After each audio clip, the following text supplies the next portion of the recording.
Yeah. It's just hard for me to... What would it take to ignite your love for T1 once again? Let's look at the standings, please. Actually, yeah, you're right. This would not really help. T1 1 and 2 right now, but you're not paneling for that one. You're paneling for Neon versus Execration. But they're playing KNC. I already know. Eventually, yes. Yeah. But you're not on the panel for that one. Yeah, but I have to cast even worse. I'll have to witness everything firsthand.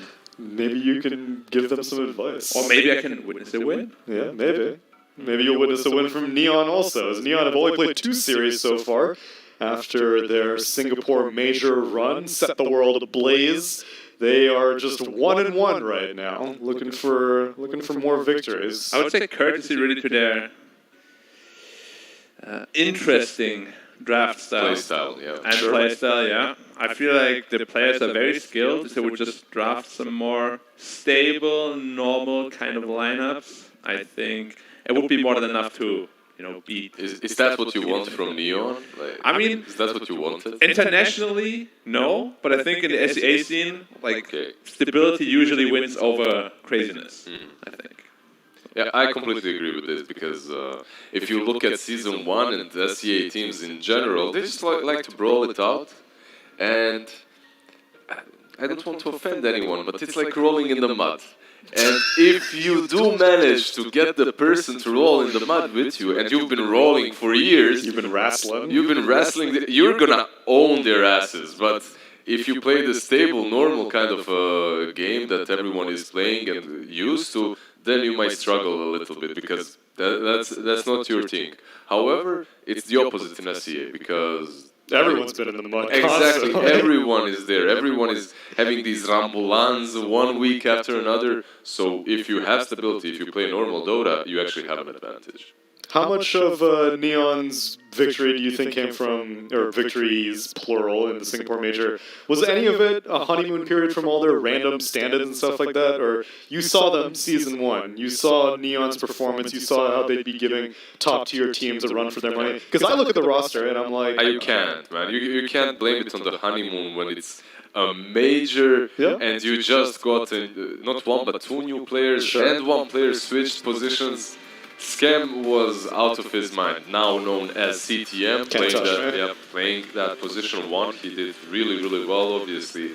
Mid lane was Yopaj, is our idol, Yopaj, yeah.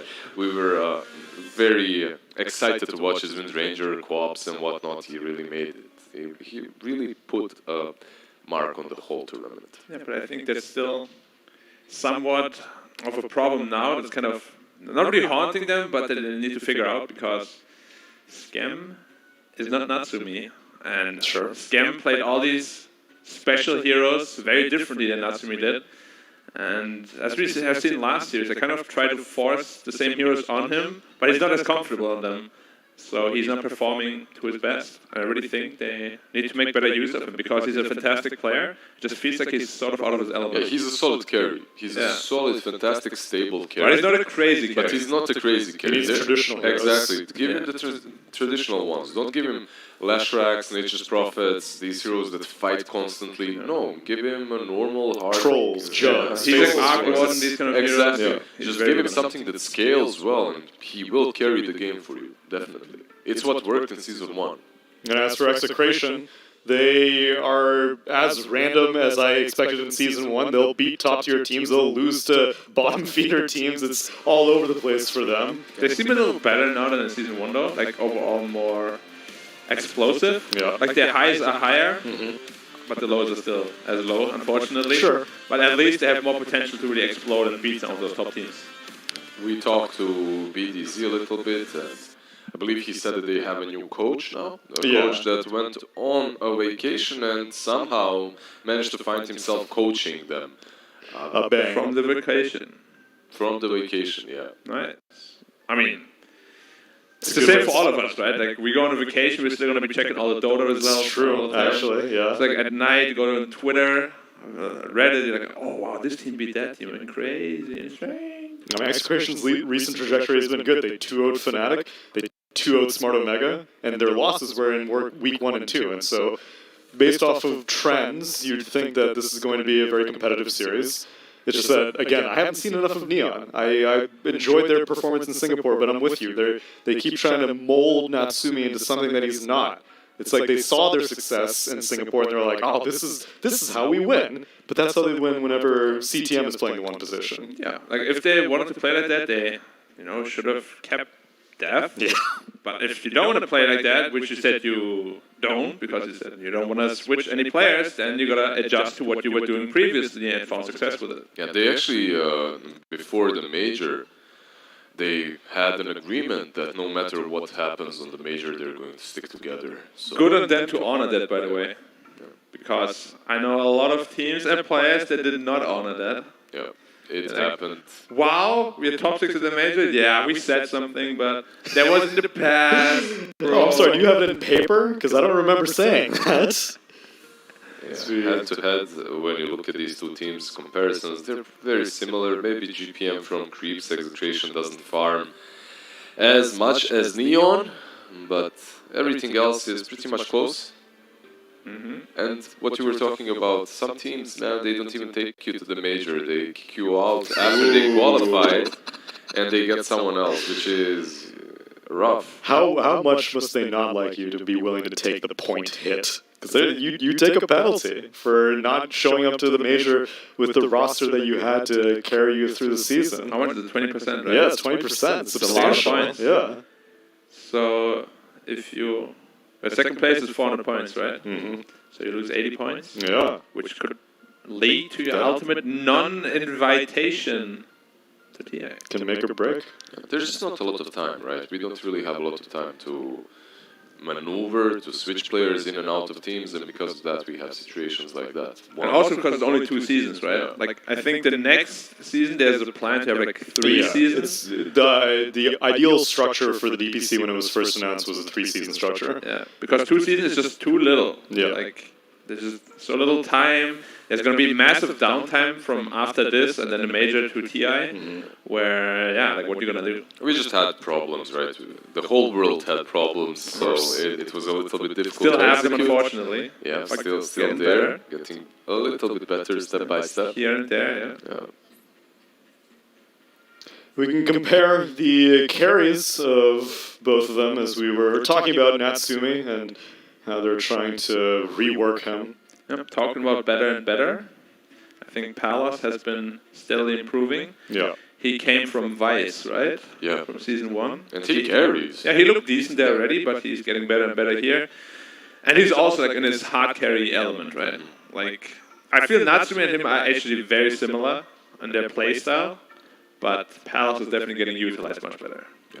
Right now, at least, we have seen more of Palos. We've seen Execration play already, four series. So because of that, we have more info on him and how he gels with his team. But the Execration is such a dark horse, such a interesting team that you really can't say if they're going to come with their A game, or will it be, not really the B or the C one. So. They're also Medusa pickers. And Neon, TNC, all these giants, they're afraid of the gaze of the Medusa. So As well they should. Season 1 Medusa that you were worried about. Now we're talking about 7.29 is C Medusa. Talking about the Stone Medusa. Stone Medusa, that's right. Yeah, Aghanim Scepter. Aghanim Scepter, Aghanim's Shard from second Roche now. Medusa is a very viable hero for that. And Good landing phase too. in China,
5 seconds remaining. Dire team down.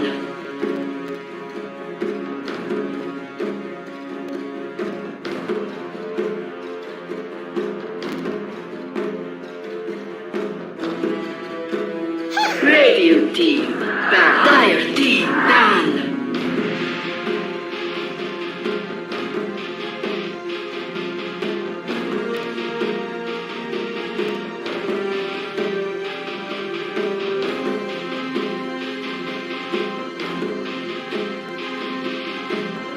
10 seconds remaining. Not very team oriented. Radiant team. And we only see the Blue Mother. Pick. Two very different dimensions, the hero. First phase bans come out. Neon ban out the IO and still banning out Beastmaster after the nerfs. Still haven't seen Beastmaster in any competitive games, at least not in the regions that we've been covering since the nerfs. And then Puck gets banned out. Did you get it from us, actually? Remaining. Yeah, it's. How did it go? I mean, it's basically like the old ones, as I said before. Like you have to hit one more axe. Did he go for Agnes? Yeah. Was he mid? Mm-hmm. I think the numbers came out to it's like 20% effectively Yeah. than what the old scepter was. Like usually, like you have like 4 or 5 axes, you can just throw an additional one to have the same effect as last time. Which in long fights is still ridiculously strong. It's just in these short burst engagements. Yeah, and that's maybe one pair of axes that you don't have the mana for anymore, because he was always kind of at the edge of the mana fight situation. Man, oh man, 1 Soul Ring plus 3 mana region With the talent. I can't believe they didn't nerf the freaking Primal Lore talent. Oh, they nerfed it a little. 10 seconds? 5 seconds. Like, first time I played Beast, I talked to you about my build with the Medallion and Soul Ring, and you asked me, is that an too much over? mana? Yeah, but I didn't build Medallion with the mana. It had some impact in the game. I thought that I needed still to play the normal Beast, and then after that I'm like, ooh, all I need is the Yakinen. Just one item in the inventory. Yeah, but Beastmaster aside, we have 10 seconds remaining. Tsunami, mostly aimed OB Neon and their 5 seconds remaining. Profit, maybe even carry one. But OB Neon, they go with the center run. This most likely a 3 and a 4, maybe a mid setting. I would like to see it 4 because I want to see mid sinking just because eventually they gotta get it right. I think the hero has a lot of untapped potential. Yeah. But you don't like the itemization. Nah, like people are just always going for the same stuff. The itemizing like the puck. You know the puck is sinking. You don't have phase shift and orb to get out. exactly. That's the biggest problem with all this stuff. They don't have itemizing tankiness or survivability, or they think that a Yules is decent enough for survive, but it isn't. I can dispel 1 dust, guys, or I lose into water. More than that. Same. Okay, so we have a Medusa Nursa band up. 10 seconds remaining. Talked about We mentioned in it. depth. 5 No seconds. reduce figure. What do you think about first phase in the dude? Radiant Like, I feel like if they picked the Sanky Mirana. You have this dude still standing there, you're kind of like, okay, come at me. You could first phase Oracle Medusa. I mean, I like the Centaur, but Ogre Armor Medusa Centaur Medusa. like, you just bring so much raw tankability to the table. Centaur used to be one of these heroes that breaks the raw Medusa nubs. We could get on top of them. Their favorite to have him. 10 seconds Occasionally. remaining. Not properly as that quote. 5 seconds Squishy hero, not necessarily. No, she's as squishy as enchantment Exactly. squishy, which they are deceptively Which they are look at the bang. devil. They're deceptively tanky heroes. Stampeded Medusa, running at you with strong gaze. Oh, I'm out of here. Not this game. Radiant team. Dire team. A lot of carry bands. Spectre. I don't like the Spectre into Centaur, gotta admit. Like, I've seen a lot of very rough lanes Just where put the Centaur 4 and pick a Necro. It's the it's exact possible, same Yeah, situation. that is true. We did see it. 10 seconds Oracle's already out. remaining. There's still Shadow Demon to counter though, potentially. 5 seconds. So if you want to pick Necro, definitely 4, pick that. But just Centaur himself, like he has like 15 more damage than Spectre. It's so hard to last it for Spectre in that lane. And you can't really ever kill him because of his strength gain, passing of health. Are they going to pair up the Spectre with the Warlock to be the only support that we ever see paired with her? So, problematic courage of Oracle, but besides that, it's really Sand. Warlock and Spectre is obviously really good, but Sand King is the stuff. For sure. The mid-game Fatal Wands and Sandstorm is a lot. Radiant team pick. Dire team Not really my favorite Oracle first. Centaur. Are we going to steal him? Probably not. I don't think many are crazy enough to Centaur plus 4. Yeah. I mean, right now you can't. 10 Okay, you can still put seconds their remaining. I don't think that's the case. 5 seconds remaining. Oracle 5. You know, we said, yeah, mid Earth Spirit, But mid then Necro is possible. let's get a 4 Grimstroke. Russia's Scepter. I don't think it's gonna happen. It's not going to happen. As you can see from our lovely draft analysis, Execration is lacking quite a bit in pretty Team much fight, every yeah. department. They've got some lockdown, and that's where their trouble They've comes. got some tower damage now, that's Alright, for sure. suddenly our damage is full. Single-handedly. It's good against Spectre, but not that great against the other 3 heroes. I feel like if you ever get Sanking stunned into Arrow, You have Oracle, you do have right? Oracle behind you. That's the point. But you're playing against Spectre, so that's definitely going to be hunting the Oracle, right? Yeah. But then you have Stampede to maybe stay Dire team down. a lot of small micro outplays all around.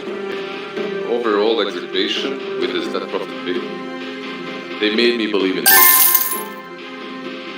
You can press the tempo, it can push more, and you Oracle save and sit behind that profit. 10 seconds remaining. What carry though? They need some sort of tank breaky carry. 5 seconds remaining. And Lifesteal is also banned. I've seen the Sven approach against the Sven is very risky against Upheaval, though. Against Mirana Kite.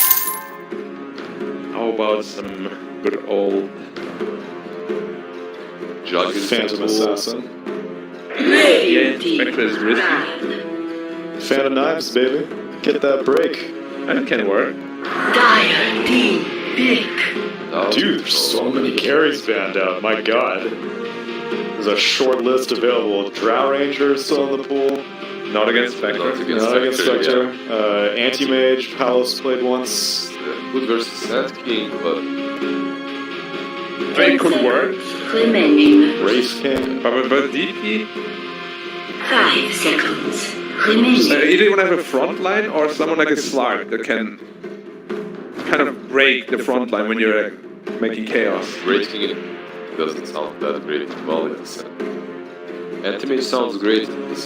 Overall in the game, though, is it great? And it's decent, it's not the greatest. Radiant I need a team Slark.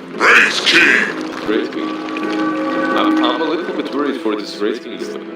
But we've seen it in the past, because the Sanking's all skills passive now, so you don't actually need to do anything. You just wait, the last to defeat, and it will push into your tower. Cool. 3 and last. It is an offlane tree and Yeah, whoa. Mid-Sanking. Can't touch Mid-Sanking. me, Treant Protector.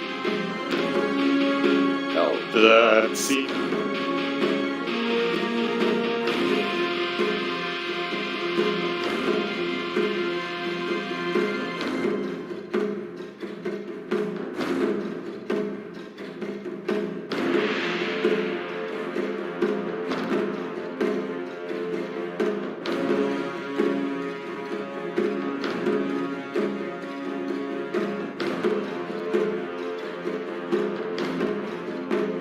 Ten seconds remaining.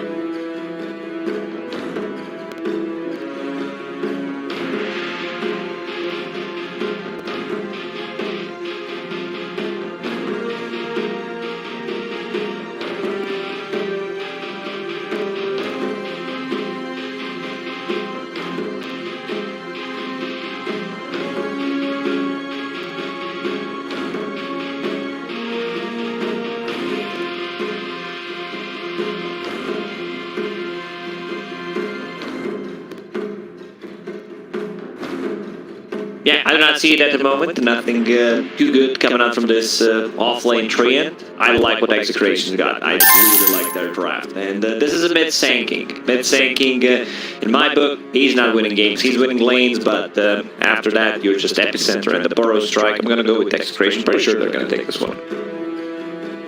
I'm going to go against the grain. I'm going to go Neon. I don't know why I have faith. I've seen Mid Sand King fail. This is the game. Mid Sand King finally does more than just Burrow Strike Epicenter. Maybe the build changes. Maybe something changes. I don't know. He gets a new ability. Yeah, Yopaj got.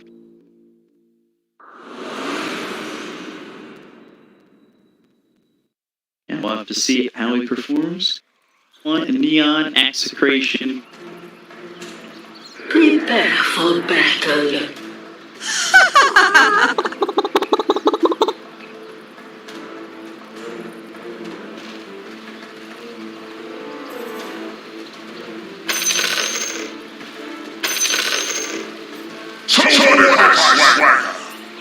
Trap is like you have this Earth Spirit that can make the space around the map. You have a Centaur that seems to be one of the top tier offlaners right now. Doesn't lose a lane, especially to Warlock Spectre. Like, he should be able to free farm in that lane. Also, that Prophet. Plus Oracle, a lot of synergy. And Raking, he does well against the Spectre. Yeah, looking at this Neon draft more and more, I'm wondering how they're going to pull it out. But I feel like every time I question Neon, oh, you don't question Neon. Somehow they do it.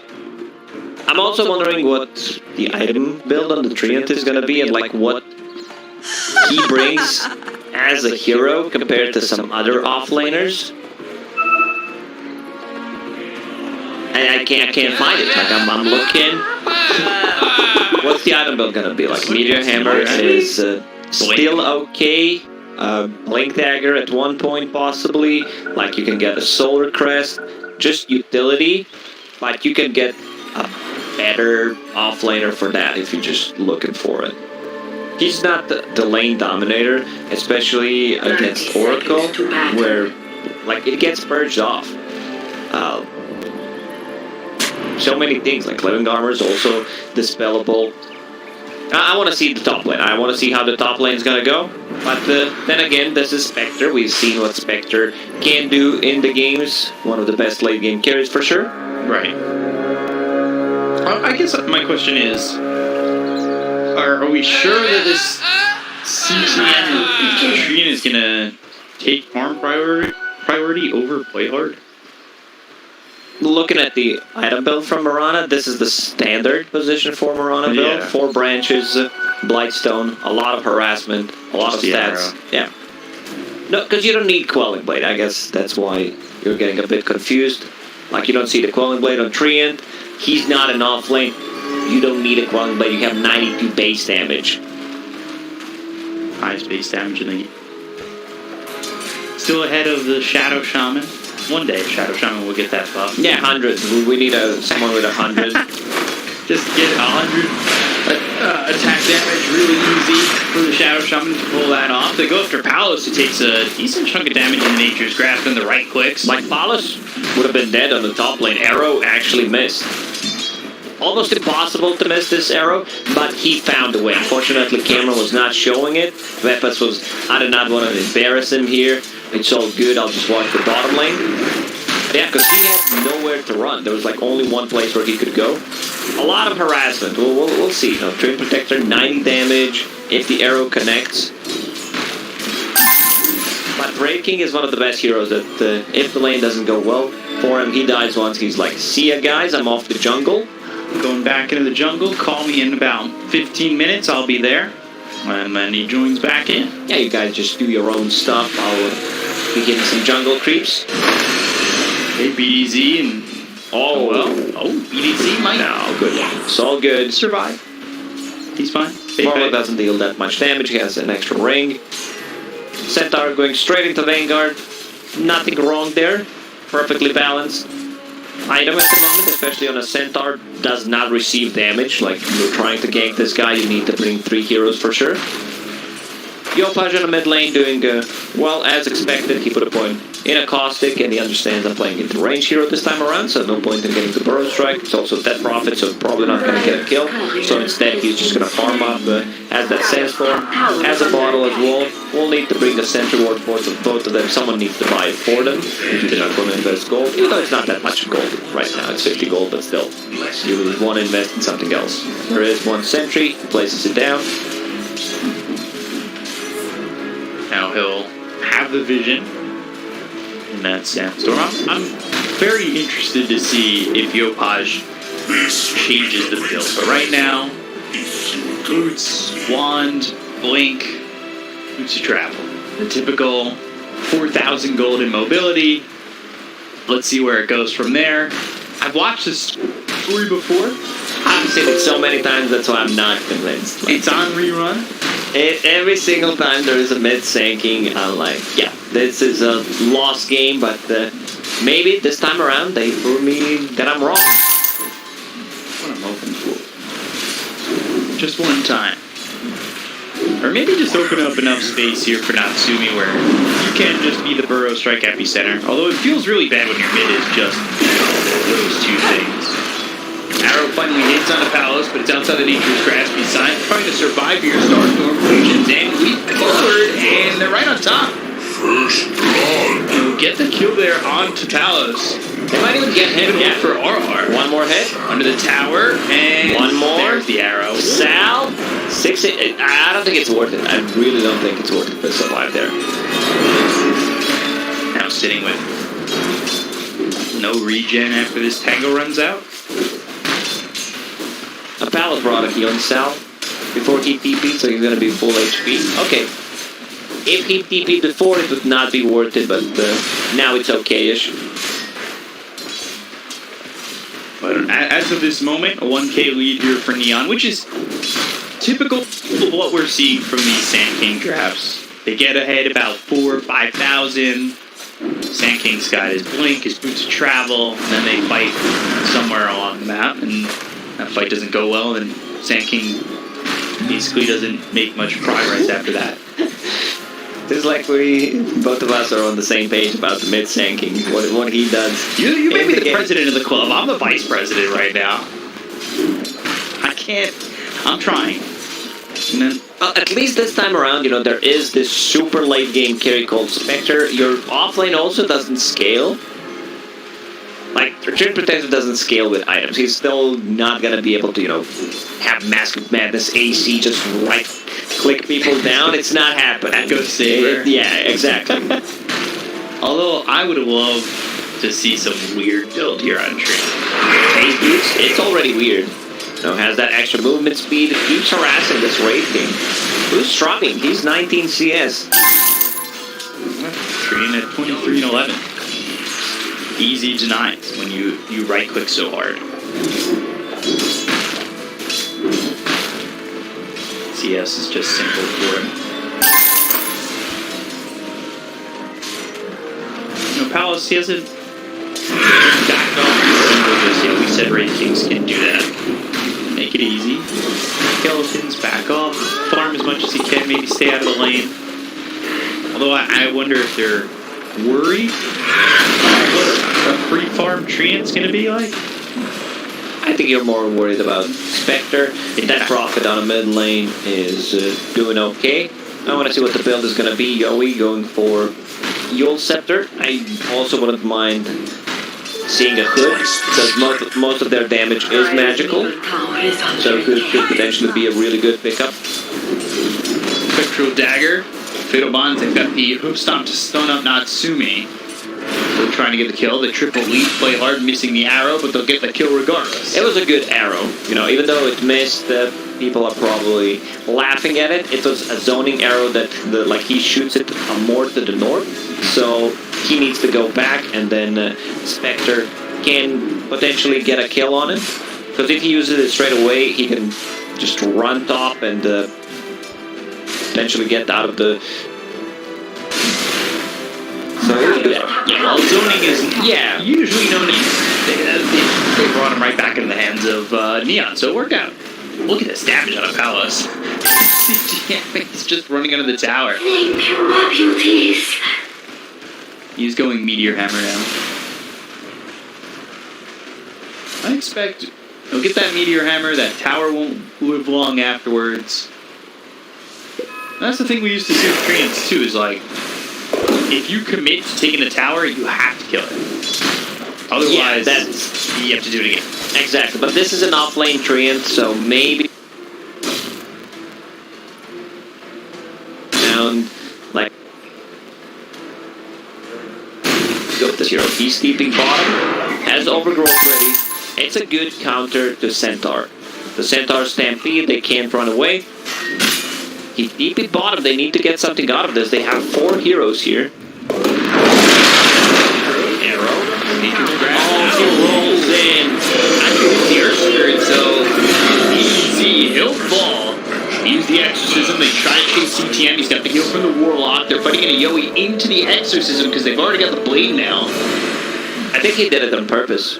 To block the arrow. Save the Centaur. Understands what the combo is going to be. Get down, Mr. President.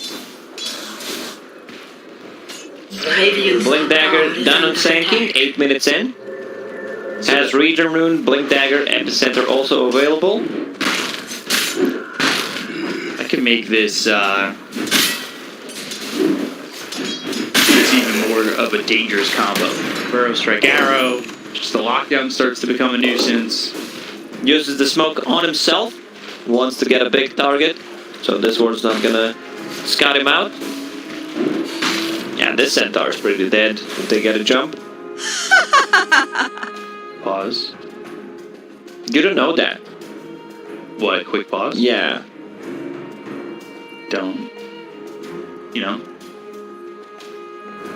What would... Yeah, quick pause. There you go. There's the G. I was going to say what constitutes as a quick pause. That's a quick pause. This was a quick pause, for sure. I knew. I knew the entire time. Never doubt. I feel like that's a really good... So sometimes I think of, like, in-game names, if I was, like, a big Dota player, which I'm not, and never will be. Like, I feel like Never in Doubt would be a cool name. It sounds like someone from Chinese scene. You know, yeah. someone that plays for nothing to say. Yeah. The 3-word names. White Album, Never in Doubt. What about CTM? What does that stand for? Can't touch me. What about in this? What about in this game? He's going Meteor Hammer, so M stands for Meteor.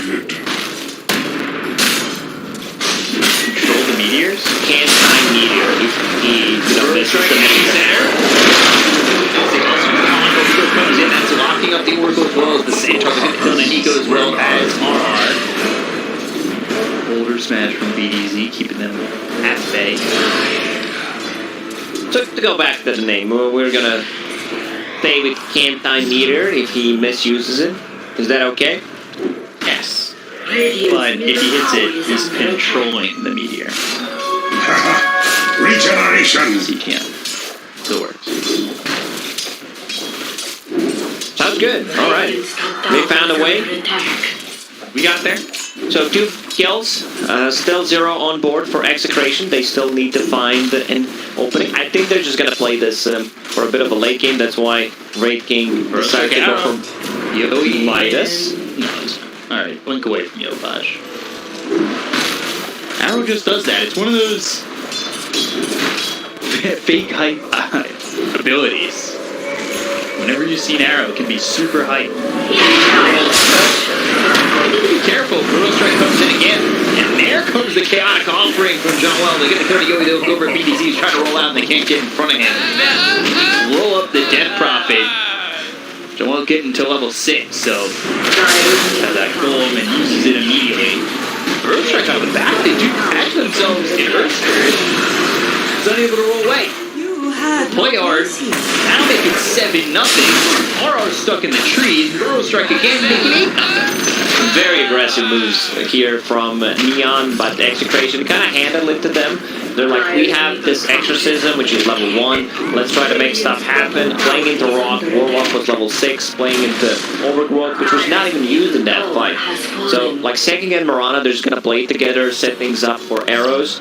Top lane, 1-4-2 build. That means he has 1 point saved for Reincarnation. Gets it right away.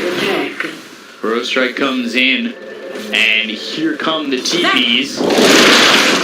Use the Moonlight Shadow. They stop the TP up in the front. He wants to die. And yeah, he doesn't want to die with the roll as well as the silence is going to be on the FP available. Sumi, they look over and play hard. They're lining up for a Burrow Strike on all 4, but doesn't want to do it. They get 2 big kills just for Reincarnation. They bring everyone, however, so the mid lane, Yopaj is going to TP bottom lane, Centaur. It's a tower with that first stone, and then the right click on the tower. Alright. Silence out of the Warlock. Damage there. Alright. Yoi's got a kill. All of a sudden, Execration, they go from 0 to 3. CTM. Using that ring out.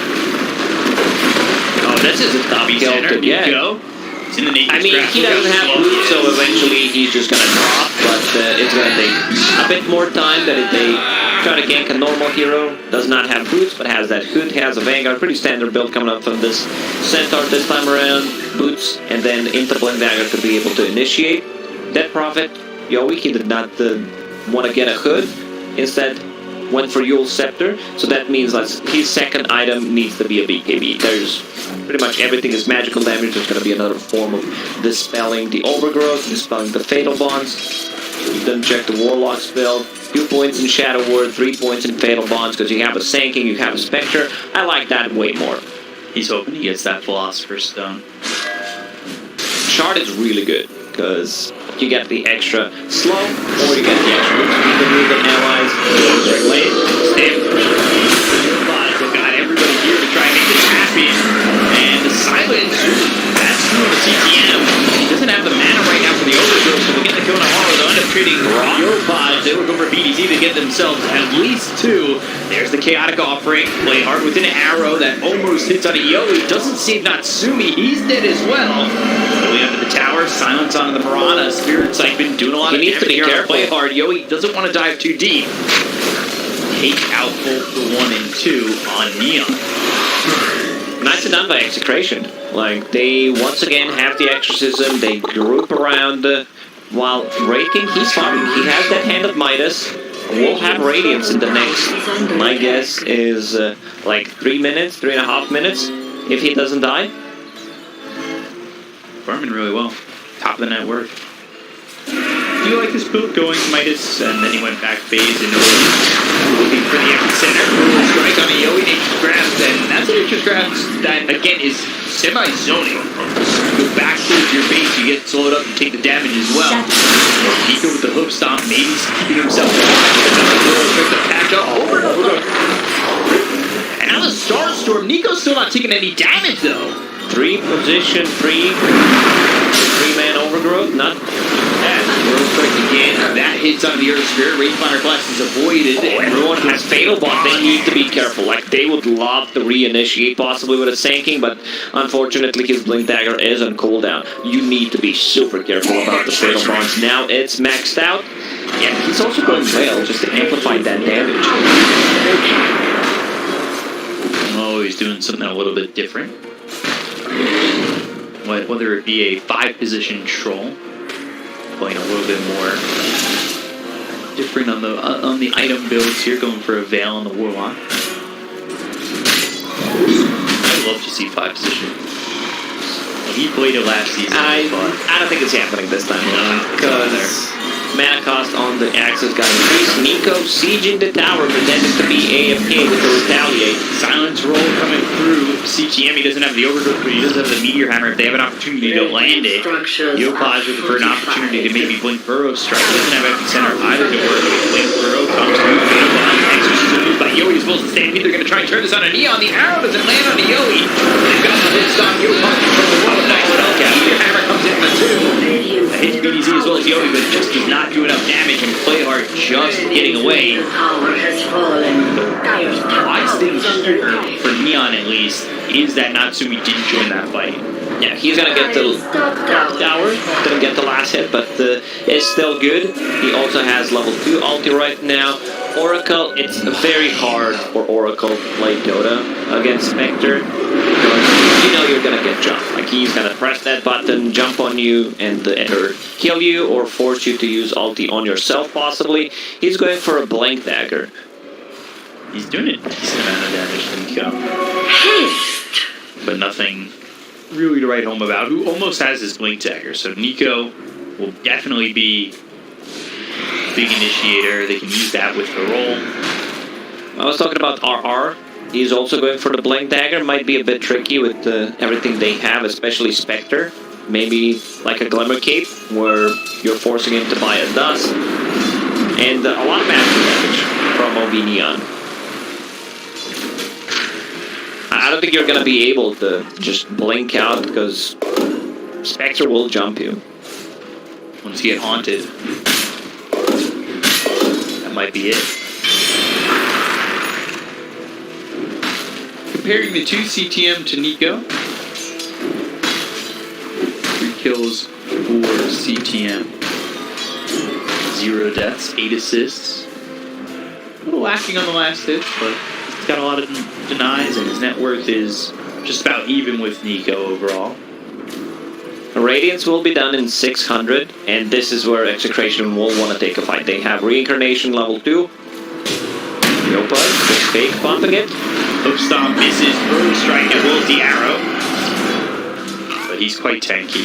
Yopaj even blinks in and takes that illusion rune. A lot of value from it this time around, because you can dispel the silences from the Death Prophet, dispel the silence from the Earth Spirit. Not bad also Root if it's used on you from Oracle. So how are we looking at? Is that a Radiance? Yes it is. Now it's time to strike. Yopash going step. Rogue Strike hits, balance of trouble, just hit the Radiance. They've got the signs on the board. You'll be turning through the Magnetus, you can put down on all the zeros. They've got the chaotic offering the strike down on 5. The follow up is the boss. This is going to be enough damage. They look over at BDZ. They get the kill at least under your script. He rolls away. They've got a full pop on a palace on his second life with the inside. The Pearl Strike coming through. Fatal ball. Yowie! Fortune's End up in the air via the Yules. Yowie finally falls. BDZ is dead. They'll go after Nico, who's focusing his attention on CTM. Now he's surrounded. Trying to keep you out, but yeah, not gonna be successful. I think Neon, they saw Brave King use Moonlight Shadow. They noticed that he doesn't have Radiance. Radiance just got delivered by the courier, but they take him away so quickly. They take him out so quickly. He's dead in a couple of seconds. And once he respawns, he still had that ulti from Oracle, but it just wasn't enough. He doesn't feel comfortable playing that aggressive with no reincarnation available. Still, in terms of net worth, game pretty even, but this is a big W here for OB Neon. And now with the Spectre Manta style, they have enough damage. Isolate works with the illusion. Spectre will pick it up. So now Manta plus a Blade Mail. A lot of overtime controllable damage like Radiance, Ghosts from Death Prophet, Magnetized from the Earth Spirit. So a lot of value from the Blade Mail. We've seen one Spectre yesterday not going for the Blade Mail. I think it's a must-have item. It's just too good to pass on. Yeah, so Blade Mail managed to get it finished thanks to that fight in the jungle. I'm worried about now 4-step for Yopash. I don't hate the item. I understand you want to get away from these heroes or have that extra length in initiation. But again, it's now 3 items for mobility. And I don't know, maybe I'm just too big of an he needs a defensive advocate. item. Either it's a Yule Scepter, BKB, or a 4-staff. Right. With the 4-staff, he can take care of people who are not into trouble. Oh, Sentinel. As he blinked in, got hit with that arrow. Am I just too tunnel visioned on Axe for Sand King? I'm just not seeing anything else, or I'm not happy with anything else, because I don't want to, be negative Nancy. Because you've really been when talking about the Sand King. It's not Yopash, it's just the Sand King. It's the hero. Oh, there you go. Your prayers are answered. My lust for Ags is satiated.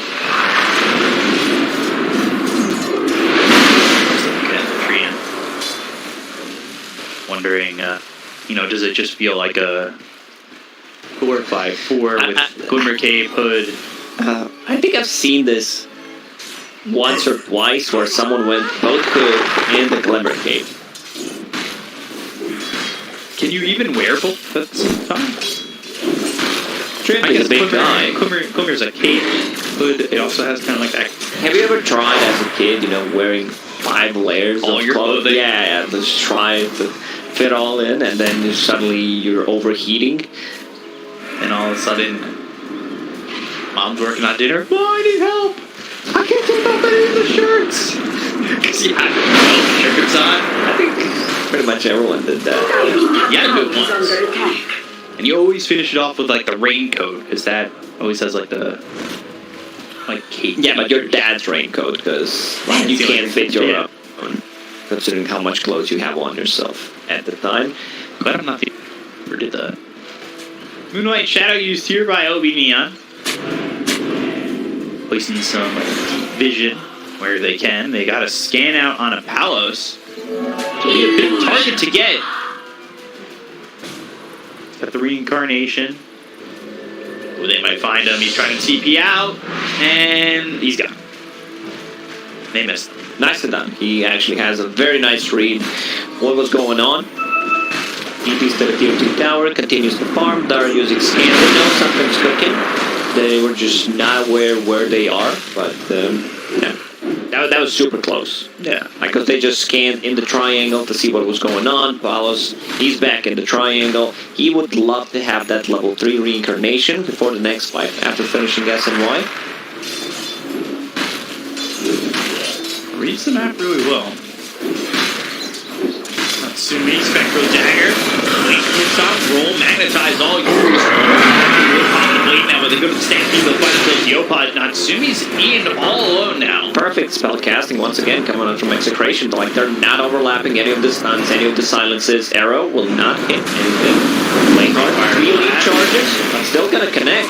It's still gonna connect. It brings them far back though. BD's able to roll away. They've got the silence out of the Spectre once again. Palos just running up on the high ground. No fear. Still working with his Aegis for another 43 seconds. They could time it right on Execrate. They could. You could also be a pro player, but you're not.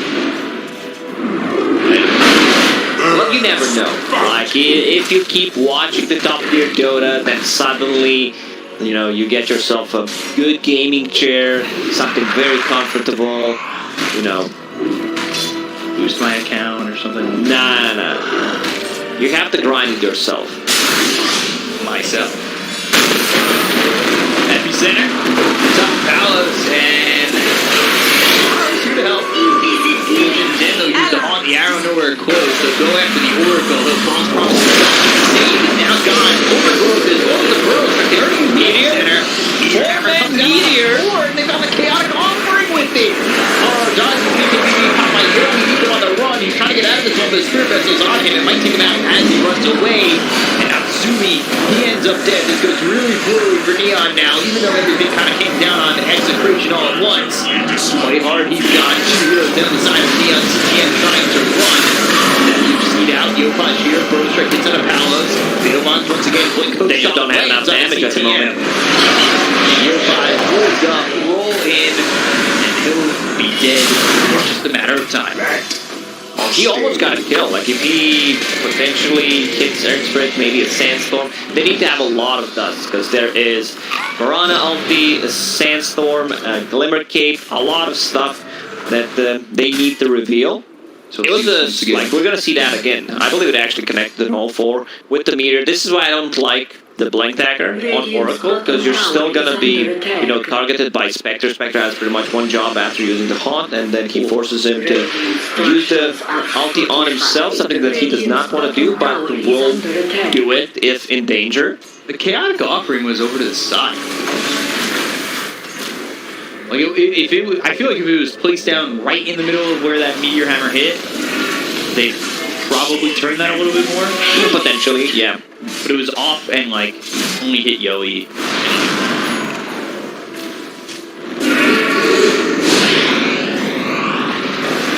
So 2K lead for Execration. They've almost got the Scotty up. Stampede to try and chase.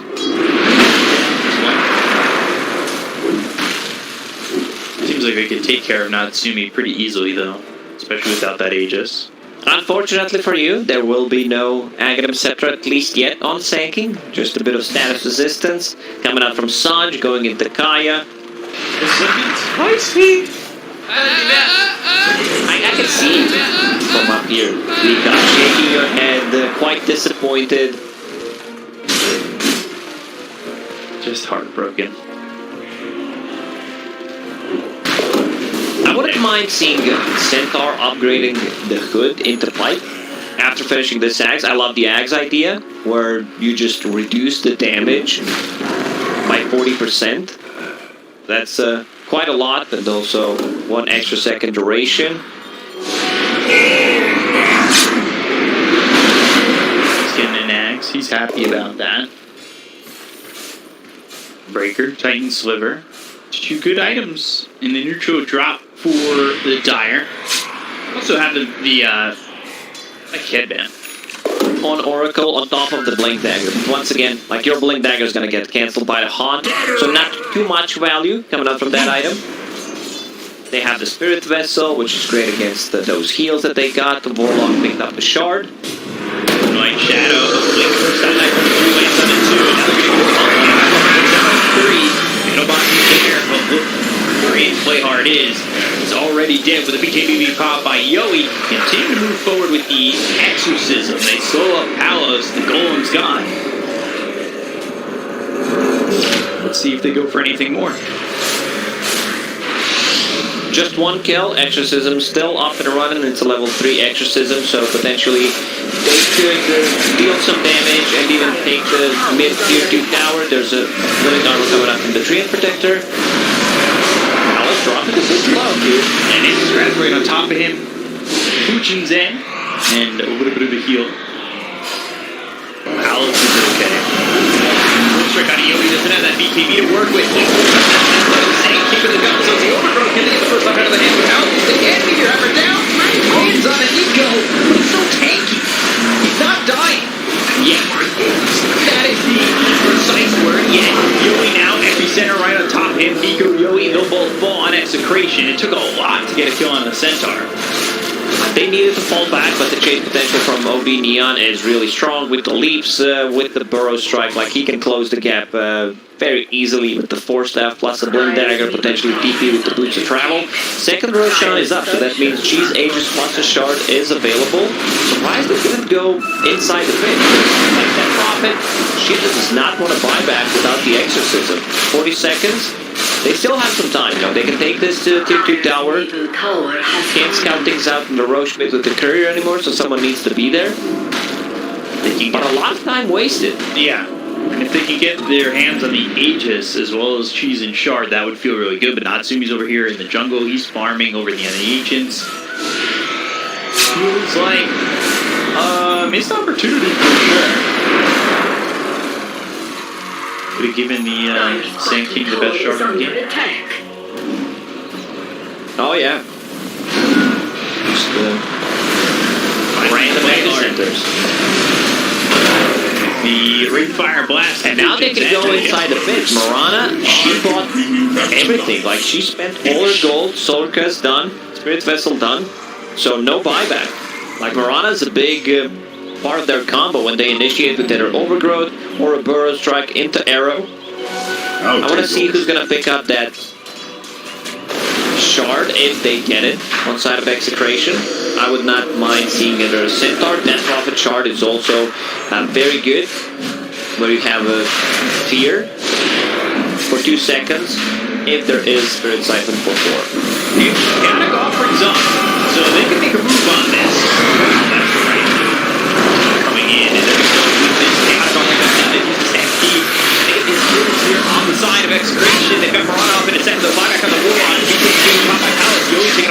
damage, and now Palos, he's Yowie dropping his first loss. Yowie gone, and now Palos surrounded, catching center with the barrel strike, down he goes. This is big, like they buy back on Johnny Well, he managed to get the Fatal Bonds once again on every single hero, plus drops the rock. They need to be able to jump him, like they need to jump Warlock and try to kill him before he gets anything off. Now Spectre picks up Cheese, Aegis, and she gets the shard. So whoever damaged you in the last 8 seconds, you can jump on top of him with the dispersion. Yopaj. Almost 2,000 gold. I think they misplayed that a bit, you know. What the Execration can do there is, we're going to see the fight again probably, where Earth Spirit rolls in and tries to make stuff happen, scout them out. The rest of the team could have just taken the Roche, get that Cheese, get that Aegis, and Earth Spirit can still have buyback. He just wanted to keep them busy. I don't think everyone was on the same page what needs to be done. Oh, as he's rolling, hit with Burrow Strike, arrow comes in. Not taking that much damage. Under the guys, a Glimmer Cape, Blink, Hook Stomp, landing, man to top, healing, Medic Grip, saying something, because those especially standing with Burrow Strike dancing. Now they're going to Fatal Bonds, and we end this with a BKB by Yowie. Magnetized down, BDC grabs this down as Rosie Upheaval, so Yowie is basically non-existing. Center right on top of it, trying to get the kill out of the Death Prophet. The land the Meteor Hammer, and eventually Yowie will fall. Trying to fight into this. You no longer have a Death Prophet. You don't have access to the damage coming out onto the Raid King. Just take out powers and the supports have been launching. Strike on a multi-Oracle as well as your Spirit, but Playhard jumps in too far. They use one buyback, it's a Yowie. Can they get something more out of this? Everyone's full HP on the side of Neon. This AoE Shadow Word before going in, and the minus 5 second Shadow Word cooldown with level 15 talent, they just feel so good. Spirit Vessel from Mirana doing so much, like reducing the heal. Centaur's tanky, not as tanky as he thinks. Braid King will not be able to lifesteal as much. Same goes for Death Prophet with the Spirit Siphon, Oracle as well. Like just a great pickup on Mirana. Yowie not able to move out of the upheaval. They also have the overgrowth. Epicenter right on top. I think it's 4 step away from the Death Prophet for a second. He accidentally did that himself, but Yowie still doesn't survive. And watch Palace is just trying to fight this. It feels impossible. The only mistake is Playhard jumping in a little bit too far. Yeah. Gets focused, right fire blast, killed very quick.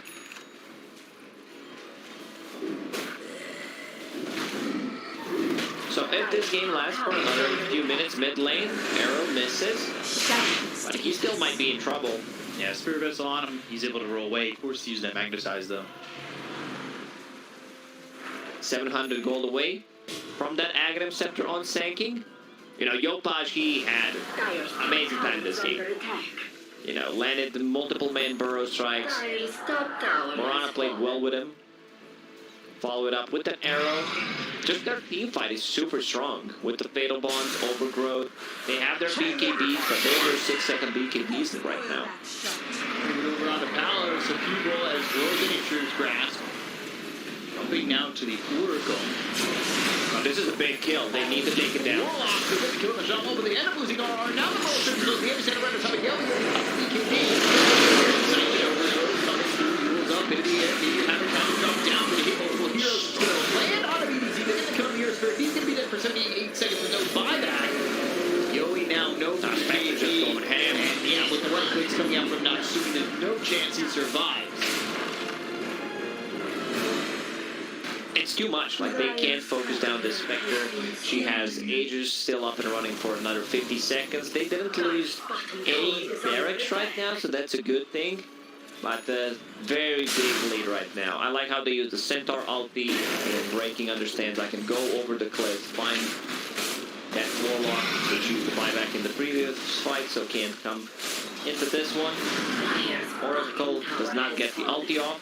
Now, finally, has that Glimmer Cape, and also going into Ghost Scepter. I think Ghost Scepter Glimmer Cape would have been a much better choice than the Blink Dagger, because you can't get it off, especially against Spectre now with your pistol blade, you're just gonna get jumped immediately. Aegis reclaimed in 20. Can they time it? Meteor Hammer lands on both racks, and they've also got the Nature's Grasp in between. Raise Fire Blast sitting over on the Natsumi. They just don't have the numbers, I would say, behind this Aegis right, take it out immediately. I didn't say they need the killer, I just said, can they time it? They probably can. Aegis reclaimed. Good time. Raise Fire Blast coming in, the ball's going to go back. Onto play art as well as the punch. With Pearl Strike, that lands on a Nico, but now by himself, pushing Dan and Shuttle. Really down by Palos. He also kills CGM. Double kill here right now for the Wraith King. Play art and got the dodge from White Shadow or not. You're in the vision of no concentration. No more leaves. The right clicks in. Should be another kill. RR steals it. Kill steal right there with the purifying flames. You know, just to secure the kill. But Archfred, I think he missed the roll. He tried to go on Spectre and accidentally finds Morana. Because they had no vision there whatsoever. Now, ranking level 24. Has Silver Edge available, so that's going to be Break Mechanic against Spectre. I don't think you can just go in and the Silver Edge Spectre bring it down from 100 to 0, but you can like use it second time, potentially after you kill 1 or 2 heroes, and still be able to break her and kill her. She's also level 25, so plus 5% of dispersion. Radiant structures are fortified. Dead Prophet, she found a really good item for herself. Spell Prism still top tier 4 item. Yeah, for sure.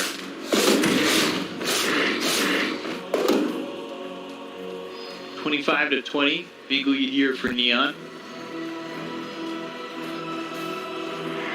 Timeless Relic and a Flicker on Sanking, which is really nice. A lot of spell amp coming out from it. Also 16% with Kaya and Sanj. Wants to get Octarine Core, lowering the cooldown of his abilities, most likely just the Burrow Strike. Still have 92 seconds. Talent on level 20. Wants to use it more frequently. Sword. Timeless Relic for the Dire as well. That's put up the Centaur. Lotus Orb is really good. Centaur wants to grind hard. They don't have a single Lotus Orb, but potentially you could make a really big counterplay against the Sanking. You can remove the Fatal Bonds, you can reflect like Lotus Orb back. Like if he uses Fatal Bonds, like it could potentially just be devastating. Yeah.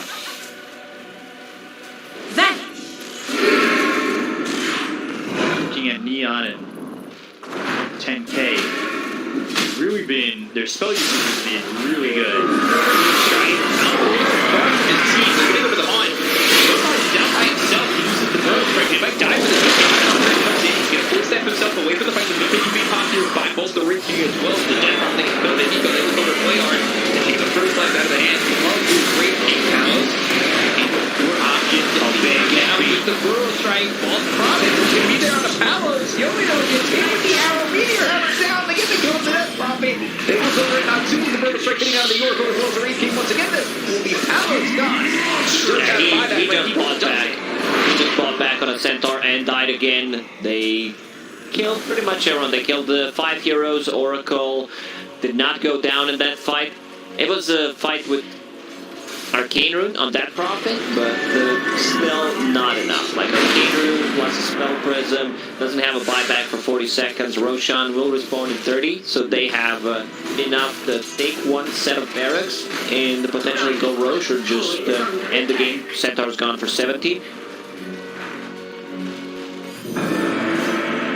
Palos will buy back. These replays, see Palos lost his life. Yowie going and trying to survive. Burrow strike in with the epicenter. It hits on 2.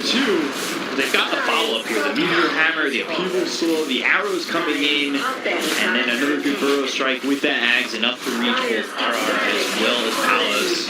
Now lowering the cooldown on the Burrow Strike with level 20 talent, and this timeless relic, like it deals so much damage. Ether Lens done, so even more cast range.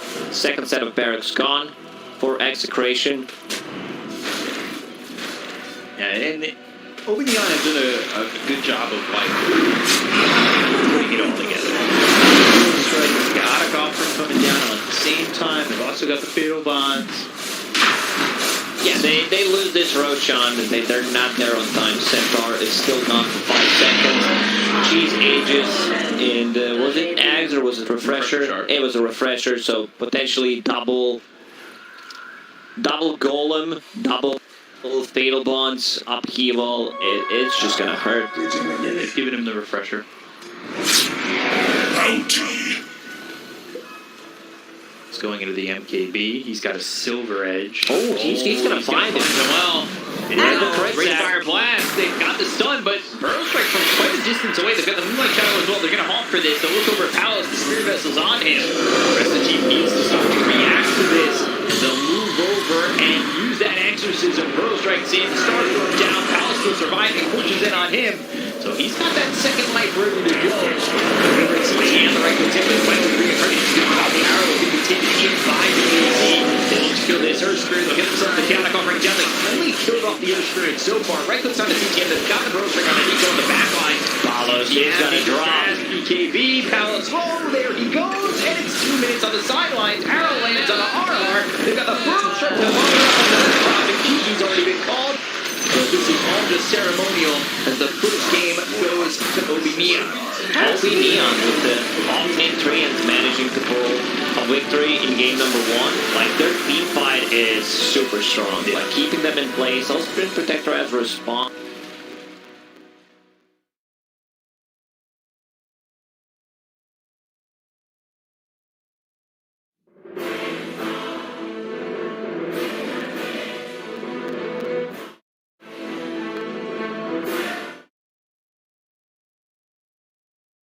As it does, so yeah, very interesting game. Like this fight, I thought for sure Execration were completely murdered this fight. It was Fatal Bonds on 5, Epicenter, and then Death Prophet and Ska. What you said, Death Prophet and Wraith King just don't care about that kind of initiation. This is what should have happened pretty much Every fight. for the entirety of the game. I don't know why Death Prophet fell so far behind in farm. Like, even now he's already almost 3k gold behind Sand King. Not sure what happened there, but like DP is basically a counter to the entire lineup they have. And Wraith King is really good as well. I can't help but think that Outplayed. yeah, Yeah. they got away with something I think they shouldn't have probably. Like this last victory, and sure they won, but I'm not gonna sit here and say it's good. I don't think it did anything special. You're or not? super great. I think the one thing that it did was Centaur wasn't able to get people out of jail as easily with Stampede. He Because went for the Holy Locket. He had the heal. also he was healing up. That's what I'm saying. These medic offlaners, that's the play. Just keep your raid boss carries alive. To be fair, he got it after Pipe and Meteor Hammer. And Pipe and Meteor Hammer's a bit greedy and selfish, but Pipe, that's a team item. Sure, yeah, but you get Holy Locket after. Usually, Holy Locket is more of a I want to get earlier because like, obviously it has more effect. But overall, yeah. No, I agree with you completely. The They got laning away with stage did go kind of alright for them. They were pressuring Great King Oracle lane quite a bit. But I would still rather have the Centaur over the 3 and 12 lane. 10 out of 10 games. And one more thing though, Great King plus Dead Prophet, it's such a strong combination. We didn't see it a lot in the Singapore Major because usually Dead Prophet was either stolen or banned much earlier. The combination just works because you have this frontliner carry in the Raid King plus the Dead Prophet dealing damage over time, plus the slow from the ult if he dies. Yep, didn't work sadly for Execration. I mean, outside of the Centaur, the whole draft from Execration looks very 7.28.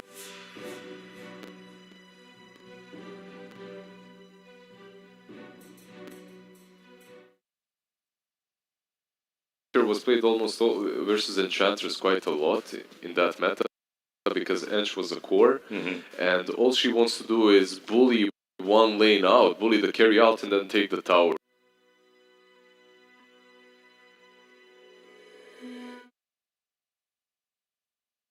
Heavily.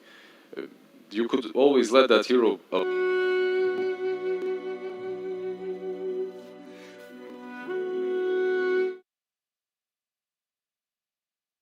versus anyone. They lost their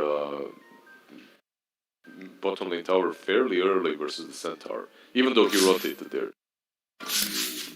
So, what's the point? I don't know, maybe we'll have some more clarification in the upcoming games of Neon. Right now, I'm still like, it's won, but... It's a good interview question. If they win the series, we can maybe poke their brain a little bit. Why are you so cocky? Listen, who knows what's going to happen? It's a 3-game series, but I know that for at least game 1, MVP is going to be Natsumi from OB Neon for the Spectre. Look at them bars.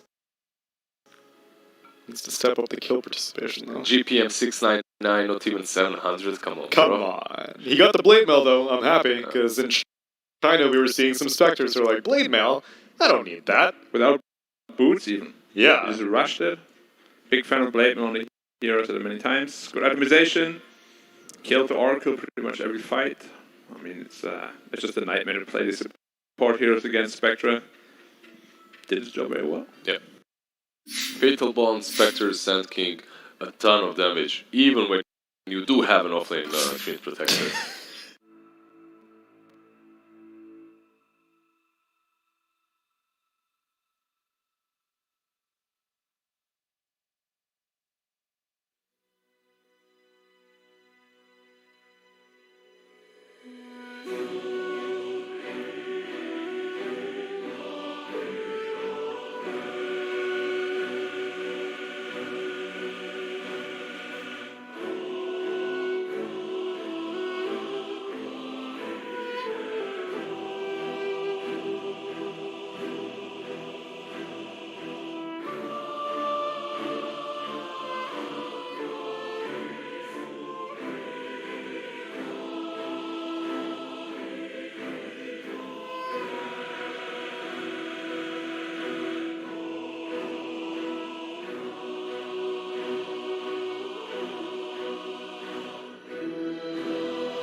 seconds remaining. Dire team ban.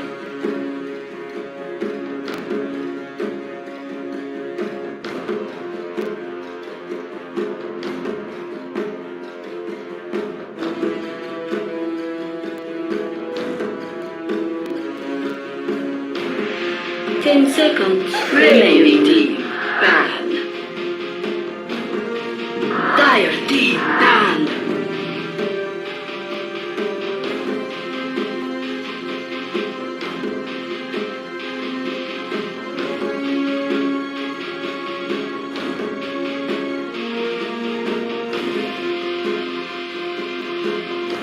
Ten seconds remaining. Radiant team ban. Dire team pick.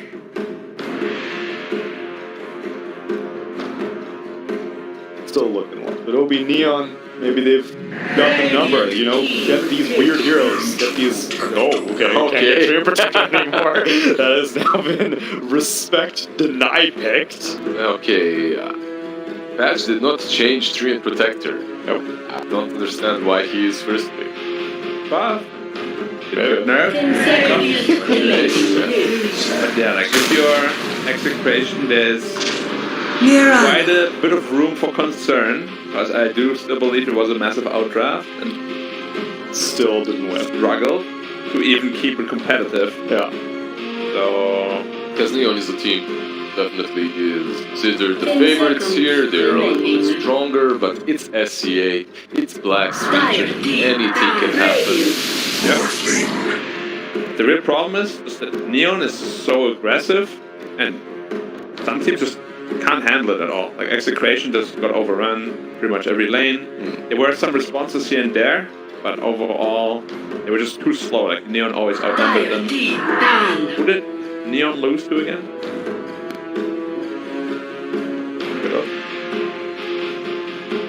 They lose.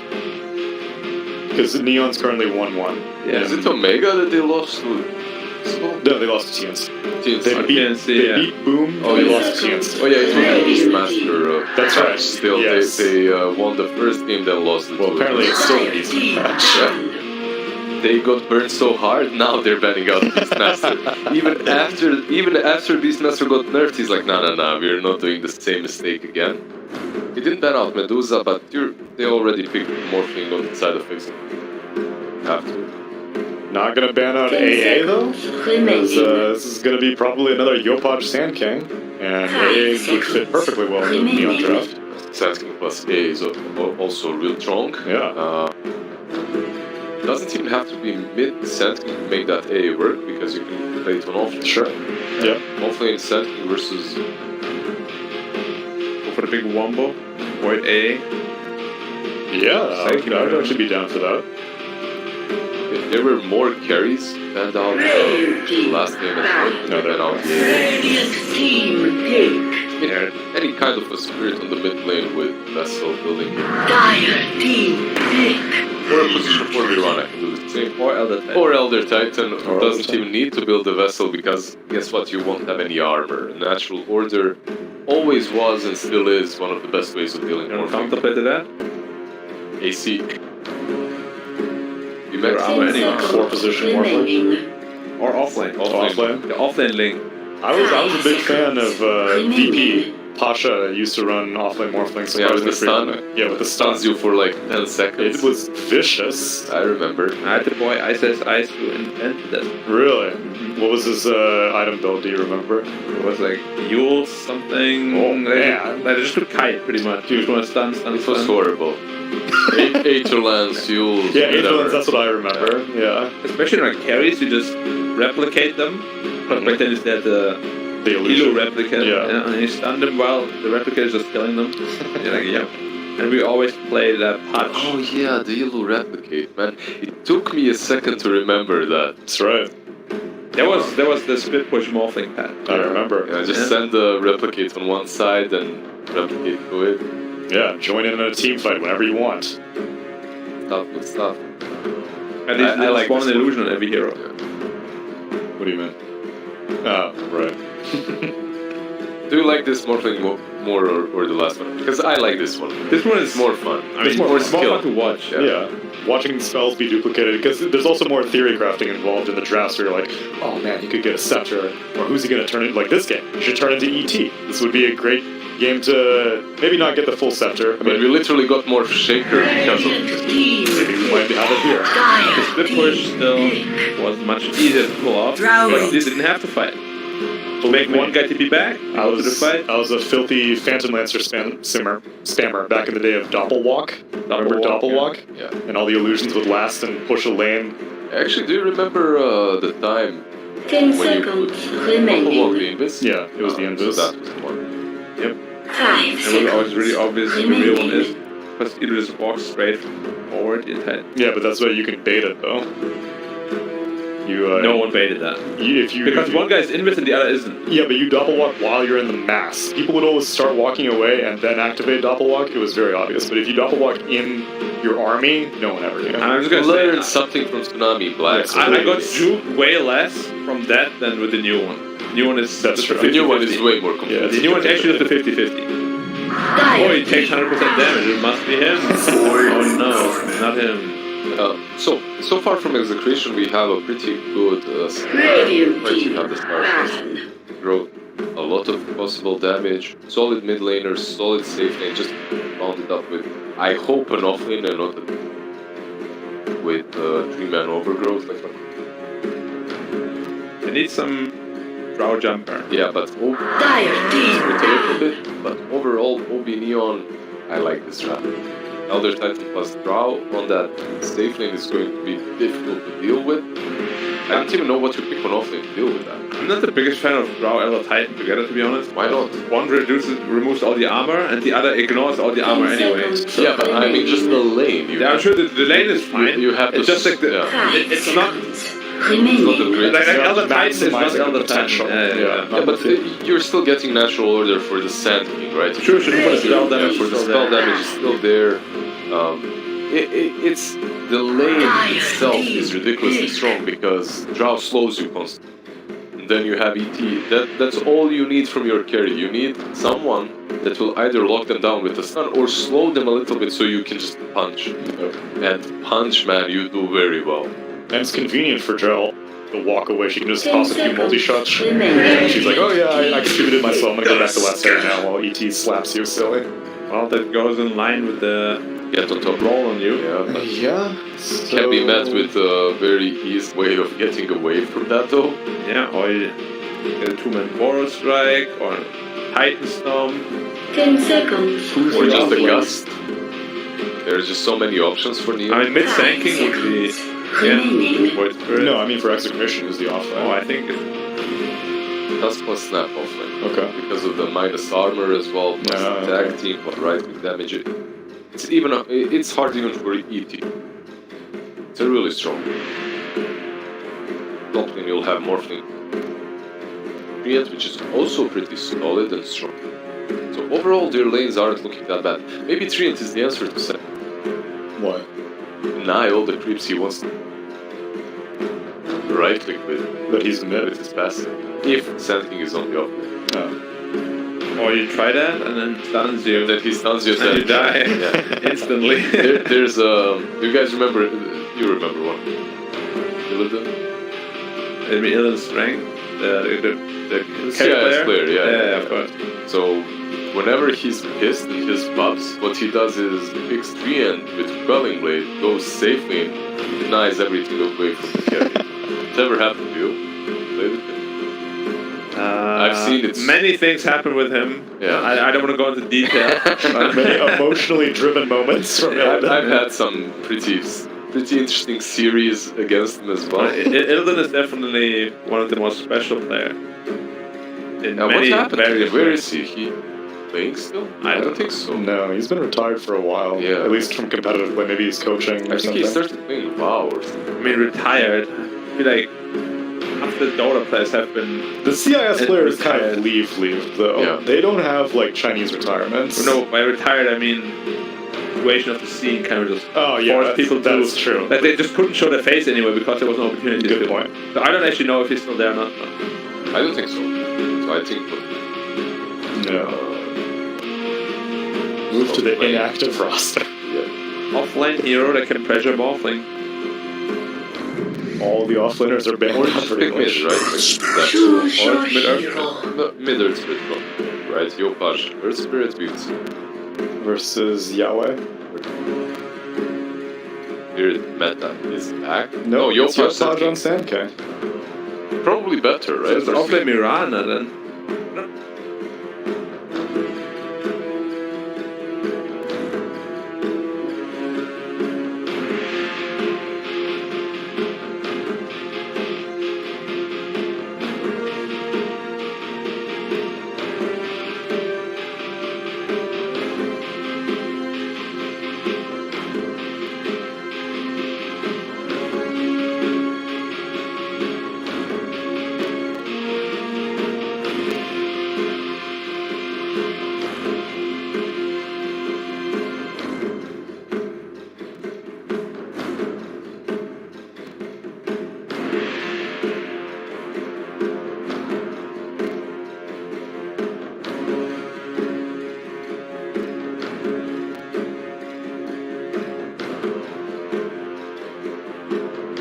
Potentially, you know, but not really convinced. Neon has a different way of drafting compared to some like other regions, but they are very aggressive teams. This time around, I'm gonna go with them. You know, they got heavily outdrafted in game number 1, still managed to pull off a victory, and yeah, I think they're gonna do the same thing here.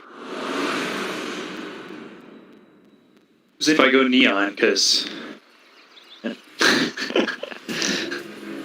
Oh, man. Prepare It is, for it is battle. tempting, but there is a Sand King, and last time I doubted it, this time I won't. Even though I chose Neon in the first game, I'm going to do it again and choose Neon in game 2. Yeah. Time to see game number 2. Neon up against Execration. The first game was back and forth, interesting here and there. Sand King definitely giving more than I thought it would. You know, that axe finally came out, and then, full gut punch, burrow strikes coming in from a distance. Yeah, they won that game before the Aghanim Scepter, but you can tell yourself whatever to have a better sleep at night, B-Cup. You just wanted to see it, you saw it, now it's time to probably see it again eventually. Is it going to be, 30 seconds to battle. you think, anything close to the same build? Pretty much. I think it's just gonna go for that blink tag, which he had 8 minutes in the previous one, made a rotation, gets a kill, and what he has in a quick buy is double boots. Yeah. Yeah, one. He's gonna need more, because this Scorpion, he has, I believe, 6 legs. So if he wants to go for the meme, we'll need a couple more. 6 boots. I wouldn't be opposed to that build. You also need, what you could do is go 4 boots and then 2 different blink daggers for your claws. Sure, why not? They did not want to contest that rune, like they could potentially with the Burrow Strike, but he does not want to have it for level 1. He wants to have that caustic, push the lane, so sometimes it's better to get one less rune potentially, but still win the lane, because the reason why you pick this Sanking is to win the lane. I see a lot of nothing in your future. By Yahweh. Trying to get some CS here for you. Caustic Finale. Got all 3 lanes on screen. Now they're gone. There, and then they weren't. Nico getting low on this Tusk. Joel, though, pops the Fairy Fire. He's still going to go down for first. Speed Easy getting credit for that. They got to back for more. A lot of physical damage coming out from these 2 heroes. Like, you will need to be careful. Usually, Elder Titan is the one who is bullying people out of the lane. I don't think that's going to be this time around. Tag team, a lot of physical damage coming out from level 1 Think Team. Unfortunately, Little Shredder does not work with the tag team, so that's a bit unfortunate. Not in the original Snapdragon, they were. Burrow Strike, with that Caustic, a lot of damage here. You know it. This is the pressure that mid SK puts on. It's such a satisfying sound when units die with the caustic on. It's like when you're using Nature's Prophet ulti and you hear like ding ding ding ding, the gold sound, or Anti-Mage burning mana on the heroes, and also hitting the range creep. For me, it's just pure ASMR. Ooh, roll arrow combo, but he got the shift up. Still trying to saving get a the point. kill. Shoulder smash, right clicks on a play hard. He pops a fairy fire. He's also got the heal here from RR, so it was a long, drawn out battle, but it doesn't go their way. Yeah, he did not want to get anything. Like, do I need a stun? Or do I need Waveform to get out of the trouble? For a second, I thought he went for Attribute Shift and Attribute, like +2 Attribute. So I had to double check it if that's not the case. Mid lane, Yopaj, not as good as I expect against the Void Spirit. Like Yowie, he's playing this lane really well. He's got 15 CS right now. They're even. We'll see if it continues. The panel talked about the anti-combo synergy with the Drow Ranger and PT when he like removes the base armor and then Drow Ranger still pierces through the base armor, ignores it. But it's only when it pierces the marksmanship. So every single time you don't, you're still gonna, you know, deal the full damage, pretty much. We'll have to see how that goes and what the build is going to be here for Natsumi. I have like this record. Oh, he's going Ring of Akila, I see. Raid Band plus Sage Mask. Just needs to buy Ring of Protection. Because if you have, like, in your own builds for heroes, if you have them, like, saved from the old patches, you can have Ring of Akila. You can put it in a quick buy as well. 4-man's shield. You could do that, yeah. But can't buy it, unfortunately. Unless you get it to bug out somehow. Although I have played... Yeah, because there are no bugs in this game. 0. Not even Reaver, not even Nyx. Rude. It's not a bug. Spider? Spiders are not Arachnid. bugs, yeah. Does that fall under the designation of bug, arachnids? Alright, you Google that. I'll talk about the game.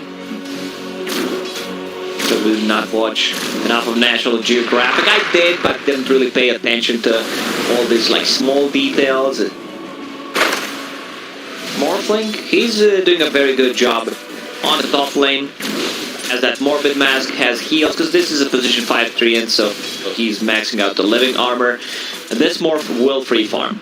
Morana, 13 CS, something that Black mentioned. Like, with this type of lane, you're just giving him a free farm. Spinning around for CTM. And Yopaj getting close to 6.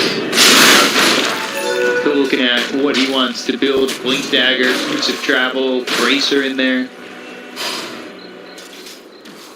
Very good build. I'm not gonna doubt any builds anymore. I'm done being a doubter. Okay, I'll be the one. I'm very vocal about the itemization overall. But on the same thing, I think it's fine.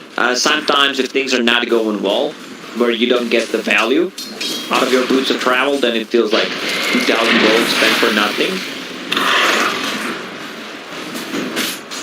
So right now, they're just keeping this tri-lane Mirana jungling. That's right.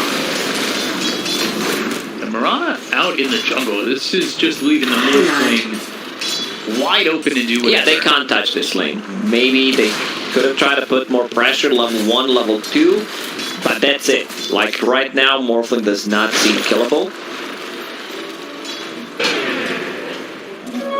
Regeneration. Step action to pick up the regen.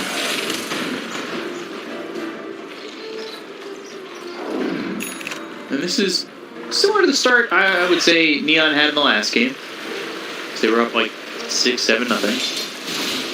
But the game was still sitting close regardless of the fact that the kills were in favor of Neon. It really does not feel like CTM can touch this more, but he's just here to try and get some gold, which he will with that arrow. Oh, that's what it stands. Can't touch morph, CTM.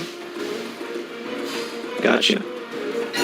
you don't do anything. Like, you can't pressure him, he's gonna be full HP all the time. More big master, farm both jungle and the lane, bottom lane. Over on to Nico, they've got the sweep with the rotation over from Yoe. Trying to get the kill here. Aether Remnant and the little Shredder shreds right through Play Hard. Astral step back, John. Well, trying to do the damage onto BDC, needs one more right click. Pops the Fairy Fire, but he won't survive that. Oh, this is good for Mirana. Sanking Thief it out. She's like, yeah, I'll get out of the jungle and collect some XP and free CS on the mid lane. Manages to miss a range creep because of the miss attack uphill. Drow Ranger needs to be 6. Like, she's a bit under level for this time of the game. At least she has a decent amount of farm, 33 CS, 12 denies, has a power treads and a raid band. So once she hits level 6, it's gonna be a ton of damage coming up from the Drow Ranger. Is under attack. Drow would have liked to see a little bit of a better start if you're Neon. 35 and 12 to the Morphlings, 49 and 17. Definitely not as open of a lane. There were just 4 heroes down there, and this is very concerning if you're rooting for Neon, as Carlos is wide open. And like you said, can't touch more. He's level 7. Drow's still working on that 6. Get to that 6. They will need to rotate Sanking, potentially with Mirana ulti, and try to kill this Morphling, surprise him with the Burrow Strike. Bottom lane, Jungle looks pretty dead. Yeah, both Shredder, Snowball all coming in with the Fire Snap Cookie. BDC gets the kill. Dire's middle tower is under attack. Creation still leading and making bot really disrupted. Titan for the second time. Drow Ranger found a really good item. Possessed Mask, so there's going to be some extra agility, a bit of a lifesteal. Going into Dragonlance. Dragonlance got a buff and works well, but the Drow Ranger gives you that attack range, so you don't need to be as close as you should. So now the Blink Dagger is picked up for the Sand King, and that should be an opportunity for Yopaj potentially, and the side of Neon. The question is, where do they want to take this? Like, you want to kill this Morph. Yeah, he's not showing. I think he has a good understanding that there is potentially Sanking with the Blink Dagger, because he's missing from the map. The prize is mine! I guess it just comes down to if you get that kill on the Morphling, even worth it to make the move up there. Right now they're bottom. Like, if they can get a kill or 2, Drow Ranger deals a ton of damage with her marksmanship, trying to bait a bit. But they know something is up. Yopaj, he did not show for a very long time. You can see Play Hard collecting XP on the mid lane. Like, it's easy to take these kind of moves, especially with the mid Sanking. Burrow Strike, Fire Snap Cookie. So they get nothing out of this Blink reveal. Radiant structure. Now the smoke maybe even doubling back. Off the thought that Execration may think that Yopaj is left now that he revealed that Blink Dagger didn't get anything from it. Blink will strike empty center. Morphling's actually coming down here. Nico ends up hit just barely. Silence on the Morphling, and they've got the sweep. They need another Burrow Strike. Holding out on it. Now the wave forward. This might turn around. They've got the Morph into the same thing. The Burrow Strike comes out. Natsumi's dead. And Damage Strike onto the Earth Spirit. They get the kill on BDC, but it looks like they may lose Play Hard. Roll onto the other side of the river, and he's out. He will get out, but they lose Drow Ranger, so that's a pretty big deal. Unfortunately for them, they needed a second and a half to be able to stun Morphling and just take him down, because Morphling dies in 3 hits if they just lock him down. He was sitting at 400 or 500 HP. Shadows take us. Another Mirana ulti. Oh, silence. Let's see if they can surprise him. Burrow Strike, Splitter with Silence, and is it enough damage? Power's getting low, Power's surviving, turning it around, and now goes Yopaj. It's a disaster. They're gonna lose everyone. They're gonna lose Drow Ranger 2 times in a row, and they're gonna lose this tower. They still have Catapult. Level 1, they needed Earth Spirit. They needed Earth Spirit to be there, but his TP was not ready. Now you try to kill this morph twice, come out empty-handed. Big advantage for execration. Radiant's bottom tower has fallen. Big, more like huge, because they are sitting at the 2k gold lead right now. This Morphling didn't die. Pretty much free farming, getting closer to the Manta style. Once he gets that, he will be able to get rid of those silences from the Earth Spirit. Anytime Drill Strike all coming through the Nature's Grasp by the time Yopaj as well as Playhard, they get the kill there on the Snapfire. Tower is under attack.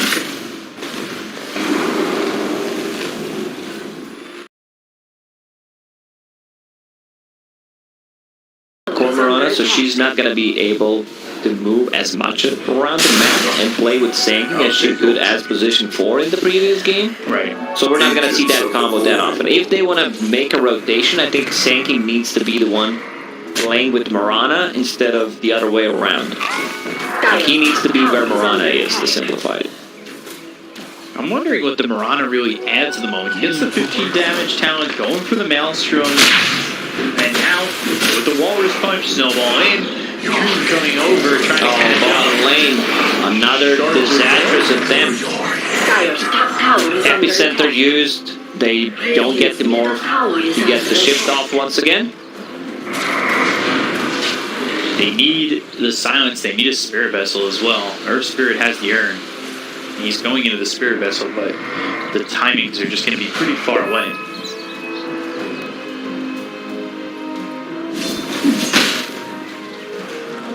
Even if they initiate on him, there's still global presence from Treant Protector, adding extra armor, extra heal. Living armor maxed out at the moment, has a position 5 Treant, which I really like.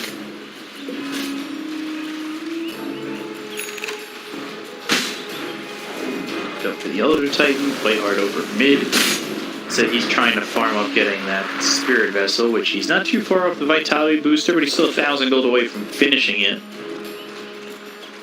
And they're here to jump mid if anybody were to show themselves. Going Manta, Hurricane Pike. I would expect at some point the Frost Arrow upgrade with the Hex Shard. See how strong that can be. It's a good one, yeah. Like reducing the heal is very nice against the Morphling, against the Treant Protector of course, but you still need real items. You need that Pike, you need Manta, you need BKB.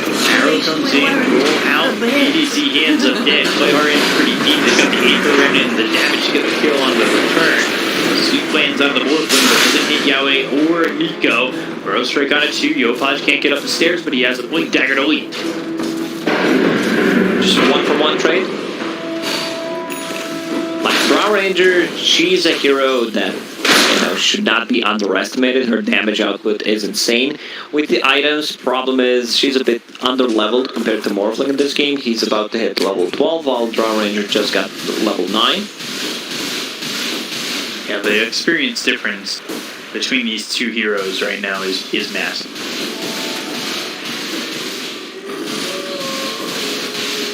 Bounty Rune, what they can in terms of gold. We're still sitting top of the net worth. Has the Manta finished going into this Ghost Scepter, so having that Manta and you're trying to land that Gust, you're trying to get that silence and work with that before he's able to get the shift off. Well, he can just use the Manta, so yeah, now it's gonna be a lot harder to actually kill him.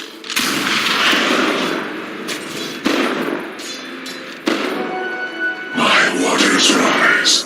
I don't think Neon really should make a move here. It looks like with the Moonlight Shadow they want to make a move.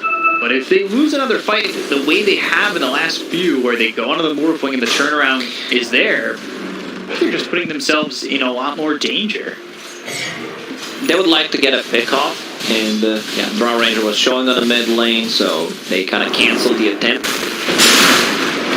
He will still go in on the high ground. Oh, nice splitter. There's a good kill on Yahweh, but they look over at Nico. Can they get two? Snowball attempt. Oh, Cam. Now the Walrus Punch on a Playhard. He's in too far. Arrow hits on the Treant Protector. They've got the right clicks coming out from Joel. Opaj trying to catch him first, but Nico's just so fast. They TP out. Snowball on cooldown. Yes. So it's still a decent trade. Like Drow Ranger's getting a lot out of the map. They lose position 4. for a mid laner, which is not that bad. They force a couple of rotations. Good spell casting coming up from Neon in this one. Burrow Strike into immediate ET ulti, then Earth Spirit follows. So no space to use either a Yule Scepter or Dissimulate to get out of the trouble. I didn't want to go on him again. They just don't have Epicenter.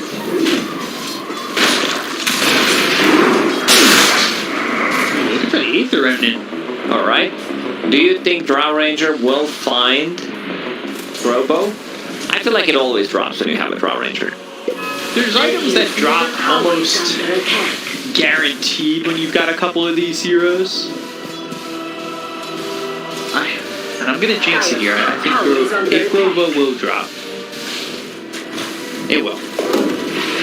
Third item. You don't have to be that specific. But then if I pull it off, it won't seem that much better. Arrow lands on the Void Spirit. Into the Burrow Strike range! Oh no! Alice taking a lot of damage! You can see the Mortimer's Kisses, which are trying to keep him defensively safe. Because they're coming from BDC. They weren't really hitting anybody on the side of Neon. They end up losing the Earth Spirit. Not the best fire snap cookie in the Burrow Strike. Kisses was power. Now they're going to Burrow Strike of their own. They'll land the suit. They can go to Earth Spirit coming through! Oh, it's a Nico! Savage to the Earth's core! I'm not sure why Balos decided to go back in. Like, he used that. That's gonna be a full team. Like, they caught Snapfire as well. Oh man, what a huge loss for them. Like, Balos decides to go in after using both Manta Style, no Waveform, and no Ghost Scepter. So this is where the game breaks. Like, this is a huge win for OB Neon. We're gonna see that one again. Arrow connects, and then you said Cookie right in front of them. We'll take that Cookie, you know, we'll eat it, we'll munch on it. And the Mortimer's Kisses were more placed on top of Palos than onto any of the heroes that needed to get hit. I'll take that. And it's very important that this Mirana is staying at the top. Like, Mirana's gonna hurt eventually. You know, this game, she has Maelstrom going into BKB. Went for the damage talent as well, a bit of a different talents when you go for that carry mid-Mirana type of build. But yeah, they have no other BKB piercing abilities, like other than Overgrowth, which could cripple Mirana a bit. Walrus Punch, you don't care too much about it. So should be okay, like Mirana's gonna deal damage in the team fights. Yeah. Especially if she is sitting near the Drow Ranger. Just want to say, Grove Bow. Drop as a third item. No, second. I was gonna lie because the No, it's okay to lie. they also Sometimes. I think the topper on that was they got Philosophers too. Okay, so that's a better deal. Grove Bow for your Drow Philosopher's Stone as well. You take a big fight like that.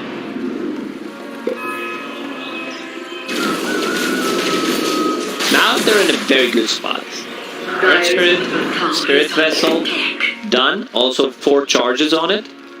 So the healing coming out from the Trim Protector are not going to be there. Morphling, of course, has Manta Style to get rid of it. But, I mean, you can't have Manta Style all the time. Getting closer to his E-Blade.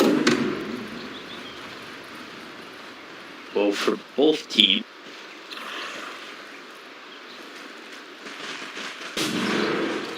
Maelstrom going into BKB. Strike damaging from the Drought. Look for the sweep, they'll land it. CGM will kill on RR. Go immediately into Moonlight Shadow with a TP up towards the lane. They want to +1. Nico, who is moving at 380 movement speed. Now 455. Not fast enough to run away for the damage that's coming out from both Neon CTM. They get time to react. Like, you got enough time to use the Snowball. There were a couple of shots from the Drow Ranger before Snowball was ready. Could use his Blink out potentially. And now they're going to go inside a bit. This time around, like, it's Tusk that is off lane. And not having a really good time. Will start to fall off. Same going for the Void Spirit. Like, Void Spirit also having a bit of an issue staying in the middle of the map. They know that this was coming to go to the Mortimer's Kisses. No, he doesn't catch anybody though. So now Kisses are gone. is up for execration. Go right back in. Thinking about getting a pick off first before going in. Mirana in trouble. Yeah, Mirana alone, CTM getting blown up here. 6 times 3 going to Palos. That's a lot of gold. Brutal strike going inside of the Sapphire. Already used one of his kisses. Epicenter was already used. The rest of them putting out an RR. Overdose now onto 2. And they've got the kick away. Now so big on the way harder. Coming in, lands on Nico as well as this Yowie. Ooh, in trouble. Drow getting a little hit with the adaptive strike that comes up from Palace. Now without the Drow, it's going to be difficult to take out the Morphling. Morphling rolling over. Time to come up forward. Strike looking for the arrow. That all connects. Or thinking the kill without the Drow. They're chasing for more, but they want Yowie. He's out of step. He's able to 2 seconds. Can land the arrow? Well, he can, but on a different hero. Now he's trying a little bit too deep. Nico gets the silver loss. Halfway, Hard to get the go on the Earth Spirit. They're still trying to take out Nico, but the Spirit Red's on him. He's ticking away, but not dead just yet. Finally falls to the Burrow Strike of Yokad. Scatterblast on the John Well. Zero under the tier 2 tap. Link into the lead. He's on a 2 major scratch. Is down and gets the damage on a Jamwell, so he'll lose the overtime, but down goes Yowie as well as RR. BDZ on the tier 3 tower. They'll fight back on the Void Spirit to get a kill on the Yokad. They'll get moved. CTM. Oh, this is a classic Southeast Asia Dota. BDZ, yeah, he worked them so hard. Went to the high ground, lands a cookie, scatter blast, and minus armor. Damage coming up from the tier 3 towers is no joke. So this is a very, very long fight. Morphling, like he's gonna die there. Morphs, but the Spirit Vessel plus ET. Once ET gets on top of you, like you're just not thinking. That aura is maxed out, so that means your whole base armor is gone. They're going inside a bit with the attack team.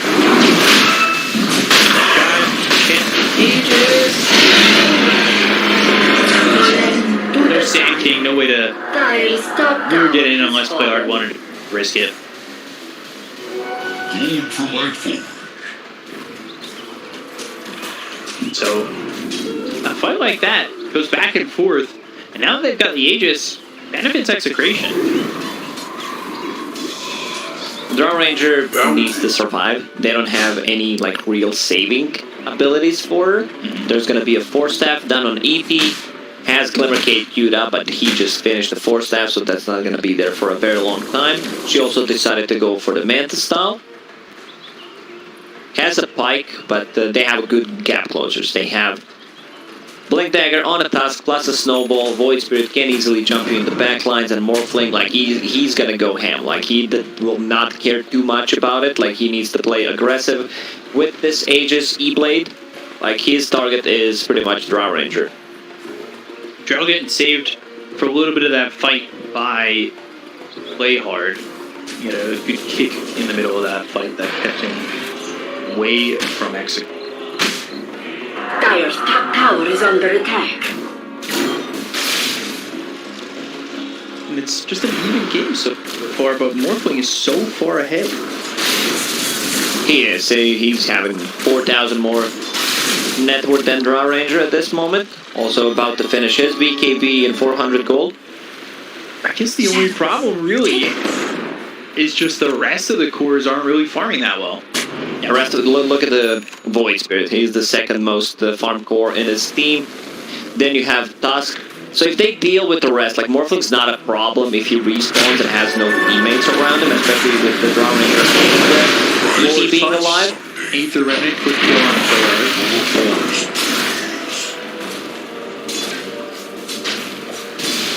Working with this Aegis, what's the plan for me? Try to avoid them? Still up for 2 minutes, 50 seconds. Like Draw Ranger has Shard queued up, which is a really big one. Against the Morph, against the Treant Heal. Also, like the damage is really good. It's 60 magic damage per stack and slows for 2 seconds. So potentially you could deal 420 damage. Not bad, not bad. Nice number. Radiant's bottom tower is under attack. Golden number. And then going into BKB, I still feel BKB is a bit better choice, just to have something against Morphling Shotgun, and then you can stand your ground and deal damage. But a lot of value from the shard, no doubt about it.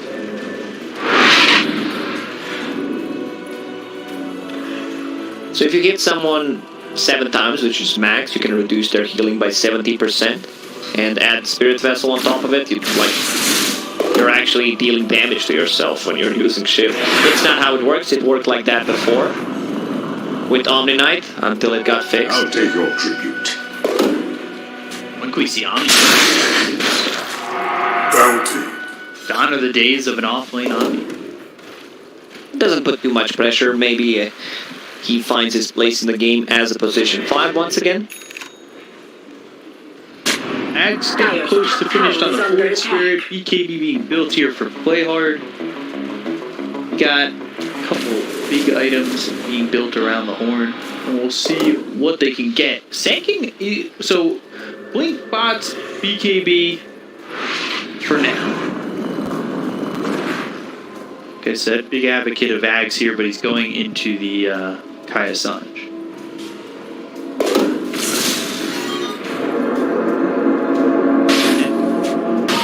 Morphin has some good heroes to morph into. Sanking for sure, like if he gets the Aghanim Scepter, not too much value from his own team, but just the Ags upgrade is gonna be good with the Sanking, great with the ET, like just have a free BKB. Radiant's top tower. And Yopaj gets deleted by both his Tusk as well as the emerging loop into the Sand King. So he headed down there and he ends up losing his life for it. He's dead for 50 seconds though. Buyback. They've got the shard on Drought. About to hit level 18.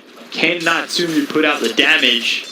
And it's also just a question of whether or not Natsumi survives in these fights. climbing uphill. Snowball will potentially get him in trouble. Yeah, he is well far away. Got the guts to land the roll. Firesnap Cookie drags him over to the Ancients, but the damage coming in from Natsumi on the way forward is what the enemy said. They got to catch on to this Drow Ranger. His kiss is 4 steps away. Is it far enough? They have no reveal. This is why you need to have a reveal on your mid laner. Like potentially, if you see the chase, and he buys the dust straight away. He understands, you know, this Quelling Blade, this one charge of the bottle is not gonna make the difference, but the dust might. Always gotta have that dust. And now it's smoke time. They know there's no Aegis. We can see what Drow Ranger can do, but she still needs to be very careful until the BKB is up. Positioning is crucial here. I don't like these scans that teams are using. I've seen them use it so many times.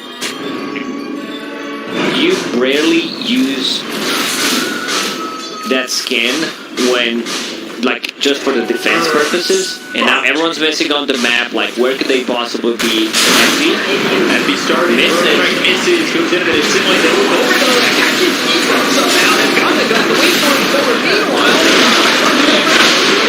the down and the Earth Splitter lands, but it's not going to be enough. That well, Natsumi gun. He goes in on the side of Execration. The roll forward. This is going to clean them up. Take out Tien. The look over at play hard. Triple kill for Palos. Yopaj can only just lead. If they get the kill there, like there's still potentially a snowball save from Tusk, so very risky play. They had no vision whatsoever other than the creeps providing them some. Yopaj missing this burrow strike. Like you said, not sure that even gives the kill. And Yahweh already out of the back lines, looking over. Includes Natsumi. They've got the overgrowth. Have the catch that get the kill. Losing Drought first in this is My his path fight. leads to Like, that fight was riches. over once Natsumi was dead. It feels like. This is why I said, a BKB seems like a much safer choice for a Draw Ranger instead of going for the Shark. It's a lot of investment. 1,400 gold when you need a BKB is definitely a big one. But it's the recipe. Right now, if you would actually have BKB and they could potentially go for that one play. Yeah, so now comes down to how you vitamize. Is that going to end your chances of winning this? Can you get into the BKB quick enough where this times out with the next Roche? If they win a fight with the next BKB, if they get it in time, or with that BKB if they get it in time, then they can take the Roche. That could be massive. Completely turn the game, but it comes down now to yes, luckily for them, Roshan max respawn time full 3 minutes, so she's gonna have enough time to actually farm a BKB in the next minute. Mirana's stealing a lot of those easy. Okay, she stopped. A lot of those camps. Mirana very maneuverable as a hero, but they need to give farm priority to the Raw Ranger at the moment. Mirana wants the shard, the leap. One extra leap charge and the crits on the leap, plus the leap attack speed. Level 15 Talon. It's gonna be a good one. Nothing too serious at the moment, but still decent amount of damage. Also wants to get a Manta Style to be able to get rid of the most likely overgrowth and those silences from the Void Spirit Axe, plus potentially like you can dodge the shotgun from Morphling. So, BKB finish for Natsumi, going Scotty next. That's a lot of gold away. But, let's slow down the game a little bit. Take the Roche, Neon feel back in it. Lose a fight, Execration, take the Roche, I think the game ends. You got a short leash if you're Neon.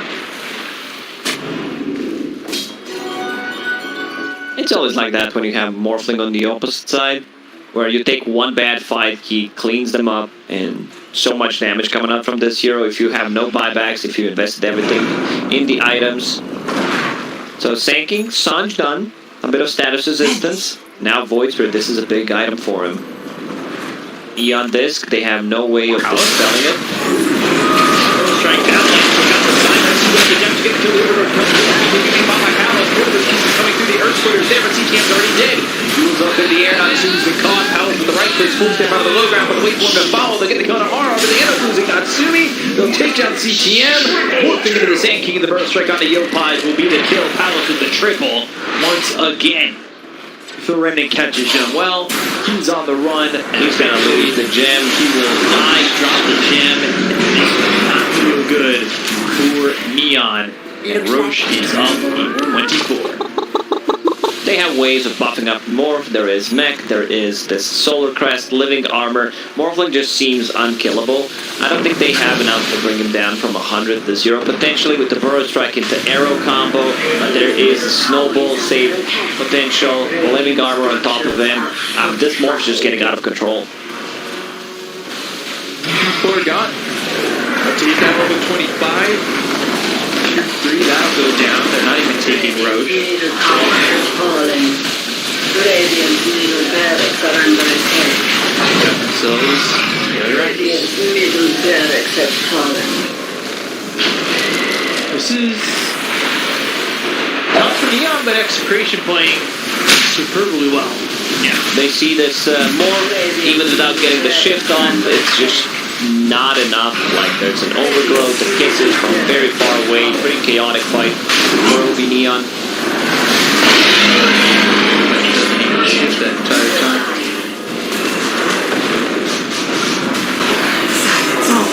The Remnant wants to play hard, and they've got the Amicus Spirit waveform while responsible. Natsumi's in trouble. Overgrowth, statues. They got the kill. I think they might call it. Play hard, he's dead as well. Buyback on the Earth Spirit. The Earth Spirit comes in as well as the Burst Trick, and the Empty Set good. The Snowball save. One Snowball save is BKB caught by Yopan. Another quick that's going to be up to the line. They got the kill on a Yaoi. The Lose play hard again. Down well trying to do the damage. Yeah, he did. maybe would have been enough to take up the Aegis from the hands of Palace, but it's just the Aegis, and well, they'll call GG. Yeah, they understand, you know, this Morphling is out of control. He gets one extra item. He's sitting at 7,000 gold at the moment. If he gets Satanic, it's just too much. They can't deal with it. Top lane, this Morana thing did not really work out for them. We...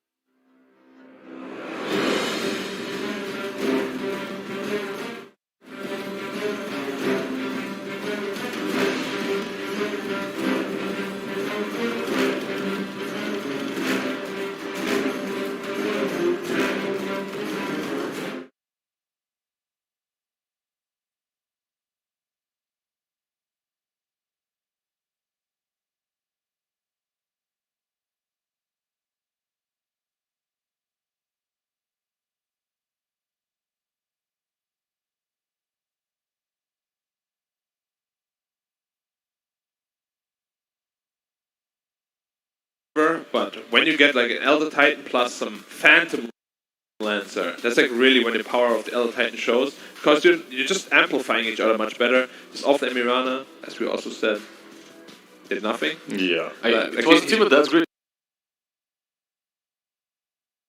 of an Elder Titan. He didn't max out Yora. Yeah, I don't even know why. The lane, yeah. I've seen it in the China region too. They just go like 4-4-1. I'm like, what? Why? I really think you're not an offlaner. Okay, so I really think this is a meta, and people are copying each other. It doesn't necessarily have to mean that it's good. It's just the meta, which one player starts it and then everyone follows.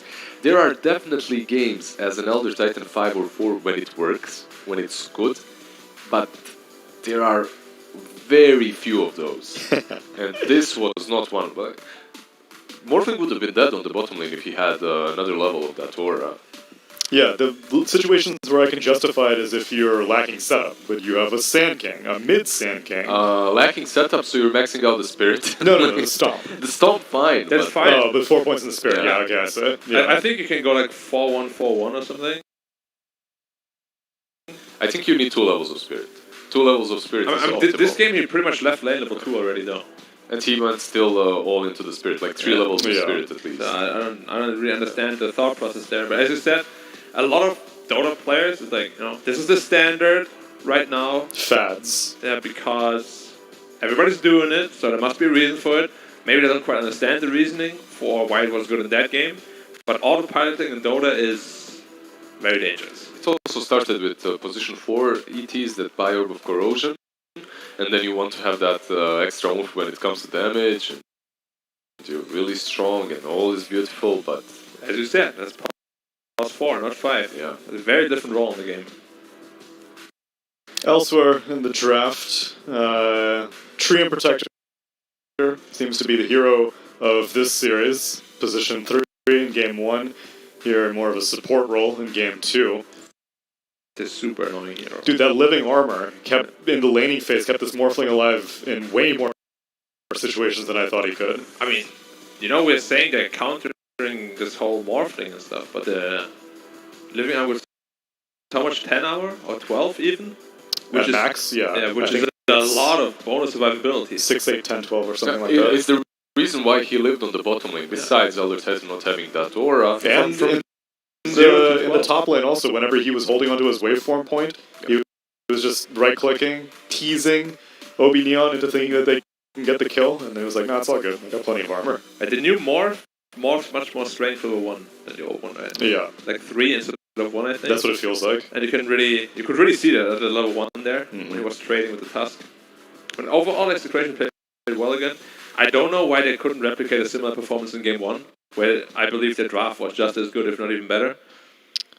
That game, Neon had the Spectre, though, so the be-all, end-all carry. I think the hardest carry in this game was probably the Morphling, right? It was, yeah. So even though there were a couple of occasions where Execration botched a team fight, walked into an Earth Splitter, all got shredded, they still had the late-game insurance of the Morphling, which is why we will give the MVP to Palace. And also because he had like 17 kills. Yes, he did also play quite well. He played extremely well in this. Morphling and Policies. Yeah, his stocks are rising right now. He's definitely one to look out for at the moment. Abandoned his old ship Weiss that went into the Division 2. No, he wanted Jumped to stay ship, in Div yeah. 1. Like, nah, guys, you go. You go. I'm staying. I'll keep upper division warm for y'all. I'll be back. See you next season. Yeah, it was a competitive performance between these carries and between these two teams as well, as now we have a 3-game series, so we will jump to a quick break, and when we return, we will finish off OB Neon versus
5 seconds remaining. Dire team banned.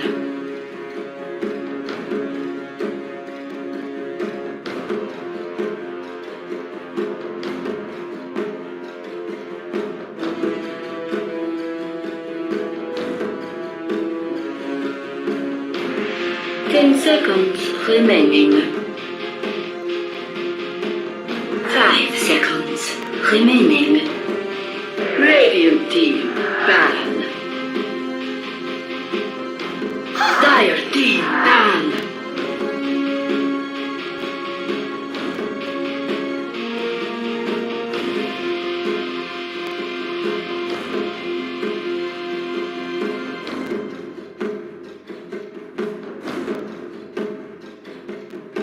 Ten seconds remaining. 5 seconds remaining. 100%, man, and I don't want to sound distasteful, but those drafts were made for those mud battles. Like, you really can't see for sure which team is going to come out on top, and we have experts, 3-4 experts here talking about the game, and we're missing quite a few of these predictions, at least when it comes to the draft power, which team should actually take it up. I wonder if it's about the draft or more about The team inability performance. to execute slash I mean, sometimes you're in the mud. unpredictability. You get some, Look. get some caught in your eye. I would allow you to say that, however, Neon top 6 major proving everyone that this style works. 5 It might not Keep look, saying that. it might not look They were perfect. Radiant Yeah, team. they were different. Very different. Working 7.2, right? The mindset is not the same with the team. But now they have a carry IO. Bands not the same Okay, either. sign me up for one OB Neon. There's a Beastmaster. Beastmaster still lingering around. The bands are completely different this 10 time seconds around. There's a Beast remaining. and an IO. It's a Okay. brave new world, my Don't friend. sign me up. Don't sign me up for anything. IO doesn't take damage against Beastmaster. What I realized. Yeah. And Morphling is pretty good versus IO as well. Like, if you buy this Eternal Shroud, and you're actually so tanky against all those magic. But what if you get a Beastmaster and you overcharge the Beastmaster? Now his spell damage is probably the same, even after the 7.29C nerf. Yeah, but you kind of want to play up front. The IO, he likes to be remaining. back. Or you could perhaps be in the back and just 5 seconds remaining. Spirit Talent Yeah, range. they did nerf the max range since 7.28, Oh, but it's still obscene. What is it, like 200 nerf? Yeah, right? now it's only one screen wide instead of a screen and a half wide. Yeah, well, I try to play IO carry, but I'm still playing on 17-inch screens, so I actually have to pay $1,000 What a shame. to be able to play with. Pay to win game, my friend. And you were right. What's Okay, better you than remember one that broken time hero you- is 2 broken heroes. Exactly. Double down on Neon for me. I do like the Morphling. I feel like he is the answer to IO, and Beastmaster you can turn into the Beast, you get on top of the IO. Usually, if you remember, You can turn into the beast and buy a scepter, because just turning into the beast as Morphling, what does it really do for you? 45 attack okay, speed. that's While you're as well said, Beastmaster, and then well you said. swap back, then what do? Cry? Or lingers for 1 second. And That's true. Aura linger. No, it's half a second. Auras linger for half a second. 10 seconds That's enough for 2 auto attacks. remaining. Alright. 5 seconds remaining. But more likely than not, you want to itemize into an X anyway to become the ET. That's what we thought last game. And then he never went. Well, that's into because they had a before. Sanking, but now there's no Sanking. Like, if Well, there's no potential temptation, to have a set. there's potential, but I hope they don't pick it. But less temptation there is, the less room for mess ups there is. That's why Neon's not even going to ban it. They're Exactly, Like, like, you pick can it, have Mets Become the mid-sync. more. Radiant team ban. I would be down for a Shaker duo if they want to go cute on Execration. Nah, I hate Shaker dispatches. So slow. Yeah. Shaker by himself, but Morph Shaker. Sure, but you still gotta get there, and then you're probably 10k behind. And you're like, alright, let's stage a comeback, guys. 10 seconds They actually ban out the remaining. Void. Are they Super good expecting, against Morph. yeah, are they expecting 5 to carry seconds or remaining. off lane Void? I mean, it could still be a support IO, right? Because they banned out Phantom Lancer also. Okay, if it's the support IO, Take me off the Neon train. take me off the Neon train, yeah. And it might be with IO and the Beastmaster that got nerfed, so maybe not even an Aghanim's Beastmaster. Sure, I want to see a 4 Grimstroke, right? Then you get double gun. It's not that bad on Neon as well, with Yeah. the double roar. Cool, combo. And I think Elder Titan plus Grimstroke is also very scary. 2 people are leashed together. Like, there's almost no way you escape the storm. You're like, oh, we're gonna walk together here. It's not happening. I like it. The only question is, will be support or not? Dire team. The way you want to play the game. They go with the Nerd Spirit. We'll see if OB Neon now picks a type that's front line. Usually if they do, that means the Tayo isn't carry. Well, let's pick a draw Ranger again. Don't do it. Radiant team. Natsumi did not look comfortable on the hero either. No, He he was didn't. missing a lot of last hits in the lane. It's not the easiest hit to last it with. Oh no, definitely not. But at the same time, Axe against Morph is one of the worst Axe matchups. Morph and Elder Titan. That's literally this man's gonna get slapped. Yeah, you want to be up close and personal among those creeps, but 5 it's been a couple of times, sure, but Elder Titan is going the hell out of you by the time you manage. It does bring a lot of control. It's a good pairing with the IO later on in the game. Frontliner is better too. Wait, there's no way they show all 3 cores in the first 3 pick. I believe that's the... Actually, Beastmaster and Axe do look very similar from the... No, one is red, one is One brown. is slightly redder Okay, than the other. one is one, but just the skin color, And the That's weapon literally what of I choice. said. One is brown, one is super red. and that's it.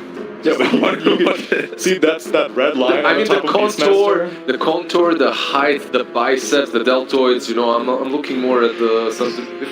looking real solid. Keep me updated on your Now, I progress. think Axe is definitely more ripped. Axe actually He'll looks. be wielding. I mean, Beastmaster needs to be giving Axe tips on how to Axe be is more on viable. roids, man. That's why he's red as well.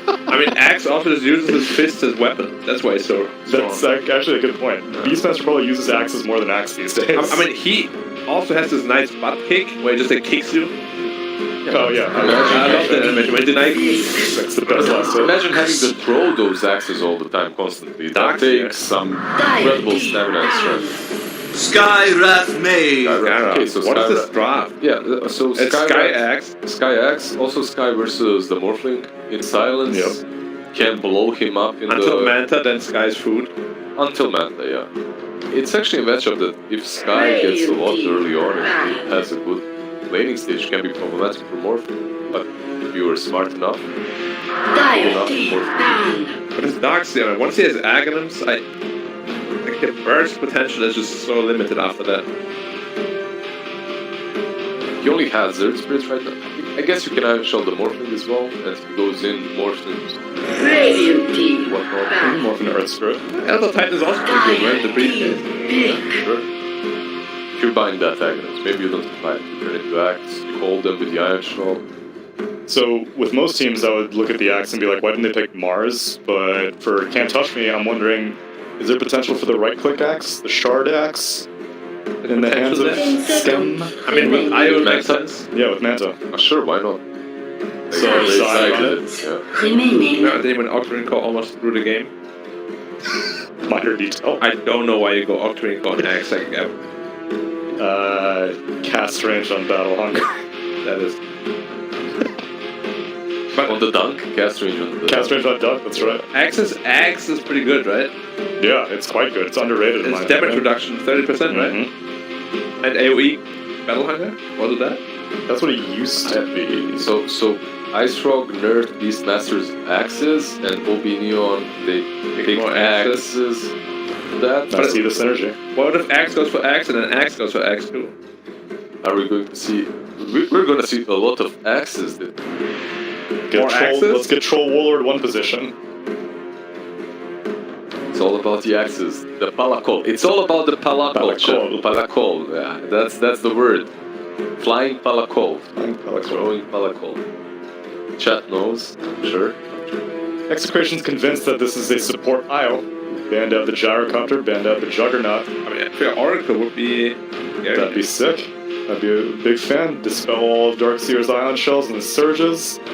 Keep the IO alive. The problem with Oracle is Oracle, position 5 plus IO, safe lane. I mean, it's against the Darkseer though, they can't ever Yeah, measure you. against the Darkseer it's kinda alright, but What about still want Enchantress? maybe a little bit better. Oracle, why not? Go for it. Yeah, so usually when you're playing an IO, you can get baited into this Oracle position 5, but the lane doesn't work out even versus Darkseer plus. I feel like you still won't do a lot. Okay. But when you have something like a 10 task on the other seconds hand, remaining. you're still gonna have problems versus Iron Shell though. Going to have Bro, they made it a carry IO. We didn't see this one coming. That's the mid bristle. Yep, Against Beast. Easy. that's what The lane's pretty easy. the lane is, but overall Bristle doesn't do a lot versus you'll get those stacks. Oh yeah. I mean, I like the...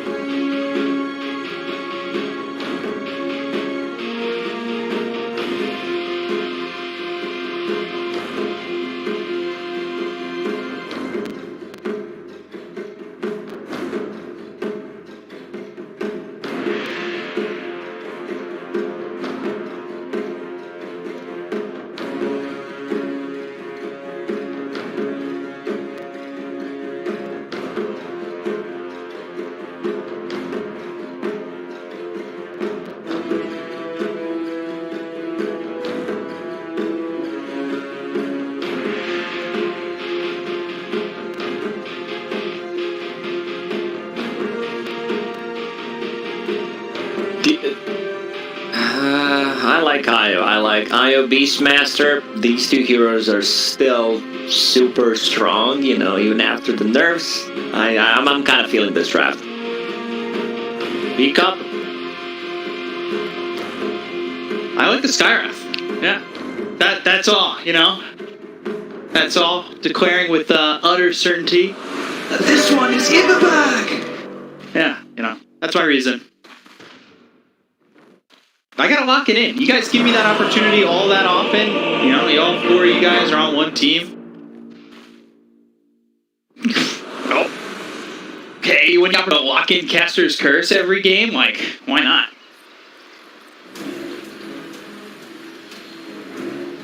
Prepare for battle. Yes, I will continue to take in all this power. No one man should have all this power, but I do. Caster's Curse, is it a real thing? It was last game. It was, but, you know, it's not 100%. It never is. But can you do that voice line once again for me? Let me just pull it up and remember it from heart, of course. Yeah, Skywrath Mage. From the ghastly Eyrie, I can see to the ends of the world, and from this vantage point, I declare with utter certainty that this one is in the bag. It is in the bag indeed. I want to see the build on Skywrath Mage. I've seen different builds. Someone like Atos is still good. Don't get me wrong. You know, just keep those people in the place, especially against the Surge, where they can run away. Against the Earththread, against the Morphling, these maneuverable heroes. It looks good. I've seen like other, also like. I remember Yapsor going for straight Aghanim Scepter. It's also a possibility, especially if you get like Philosopher's Stone dropped early on. I wouldn't mind seeing that, but Atos feels good. Also, I've seen like Ether Lens, Glimmer Cape type of a build. A very, I'd say, very versatile in terms of itemization coming out from Skywrath Mage this time around. Yeah, I wouldn't mind the Rodder or the Annex. I don't know, I love if Neon played greedy. It's one of the things I love about, not only just Neon, but the region in general. Sometimes you just never know what you're going to get. You know, life is like a box of chocolates. You just never know what you're going to get. And here in this region, why is it called, why is it always like, you never know what you're going to get? I open a box of chocolate, I'm getting chocolate. What I paid for, yeah, exactly. Like, it's not like a dinosaur's going to get out of it. Well, it's, that saying is based on the like chocolate mixture boxes that have like one with truffle inside of it and one with like... Yeah, but you can just see the packaging. It probably says what's inside. You can't really surprise me. Maybe before, you know, it was a wooden box back in the old days, and like they had no labeling whatsoever, and then you're like, wow, look at this heart-shaped chocolate filled with the strawberries inside. Is it strawberry though, or it could be something else? Yeah. Praline, caramel, caramel for some people out there. Savages. Can you pronounce aluminum for me? How do you guys do it? See, we say aluminum, but I have come to... I cast a lot with, like, Mo Farah, so aluminium is definitely getting into my vocabulary. People just look at me and they go, no, it's not 20 Celsius outside. Yeah, it is. It's not Fahrenheit anymore. Yeah. You've spent your I've been fair share of time in Europe. Yeah, everything is changing. The way I measure, not only the temperatures, but heights and everything. You adjusted quickly. It took you only 6 months. No, really. I mean, you've been using it your whole life. Is this a quick pause, yes or no? No, this one's going to be about 94 seconds. I don't know how I'll far give you we're a into prediction. it. I think the game will resume at 1 minute 18 seconds in. You're already wrong, because it's 1 minute 17 seconds. Yeah, but that one will like kick in and you know, same time as when Roshan respawns. It's not the exact same time. It's a bit delayed. Right.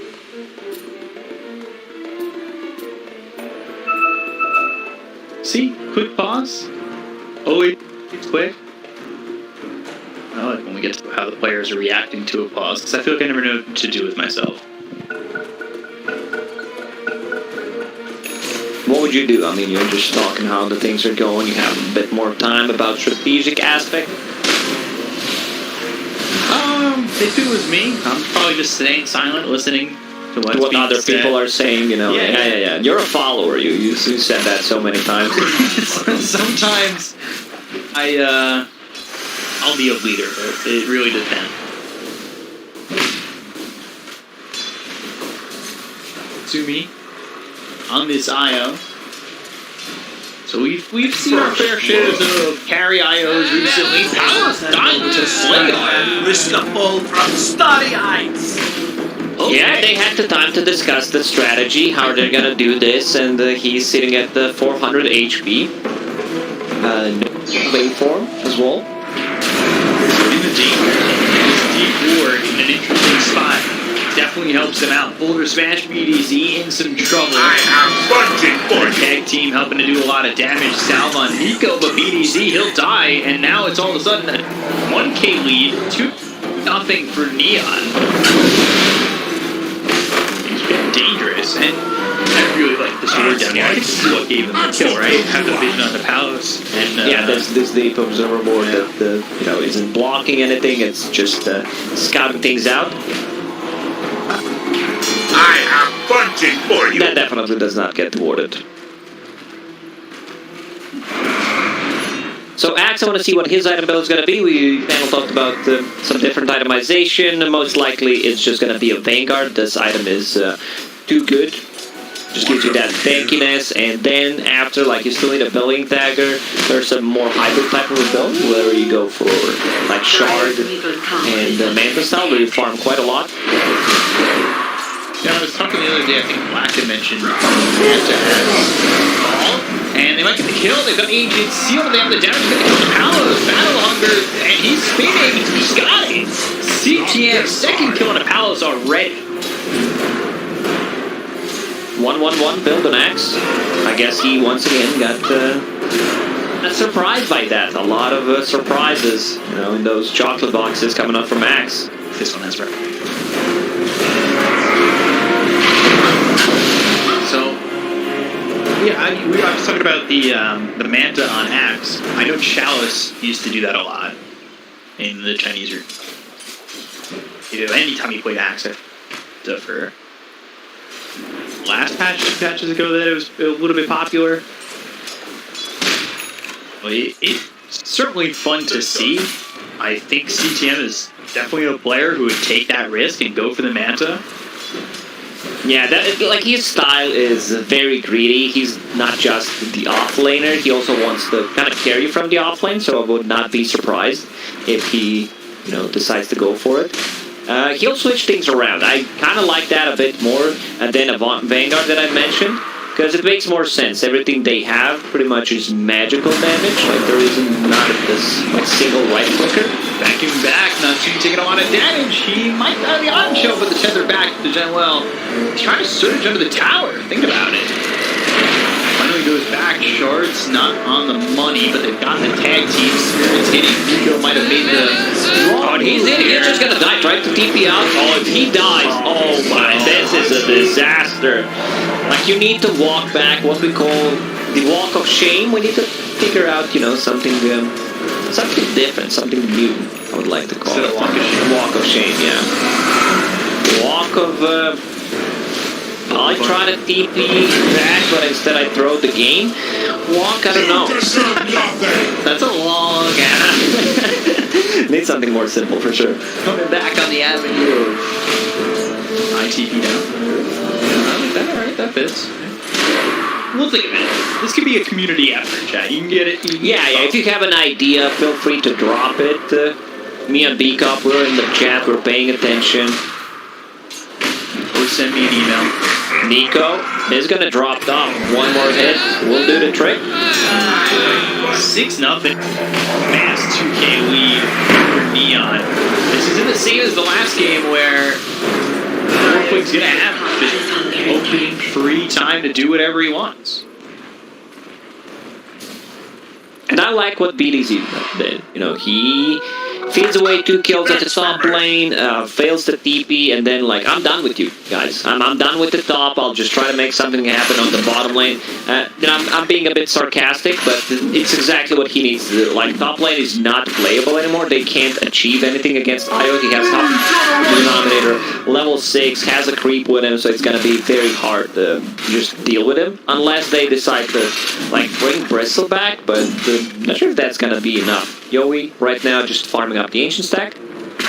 Get his way back into this one up against the Beastmaster, and we haven't even felt Europage yet because he doesn't have that Ags. The side lanes are the ones that are really destroying at the moment. With Hood for CTM, we've seen a lot of Vanguard Hoods for Axes, but just goes Hood going into the phase boots, being dagger afterwards. So, Execration, they have to find a way to react. Otherwise, they're going to be in a heap of trouble. Shards block him in again. Snowball coming through. Surge not looking like it's going to last long enough. They've got the tag team. They'll have the kill. Natsumi gets one, and they'll bring over Yaoi to try and just TP out. Yeah. After you see that the rolling boulder is used, you can get out TP's back to base.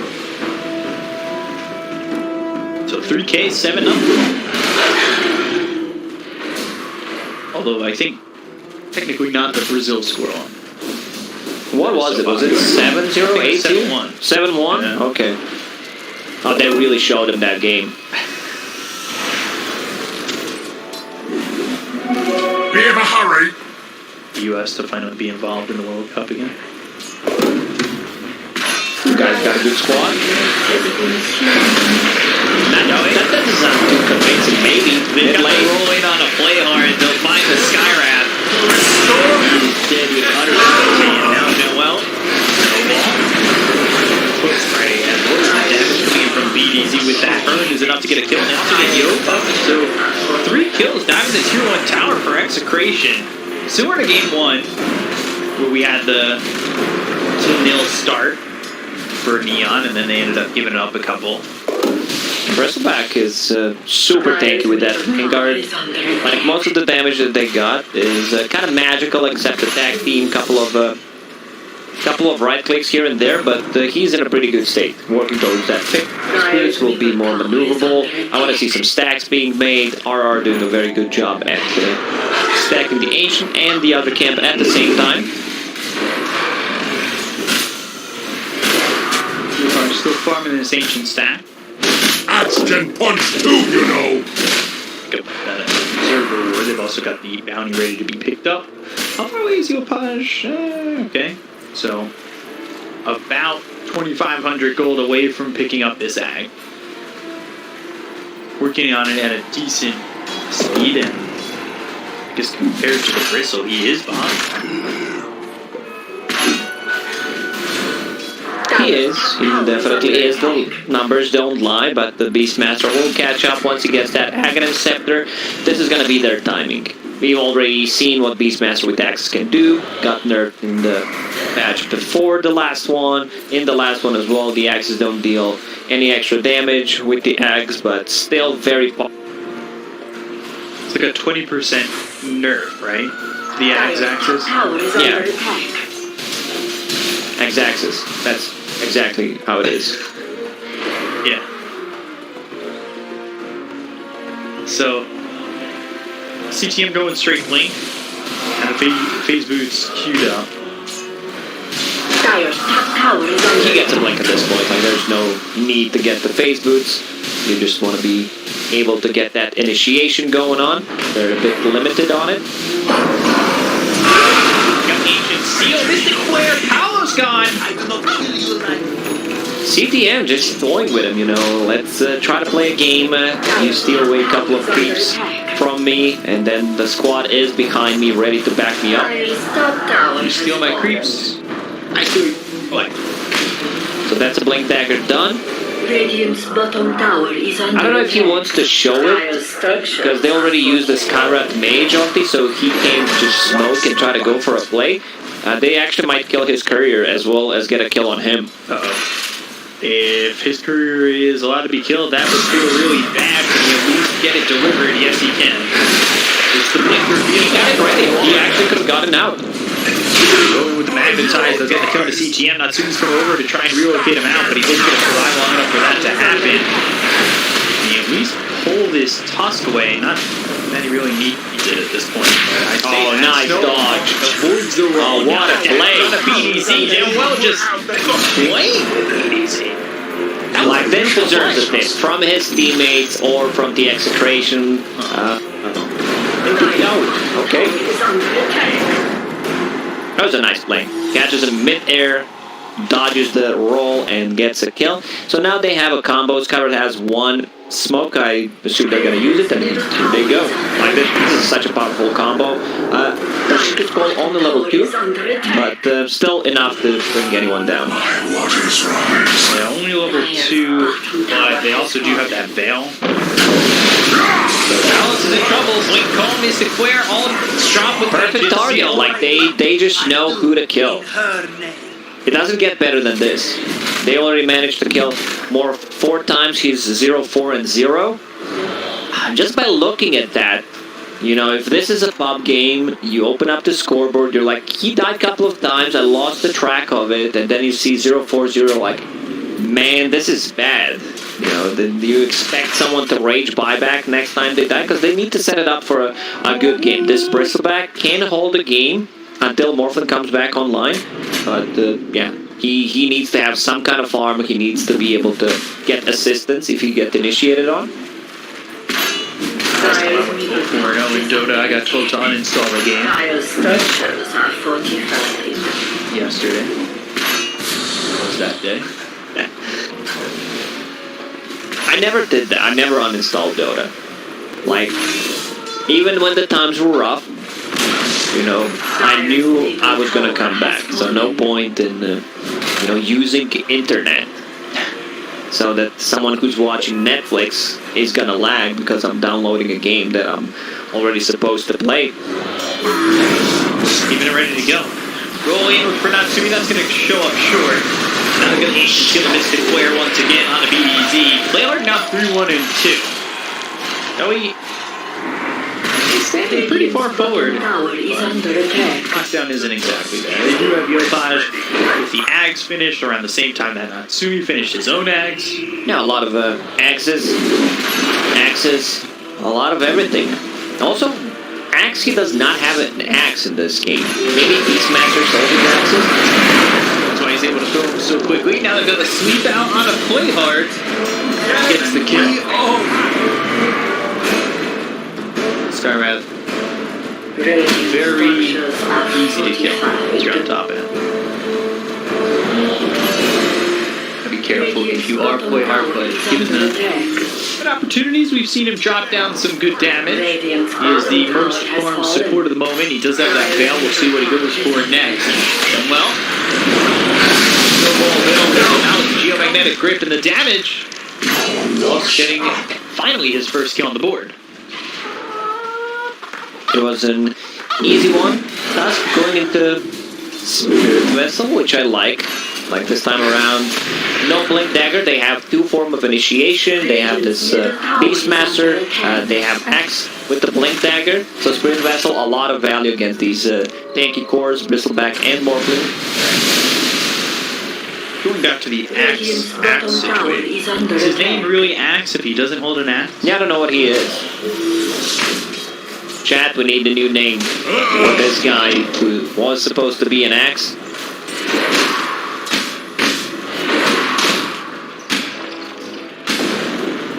He's going into the blade mail. Never upgrades the boots. So, still 355 movement speed. We'll see if that ever hurts him going forward. Roll. And the blink TP away from CTM. All the while, Natsumi's farming. And he's going into the Sanj. Dominator with Gag. Sanj is just too good of a casual neutral item. You can upgrade that Cannon's Halberd with Kaya. I think Kaya Sanj is a much better choice this time around. Because there is not that one hero that just solely relies on dealing the right-click damage. Even though Morph can become one, but amplifying the damage from your balls is gonna be much better, I'd say, than having. Pulling Yaoi in. Nothing doing right now. Would you not want the Kaya first? For the song? Well, it depends what bracket you're playing in. If you're in a 2K bracket, then Kaya is fine. If you're playing professional Dota, then Sanj is a much better choice. Yeah, because it gives you status resistance compared to mana region amplification. And, damage, since you're a strength hero. And self HP regeneration, which we would really love to have. Sorry, my head. Finds out on the song. The correct choice. I knew that the entire time. I'm here for chat. I'm a man of the people. I ask the questions chat wants to know the answers to. The ones that get fought about in Twitch chat all the time. So chat is just discussing whether it needs to be Kaya or Sanj as the first item? They will be. And that's why I asked. Bristleback with the Eternal Ghost Shroud. Like, this is not Necro. Eternal Shroud. So there's going to be some spell lifesteal coming out from him. One of trouble. Roll over with Geomagnetic Grip. They've got the silence. Snowball. Extend the inevitable. No! A little Walrus Punch action right there, but not a knockout punch. It's constant 2K goldie for OB Neon. Like, whoever wins the next fight, Natsumi. Cautious splitter, going with him. Trying to get this kill on the IO. Blink call lands on the Bristleback. He's got the blade now, but it's going to be enough damage. BTC coming in, they've got the primal call. He turns the wall down. Has the damage. Mystic Flare is down. Nico taking a lot of damage here as he dies. First, on the side of Execration, the axes are stacking. But so is the sweep. That lands on the 3. Blink call takes him out of the teleport. And RR falls too. Execration being executed by axes and axes. It's just too much, and all those staxes. Axe is a really good hero against the Bristleback because he can turn him around. Same goes for like Legion Commander, Void Spirit with the Remnant. We're gonna see that initiation. Io a bit too tanky. That's much the status resistance. Stun doesn't last long enough. That's why you pick the first vote. You got the entire. So 3K lead here for Neon. Starting to pick up these tier 2 items. Philosopher's Stone. Oh, hell yeah. Skywrath, he wants You give that to Skywrath Mage. Right now, he's holding an apple, but, when you're not fighting, just keep that Philly in. Bullet Day keeps the doctor away. Philosopher's Stone makes you Smarter, I don't know, makes you rich enough wiser. to afford the insurance. Yeah. And just get whatever doctor you need. Like, if you have connections, if you're a philosopher, you're good friends with the doctors, and then, you know, doctors give you a free whatever you need, advices, meds. Yeah, basically. Come and fight me! Still has to take the Philosopher's Stone, man.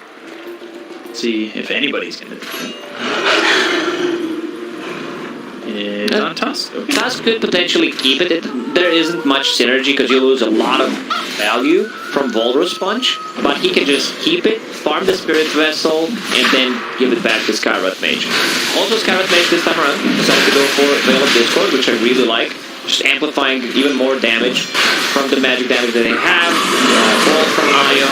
Just declare all the egoers who are coming into the fight immediately, and then come here and take those rolls and then go on the back line. Those BDs will now over at the Otage. Power is used. He walks away. Got to magnetize, and the roll is in to get that kill there onto the Beastmaster. Natsumi for an opening, but Gamwell, who's also dead. They walk back on Nico. They're going to Roche. Still do have Axe. You need to be careful. Quick call could be the difference here.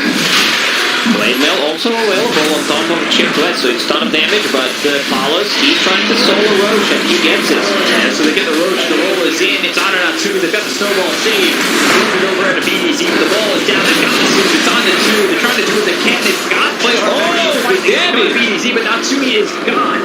They take out the Morphling. It's only his first fight, though, as Yami's going to continue to chase CTM as well as Yopash. Yopash throwing the axes back, they've got the call, he's turned in the feet, so Yopash, they got the calling blade, they'll take out the Britzel, Natsumi buys back RR in the trees, and he TP's away. Oh, that was not necessary. Like, Io did not need to buy back there. Could wait until... Calling the edge. I don't know if this is going to be enough. Axes start to fly in. Snowball. I don't think that catches up to Nico. I don't think this team does either. Alex, he might be able to turn to get a kill on the jam well. Shards plays pretty well. Rolls in. BDZ gets the kill on the jam well. Palace still moving for more. Bomb back on these heroes on Neon, they can be really thrown away. Close game. He's clipped himself. He cosplays RTZ. They get the kill to play hard. They use Purple Lords under the palace. He can't try to damage again. But now they've got the dust. They'll roll over on top of the Axe Palace with the right click damage. The silence on two with the Geomagnetic Grip. They get the sleep out onto the Beastmaster. BZ into far ancient seal that killed off. It looks as though Execration will finally turn around. What a fight. Like, so many buybacks, especially from Neon, just to secure that fight. Like, even after Aegis is lost, they want to get more. They like, with that buyback from Io, they needed to get more targets. They needed to get the Morphling. Wall down here, sleep, just getting blown up, and so does Palos, really. And they continue to chase, and Bristle's just in a little bit too far. Call, turn him towards the axes, Culling Blade, dunk him down. And then Natsumi, he buys back. I think Definitely not needed. Yeah, at that point, he's going to relocate right now to the top lane, get some extra farm. A pretty even game in terms of net worth. This Darkseer also becoming massive, not too high on levels, level 14 at the moment, but he does his job, you know, just giving that extra damage from 2 iron shells and increasing the HP on certain heroes. Now 1k lead for Execration.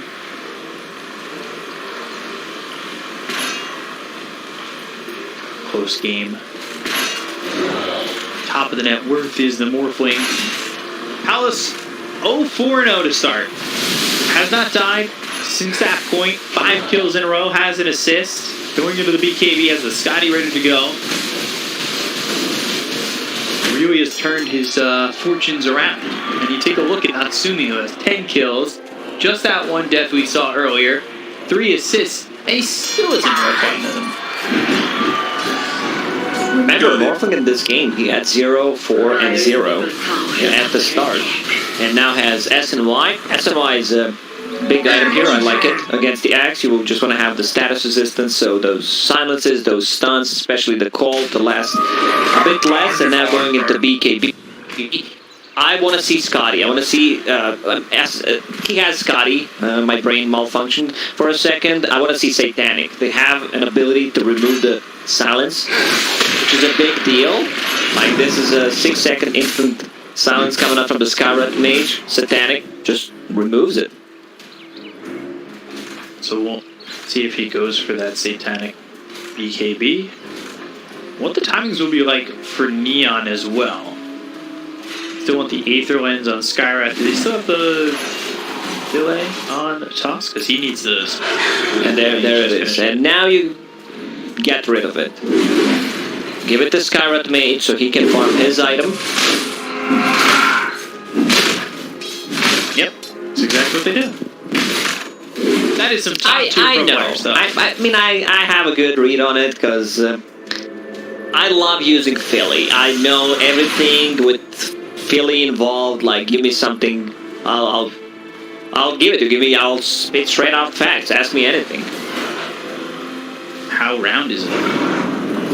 It's like perfectly shaped. Because, like, you know, back in the ancient Rome, the philosophers, they were able, like the ancient Roman Greeks, their architectural knowledge was on point, so it's like perfectly round.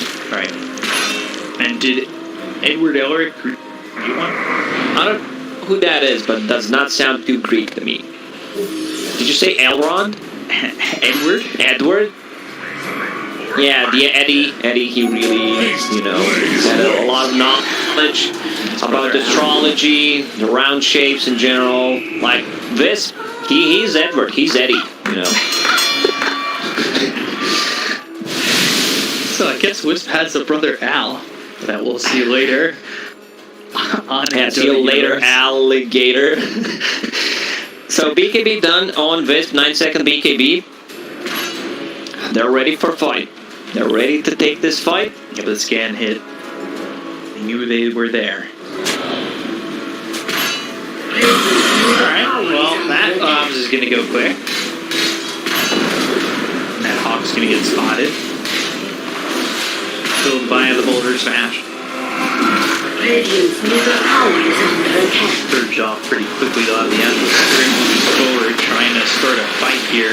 27 minutes in. Tier 1 tower still standing. Yeah. One of the later tier 1s. Dire's top tower is under attack. If they kill it.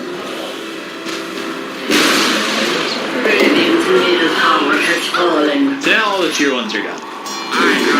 They don't exist anymore. Still a little bit of a lead for Execration. Neon putting the pressure on, but they don't really take a fight. Nothing successful for them in that aspect yet.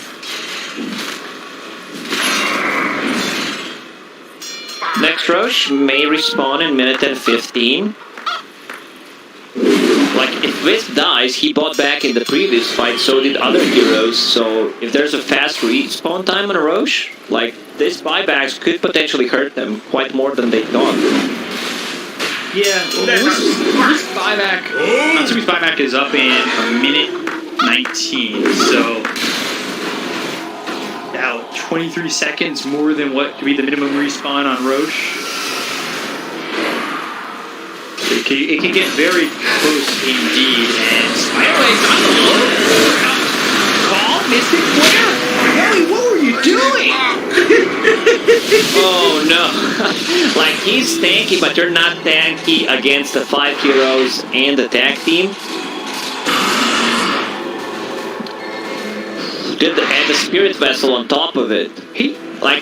I'm trying to pronounce his name correctly, like Yowie, and my brain just stops, you know. Maybe it's Yawa, like Yawar's younger brother. There, it was thrown. It's like, yeah, I got it this time, you know, I got it correctly. It's, you know, and then like, I can't finish it. Radiant's middle tower is under attack. Cat was trying to help me out. How to pronounce the name. So what is it? What is the correct pronunciation? So chat said it was Yahweh. Yahweh. Yes, Palace gets spotted by by Yopaj. Primal Roar. They get into this. Got the snowball. They have the win call. They got enough. They have enough stuns. They have BKB piercing abilities. Two of those with the three actually. With the punch, with the Beastmaster Roar, and the call. Roll comes in the play hard, and they will use that Magnetize to get the kill here out of the Skywrath Mage. They're just trying to get a couple pickoffs so they can potentially stop Neon from feeling comfortable enough to go for Roche, considering the fact that Palace has gone for a full minute no fire. Roche is up. Roche is up. 40 seconds without more. Hopefully no buyback on him. Like, they should poke it. They have also enough damage with the tag team to bring it down quickly. Beastmaster Aura, which also got a buff in the previous match, because, you know, you take some, you gain some. The jungle has everything Axe desires. See when we need them. Warfling. Axe is not going to be slept up. He's got the spike, right? So he has that extra movement. He's away by himself, which could have been problematic. Got him next for Natsumi. Beastmaster holding 1,600 gold. 8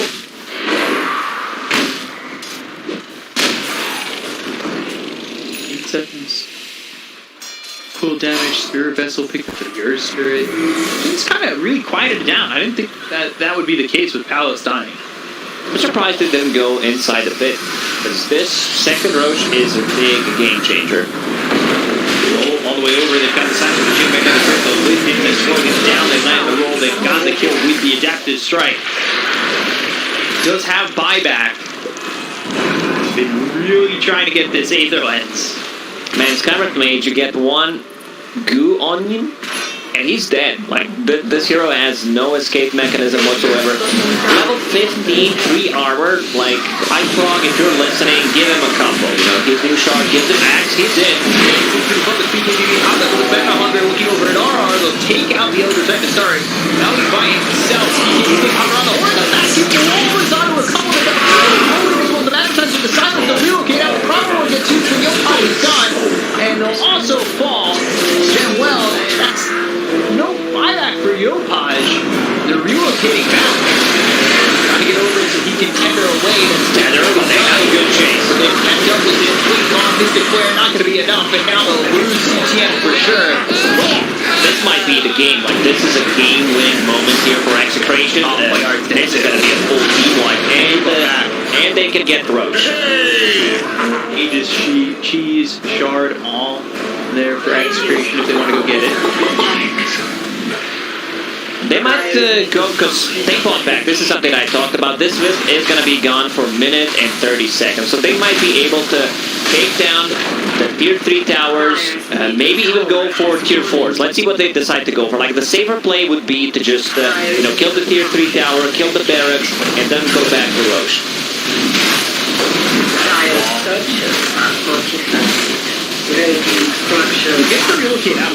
It's being picked out. Tier 4s are being picked out. They're gonna go all in. Yeah, I see Palace. Okay. He picked him. They picked him. And they go for the safer play. Okay, I respect that. You know, he was picking it. So someone had the same process of thought process, you know. Palace come down, we'll tip you. Just to hold on, man. Please. It's a big series.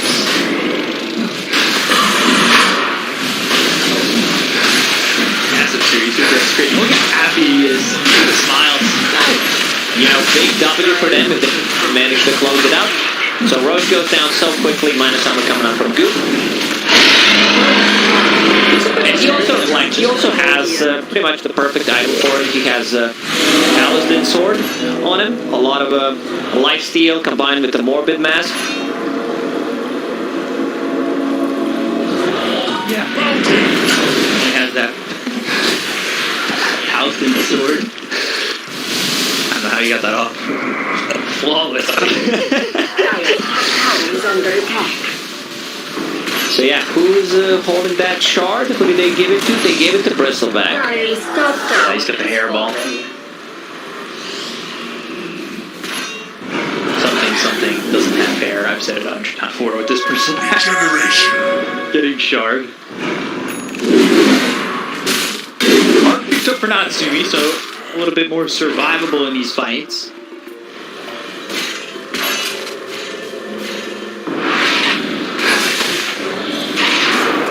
See if they even want to fight. All of a sudden they're down 8k. Oh, CTM really getting aggressive. Like, nah, wrong number. I'm gonna, hang up. This is not the one person I wanted to try. Problem is, like, Beastmaster, he had his time. Like, this hero's not gonna scale that much. They have good gap closers right now, and IO, they have the tools to deal with it. They have Scotty to reduce the healing. They have a lot of heroes that can get on top of him, removing the base armor with the natural order and the Spirit Vessel from Earth Spirit. Finally, Playhard has the Aether Lens he's been so desperately looking for. Keeps up the Fillet Stone. And it's done its purpose. He can hold it and hope that he gets time to go for ads. Calm is again way better pop. A bit of damage on the CTM. Over that one's in balance. We'll pop the Satanic, they'll go for the tier 3, they'll grab it. It's too much survivability coming up from this Morphling. He's still burstable with the one call. Maybe they need to follow it up with the Roar and the Skyrod ulti, which is level 2 with the Veil, Ancient Seal. There is burst potential, but yeah, it feels like they're in full control of this game. The potential is just that. Potential. Like, it may not happen. Yeah, it's 50-50, you never know. The lead's just going to extend because it feels like Neon now don't exactly have comfortable places around the map. This game was closed for about 30 minutes and then fell off a cliff for Neon and into the hands of Execration, who still need to lock it up. Now Bristleback with the heart has a cheese. He's super tanky, a bit low on mana. Oh, thanks a lot. Sure. There's the clarity. Not sure CTM's going to be able to get this Chivas. He just eats the cheese. Like, Bristleback is a consumer. Like, he wants to use it, and he was lacking a lot of mana. We're going up the high ground. They've got something wing as well as the gold. The Bristleback can be dropped as well. The Ancient Seal, they go to the Primal over the BKB. He got the shift off. So all that nothing doing, nothing home, and they get the kill to play hard. They'll lose CTM too. This is falling apart for them. They do have buyback available on the axe. Go after the racks. You're out of rhymes. Yeah, you're trying to think of something, Beastmaster. Think about going in. Yeah, trying to hold this game while they have a panic attacks. So, they'll lead the charge, go for the tier 3, go even towards these heroes that are behind the racks that really can't find themselves in a comfortable position. I still have an 8. What do they? For 30 seconds. I think he wanted to die there. Not put himself in a bad spot, sitting on half HP. And away they go. So a few set of barracks gone. Seems like they're not gonna push for it.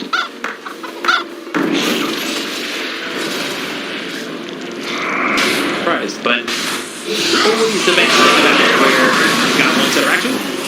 Primal Roar, Mystic Flare, stun, out on the dark sphere. They got 2. Ika, both gone. Both without buyback.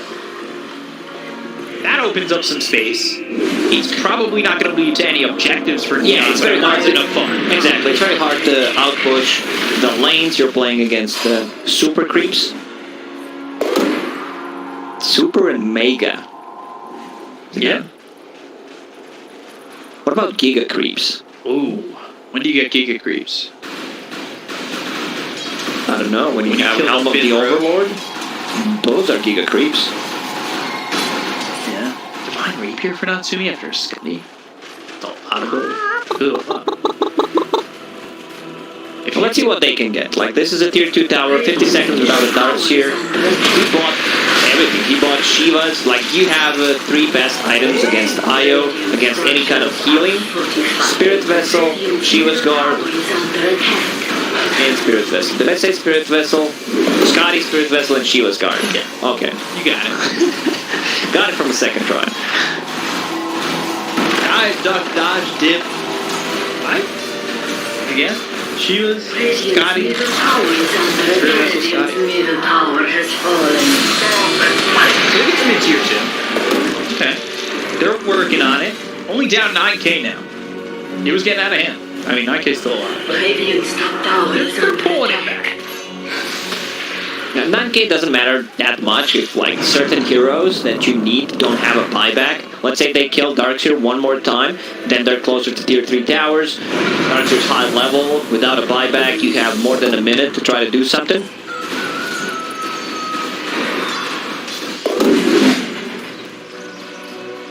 Next Roche may respawn in a minute. If they want to wait for it, they could, and just play it safe. They still have the creep advantage. Lanes are going to be pushing in.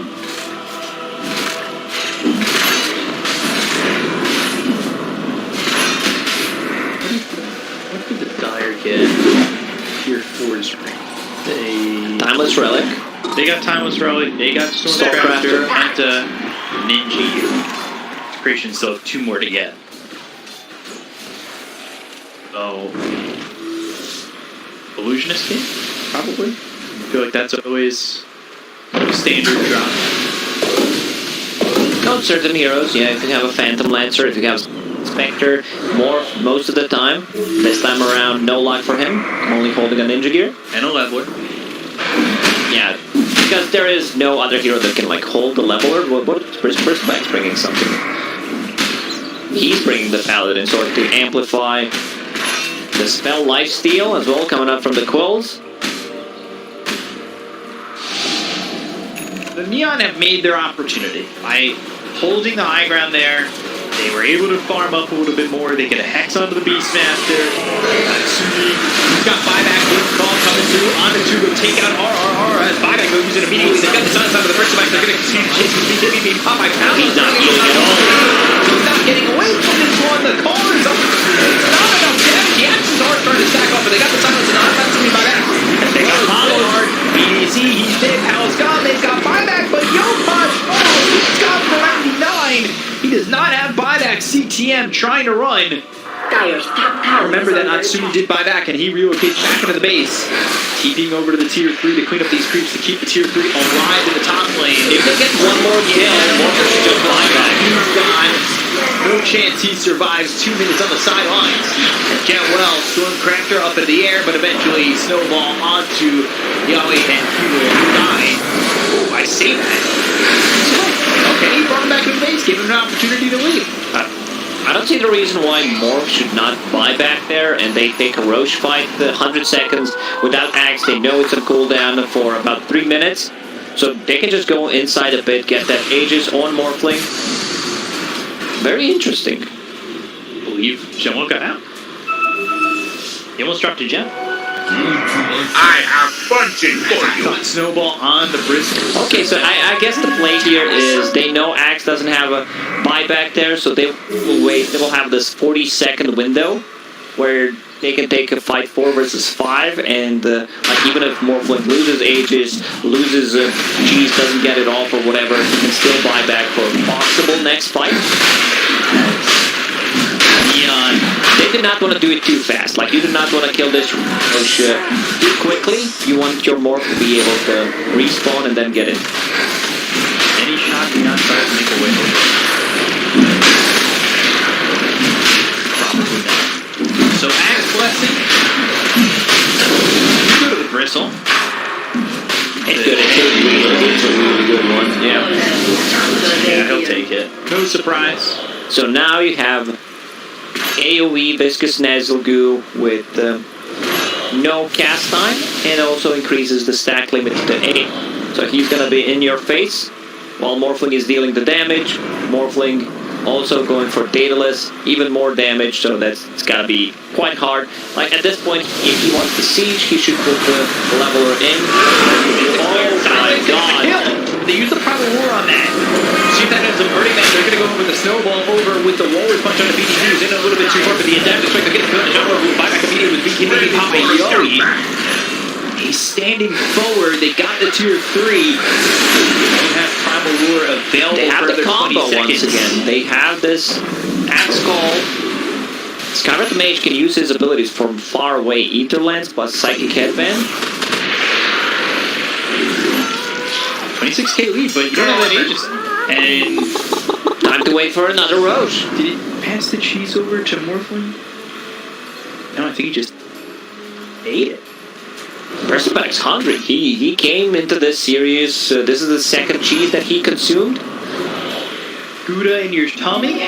Swiss, you know? Whatever cheese it is. So let's see. They blew up Pals very quickly. It's got 4,300 gold. Behind next for Natsui, who has finished off the Scotty. Pa lost that Aegis very quickly there. Like the burst potential coming up from these two heroes are extremely high. They've got Mystic Query down with Silence Aegis. They're going to use that Mystic State, but they've got this on the wall down. He's in, so over the side with the BKB being Papa Execration. The look over Yohan, who no longer has the BKB. He gets on dust, they'll get the kill to Yohan. Oh, he just one-shot people at the point. On Yohan. Over there's the call. It's not enough to save Natsumi, who did buy out. He's dead for 2 minutes. The roll over, the magnetize, the dust all catches CGM. He'll fall, and so will Yohan. GG is called. An Execration will take the series off of Neon. A very big series that puts them at 3-2. It beats Neon, who now look like they're going to repeat season 1. Yeah, giving Palos Morphling in the end is actually a win, not a loss. Yeah. Like his performance after being 0-4-0 has been pretty amazing. Yeah. You know, playing into Axe could be a bit tricky. Playing into Skywrath Mage as well.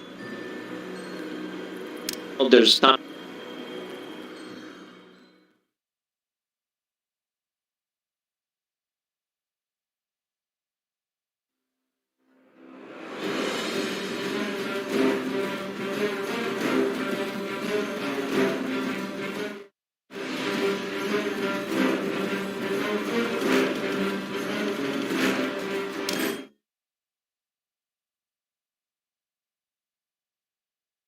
Really make ends meet. Like even in that game 1 where they won, it did not look clean. So would you say that right now they're in a problematic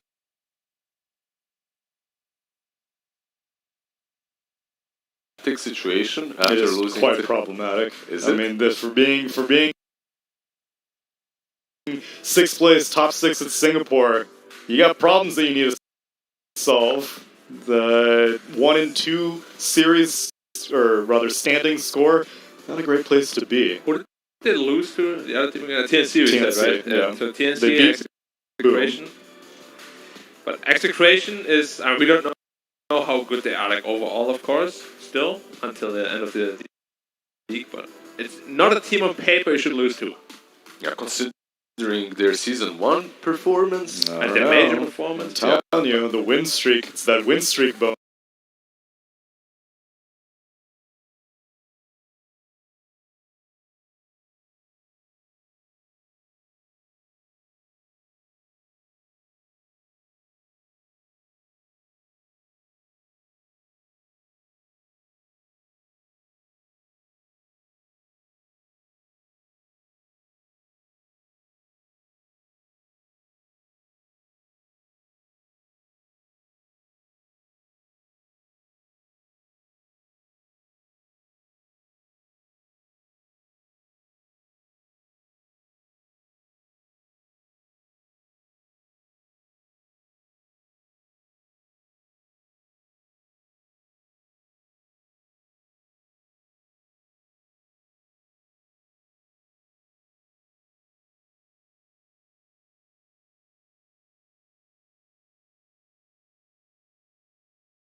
Protect foreigner come to imperialize this. Well, here we have Yoei as the MVP. I still need to figure out how to pronounce his name. Perhaps we will ask in the interview. Yo-wee! Is Yoei, Yoei? I've seen multiple interpretations. Either way, Bristleback. Definitely. He really had his team's back. There we go, Black. Yeah, he was pretty much the main focus point. Like he goes in, and by the time you manage to bring him to 50% HP, Morphling has already E-bladed one of your two heroes out of existence. So, and by the time you bring him to 50% HP, Eternal Shroud stacks, the Quill Spray stacking up, and so you're back to 100% HP again. It's a great hero. Love to abuse Paps with it. He kind of did the same thing here. Black is such a Necro and Bristleback Black Dude, player. I play all the heroes that Bristle annoy Black, people. I actually said Yeah, it. Bristle Black, yeah. Fits in. I play literally all the heroes that just annoy people. Arc Warden, Bristleback, Anti-Mage, Phantom Lancer. Yeah, that's a good list. We're similar. Yeah, he plays Arc Warden, Visage, Brood, Meepo. Meepo, yeah, that's very similar. Unbelievable. Well, let's talk to someone who plays reasonable heroes, off-lane heroes. We will get an opportunity to speak to Nico of Team Execration. Congratulate him on a 2-1 victory versus Neon. Well done, Nico. Well done. Congratulations. Thank you very much. Thank you. I'm curious. Last time we spoke to one of your teammates, he said that you had a new coach giving you some motivational speeches. What was the speech before going up against Neon, the top 6 Singapore major finisher? Just the casual stuff, I guess. That he said. The motivation thing. Is it like believe in yourself, be true to your strengths, you can do it? Yeah, something like that. Defeat and like loss that. are not in my words. He said keep it casual, and I was a pretty big fan of your lineups. You were just like, yo, just pick Morphling. I'm not scared of Beastmaster, I'm not scared of Io, let's go with Morphling, life's good. Yeah. I mean, we're very confident with our heroes, like the moment we pick those, and as Abeng said, we just have to keep it and treat it as a pub game or something. And that conflict was shining. He motivates us. But I got a question for you in regards of your position. I remember you played a lot of carry, and then you went to mid. Now you're playing offlane. No, I haven't played carry. Oh, you haven't? I only played mid. Yeah. I only played mid. Top experiences here, but how do you like your offlane role compared to your mid role? I find offlane more enjoyable. More enjoyable? Really? Okay. Yeah, because the new mid is like, you just have to trade farm. Yeah, too easy, right? See, Just farm, make some go stickers. jungle. Yeah. Who wants that? Yeah. There's more action on the offlane, What's that? right? So, if you enjoyed so much, can you tell us a little bit more about the heroes that you like to play? Like, what is your favorite offlane at the moment? If you're not revealing way too much, I guess. I keep that to myself. All right, fine. Then tell me about the the Centaur. You played a lot of Centaur. I think that's my favorite hero to see you on. You enjoy the abuse and the cat and mouse game of playing a Centaur in the offlane right now? I kind of like Centaur in a way because I'm one of the players that make shot calls when it comes to team fights. Still, even though he plays Centaur all the time, he won't tell you that he likes. He likes to stampede in and out of fights.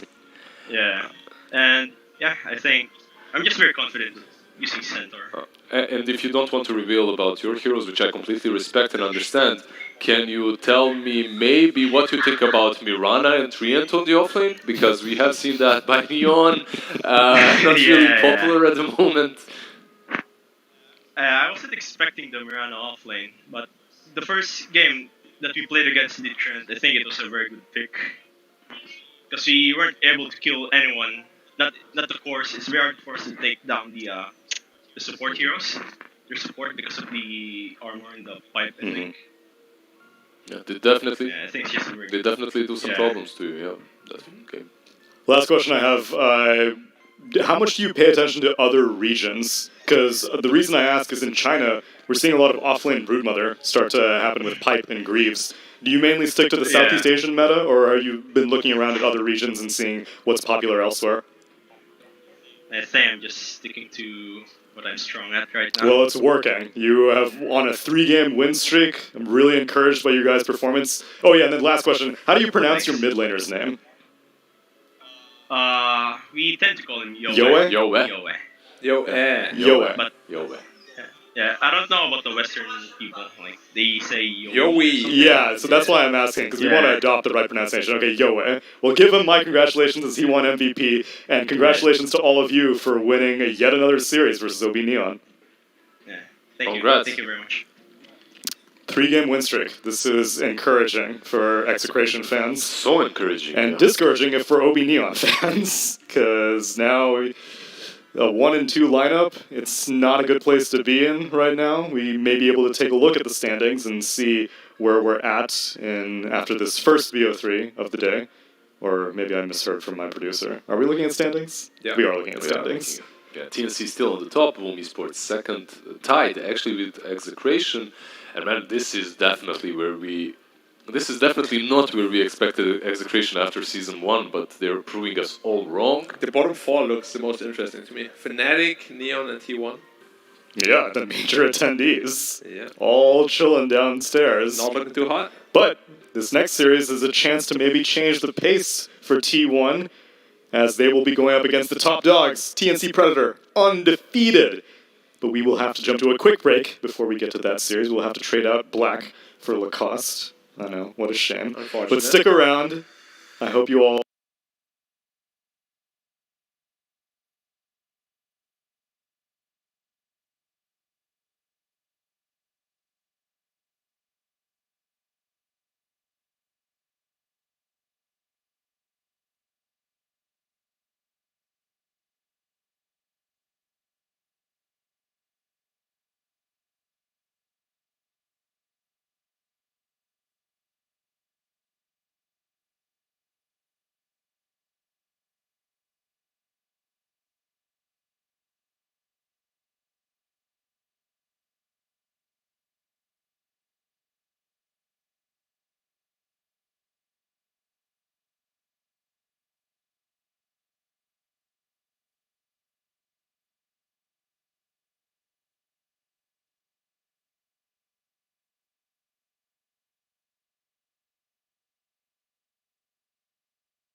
Yasha, I don't have time for a Battle Fury or Maelstrom or anything like that. And we saw in that head-to-head comparison, TNC crush it in tower damage per minute compared.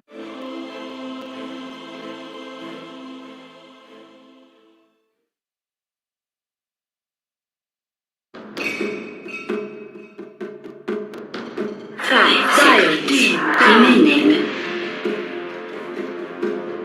Radiant team ban.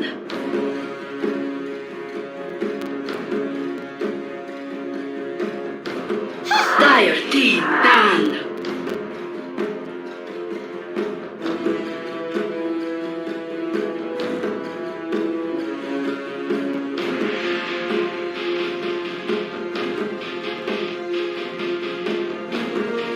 They have not been able to touch many towers, 10 but seconds still something you need to be remaining. wary of.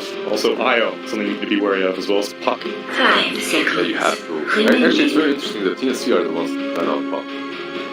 How much they love playing that hero. Crawling through their DOTA buff and what heroes that they're available that Puck Radiant is team ban. definitely. Dire team What about this dead.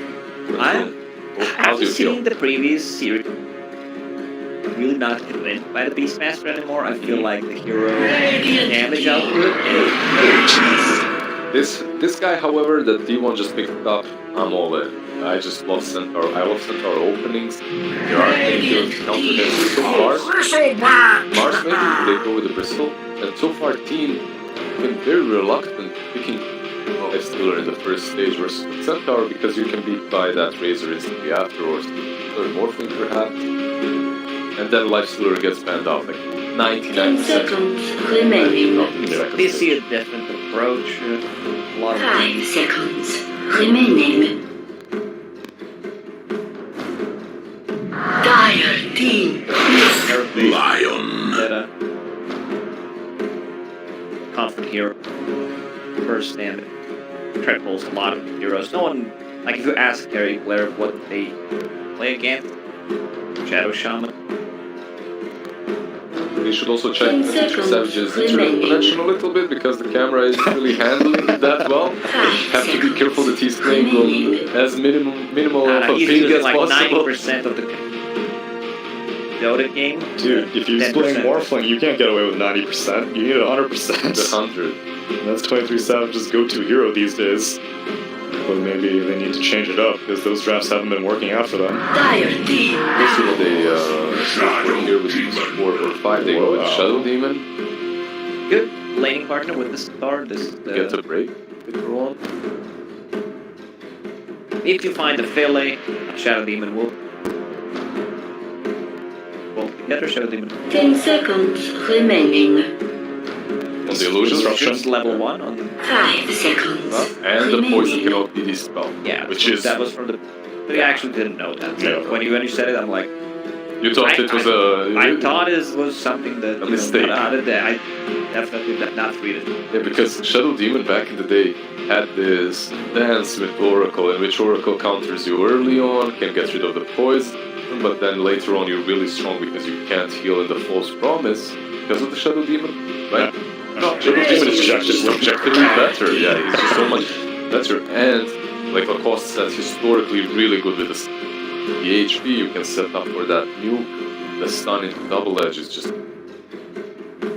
And it's a hero that's scale. More HP you have, the more like I love these. 10 seconds remaining. Get as well. Grimstroke with the Aghanim's, Yeah, Shadow Demon, and that's Shadow Demon has been remaining. always the tank deployer, because no matter how tanky you are, I'm going to use my You're half as catcher, tanky you're as well. half as tanky. One combo that Radiant team ban. Crow, we're lower for the HP. Dire Yeah, it's like dead, Reaper side gone.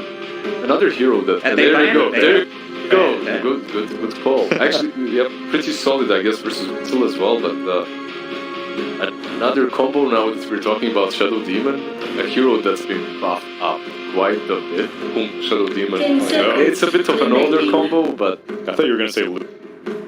Okay, Luna is also pretty solid. For playing it for Luna is solid. Yeah, because TNC is one of the few teams with Luna. So with Shadow, Luna does not. But I think I remember one time that Numa picked Last pick Luna into Shadow and just lost. Demon and they lost because I think it just was stuck Milan in my Shadow mind. Demon or someone like that. Possibly. Yeah, I remember that game. Shadow Demon just loves playing. Mars stand out earlier versus Centaur. It's really good. Piranha, okay, interesting. That's not the hero that I valued that. Yeah, I think it's like a Tim's comfort kind of thing. I need the white one. Team pick. The Blue Master can ignite people. Yeah. Those ignites are actually pretty good with the heroes that we have. White one. Enchantress. Enchantress. You can take over the Elder Titan. They decide to go with the E5. Probably won't Also, lane it. Two Enchantress? I probably won't lane it. That's the. So then is it so Enchantress 5? Yeah, Enchantress 5. You can still switch it up. You can send Enchantress versus deity, and then you can never have that damage. Yeah. But you can also never have that creep, because if you get that creep, he will get that damage. There's a cooldown on the Lion is okay with that, but he goes in, gets hexed. I play a lot of it well. We're doing Exactly what he said. It's you like playing into these heroes that want to fight but have no real stuns or maneuverability. learning some fancy word here, huh? Maneuverability. Yeah, can you spell maneuverability? Don't try me. MANEUVERABILITY. I think you're right. Remaining. That was fun. Of course. What's right? A lot, man. It would take me a year, but I'd get there eventually. And now they have to deal with both. Pango's got the maneuverability. And I don't know why I struggle. Like, sometimes English. Too many syllables. Okay, terribly. Haven't seen him It's in also ages. TV into line into enchantress. Yeah, You're not gonna have illusions. You're like never gonna have illusion. They're gonna get illusions are gonna stolen or die. drained. I guess But- they picked it versus Bristol, right? But Shadow 10 Demon, seconds remaining. more illusions. sure. You can't kill them all 5 until seconds remaining. you have the mana drain on everything. Yeah, and get the shard, and I mean, finger burst damage versus TV. With This no, is a weird like, thing. Yeah, exactly. Like there is a save coming up, Shadow Demon, but it's not that Oracle type of save where you. Radiant team. Fire team. Done. As well versus him. Lash tracks, maybe. Lash as well. Ember, an option that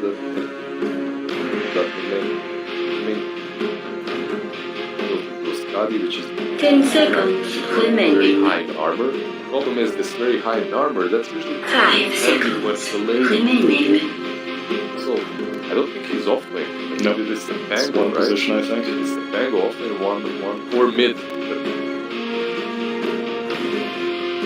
I'd maybe prefer if they put Crystal back and still have area matchup. Radiant team. Back. Maybe that's safe in Bristol. Dire team. Odd Pick. and wait, Shadow Demon Star Onslaught. The laners are banned out by P1. Radiant team. Pick. Dragon Knight. Very solid draft, very sturdy. Yeah, it bulky looks good. You see this draft, maybe you don't think too much about the lane, but let's say 15 minutes, 20 minutes in, this draft looks good. They have like 20 centimeters on every hero of 10 TNC. seconds remaining. And they have at least 20 heroes, maybe even more. Yeah, these heroes look skinny. Bristleback's supposed to be tanky, but Yeah, it's the spikes only, that's it. Needs that warpath. TNC may be looking for a mid laner, according to T1's bans. They do, and they're looking to lane against a PK mid. Could send a Pango. I feel like Pango would do pretty well, although I just never see mid these days. It's trade, right? You trade versus Dragon Knight. in that You lane. can't kill him. There's a Storm still in the pool that's amazing versus Terrorblade. Good versus DK in the lane. In other regions, like you also have backline. Bangalore alone is not. I really feel like Storm is a good idea. Storm or Ember might be a little bit goes into a vessel, which is nice, and he can itemize versus backline. I really think that they do need Storm, making-ish laner Who can also deal magic damage. Exactly. They need magic. What about Zeus? They don't have the. I mean, but then you rather switch. Dragonite with this back lane as well. Problem is, once they get BKBs, Terrorblade get one item, KB plus Adi. How do you kill this? Yeah, but how does he deal damage? You're going to kill all of his illusions. I really feel Storm is perfect answer. Not a lot of cash, not any cash besides the Dragonite, but stun, which is nice. But you can play against that as a... Either that, or I think your Pugna suggestion was also good. I think that should be valuable. Beastmaster. Okay, last but not least, Master. I'm not completely sold on this. I'm not sold either way. I don't know if it's bad, I don't know if it's good. It lost last game, but Magical damage. it's magic damage. I expected something. First type of damage. They have line. They have.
Yeah, I like that you added Other reasons? Other reasons, yeah. That fits my bill. No. That fits my reasoning why I'm going TNC. So, yeah.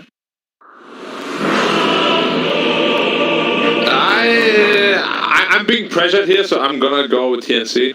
Well, my production. No, that was had nothing to do with you guys. And now I feel honored. Alright, I'll do it. I'll do it. All right. I'll do it. You'll do it? You can go. The worm. When I come back. No, you said you got it. But I need a co-partner. Hello? You should have thought about that before you Come said back you got in. it. All right. Well, I'm leaving too. The worms. I'm back. Alright. All right, I'm gone. Okay, make sure. Transition. Star White. So that way. So the thing is, I chose TNC for other reasons. Other reasons. Yeah. And what were those other reasons? Well, I think Tsunami, summarized it pretty well. Right. Disappointment, Trust. trust issues. In the chat. Do you have chat on again? Or do you have it off? Oh, let me see. Oh, it's still under friendly players. Alright, you can come here if you want Well, to. no, actually I have it. You fought and died with honor. Yeah, so my prediction, TNC. You can reverse still. No. They gave me a second chance in production. I'm gonna go with TNC. I'm holding the trigger. I put peer pressure into TNC. Not by you guys, but by production. Like, prediction fast now. Like, okay, sorry. They don't talk to you. Nah, they would never. They're very friendly up there in production. Realistically, though, if the team names were hidden, Right. I would have gone for the Diadraf. You think so? Yeah. Like Terrorblade into 30 all of the heroes is amazing. seconds. Just what I've been waiting for. TB's gonna have a stinker of a game. Stonker of a game. Hopefully. Because he has all the good tools he needs. He's gonna have a decent lane. With the Elder Titan protecting him. The +4 Hinge actually. And a +5 Lion. The battle begins. Yeah. No, I'm good. I'm sticking with my guns. If you get the okay from production, Let's see how Beastmaster really is. Amel played a really good Beastmaster. See how good he is. Last game he lost. He looked decent, not great, not weak. Yeah, let's see. the Shadow Demon's going to be very important. Zephyr, he needs to be there. I'm talking mid-game when you've got Blue Dagger on the Pangolier, comes in with a Rolling Thunder. Aims for 23 to put him up into the air. Zephyr's going to have a lot on his shoulders. Yeah, I like TB also in this game because he has a good save with the Shadow Demon, of course. It's not going to be easy to kill him. That he has a lot of Crusader targets. They do have tools to lock them down and kill him. It's not going to be easy at all.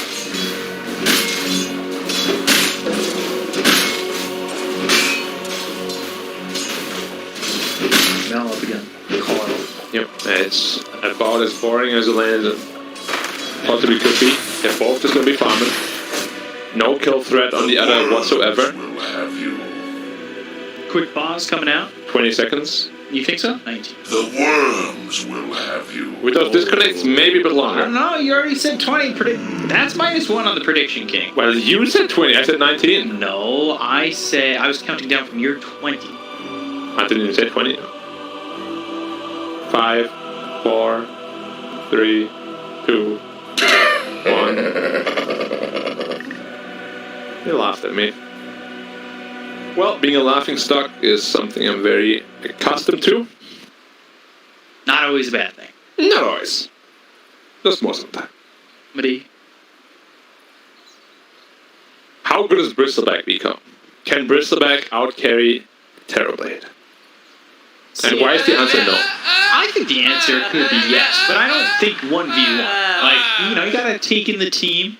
Oh, so you're kind of guy that hides behind his teammates. No, I don't hide behind my teammates. Okay. I show up with my... Sure, you can make it sound however you want. When they made Voltron, they weren't hiding behind their teams, they worked as them. Of course. Will have you.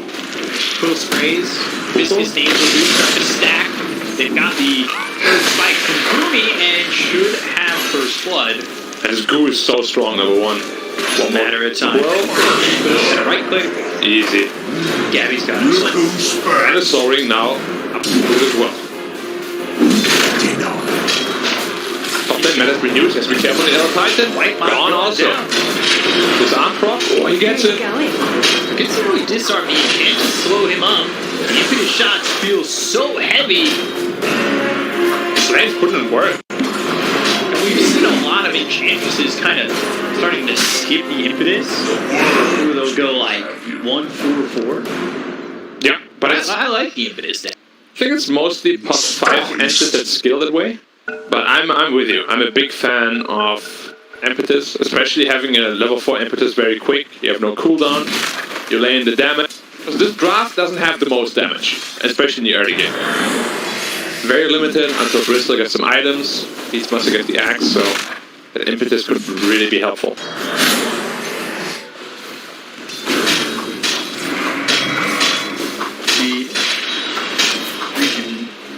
Stay safe in this lane.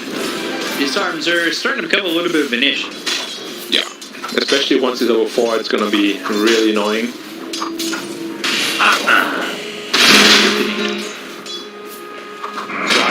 No disarm, no e-shot proc. Though they actually didn't manage to block the camp properly. The setter is going to cause quite a bit of problems. 23 already, down to his last tango.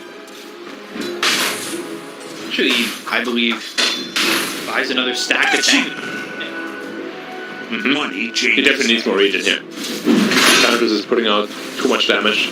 And he found another. He found a tomato now. The He's word running out of 20 though. If you want to go, you gotta go now. Got the help there, Smash, but they'll get the disarm. They'll get the kill on a Whitemon. Taking his shot, looking for the sweep. The sweep of the Hellbear Smasher. Bach a little low. They use the mana. Fury might just die though. Wow. Thunderclap. Wow. Whoa. I would say that's worth it. Yep, that's a ton of damage coming out from the edge. And her taking over creep. Not a good death for TB. Exactly. Using that to farm. Yes, he gets a kill there, but it goes to Whitemon to start, and then competitive fight. Just overall not the greatest situation for the Terrorblade, but he should still be fine. He's gonna build up a raid fan or two, maybe treads fast and just go back to the jungle. So either way, he's gonna be farming quite well. Now the Titan in trouble again, potentially. Swashbuckle on 2. 1. Goes slash with the impetus shot and Dead again? kill. Wow, Tims is getting a lot out of this Enchantress. We're going to the Nature's Attendants. We do want to see him put a lot of focus and attention. The impetus. Those spike drills, right clicks, and Jaffer gets the kill on a Gabby before he dies to Boomy. Still a worthwhile trade, and another pause. And another! You fought and died with honor.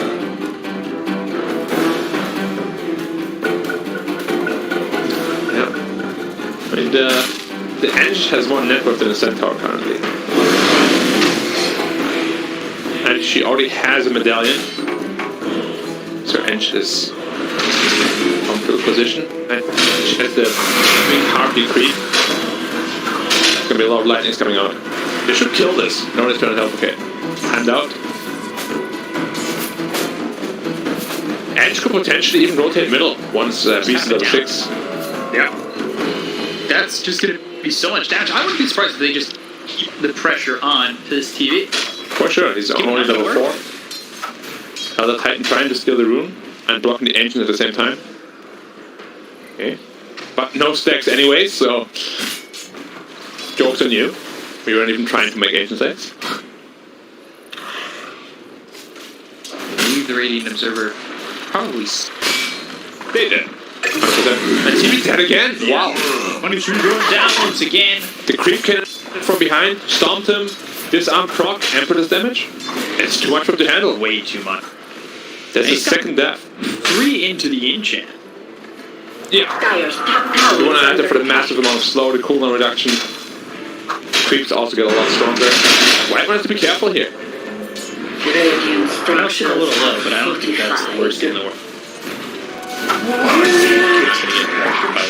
Ench is already level 5. It's going to be such a quick whip. Yeah. Stone goes Boomy, and they'll have that burst damage with level 6, probably just making this Enchantress pretty unkillable early. Yeah, we'll have to see how he itemizes, if he's going to go into fast crest or into the hood. I mean, with this farm, he's still the same network as Centaur and TB, as of now at least. But yeah, T1's strength is really like in the mid-game portion. Yeah, when TB is somewhat farmed, they have the Dragon Knight initiation with the Blink Dagger, Centaur is really tanky in the front lines. The early game is not the strongest. Yeah, the problem is though, they're getting pretty far behind. Oh god. Don't want to be losing that one. That got spotted, now the enchant. On to 23, they got the disarm. Have to roll. And they have the Rolling Thunder, they have an infinite shot coming in. Rolling Thunder hits once, he needs to try and turn stuff around. They've got themselves the sweep. 23, I don't know if he gets out of this. They've got enchant just 6 seconds though. But save the disruption, they'll get it. The Swashbuckler hits out of Zephyr. And Earthstrike on the right time gets full. And 23 charges. Zephyr will get one to the fall too, but there's the Dragon Tail coming in from Carl. Bot on the run. Whitemon here, teams who would like to save him, but he can't. Umi also died at 23. Ends up being a 2-for-1, but you do lose your Terrorblade, and you're not even going to get Tims. At least you had to rotate a lot of heroes in, so it's not the worst for TNC, but those 2 kills... And TV Courier. Oh no, was there anything in there? No, but he, I believe, don't know where he was sending it. It looked like he was sending it to the secret shop. It looked like just a misclick, really, because there's nothing that he's going to be getting. Yeah. Raw mid lane. DK, the Elder Dragon Force should be gone in just a second. They get the Swashbuckler coming through as well as the Air Spike. They'll hex the Elder Tank, but they don't get the damage out on the Carl. Disruption. Whitemon might be able to set up the Snog. Tim's caught, and he's already got himself the Nature's Attendant, so it's only level 1, but it does give him enough. So by here, they'll go after Zephyr, back around, go to the kill onto the Shadow. Yeah, playing at the pace right now, the DC1 is not comfortable with that at all. Like, they're trying to respond, but they are just a little bit slow and end up being outnumbered. Bristleback is pretty much free farming, pressuring the center by quite a lot, and his Beastmaster also has one net within a DK. Question is how Aghanim's really. What it all comes down to. Last game it looked decent, but not super game winning or anything like that. Yeah, I think now it's a lot more susceptible to missing. Yeah.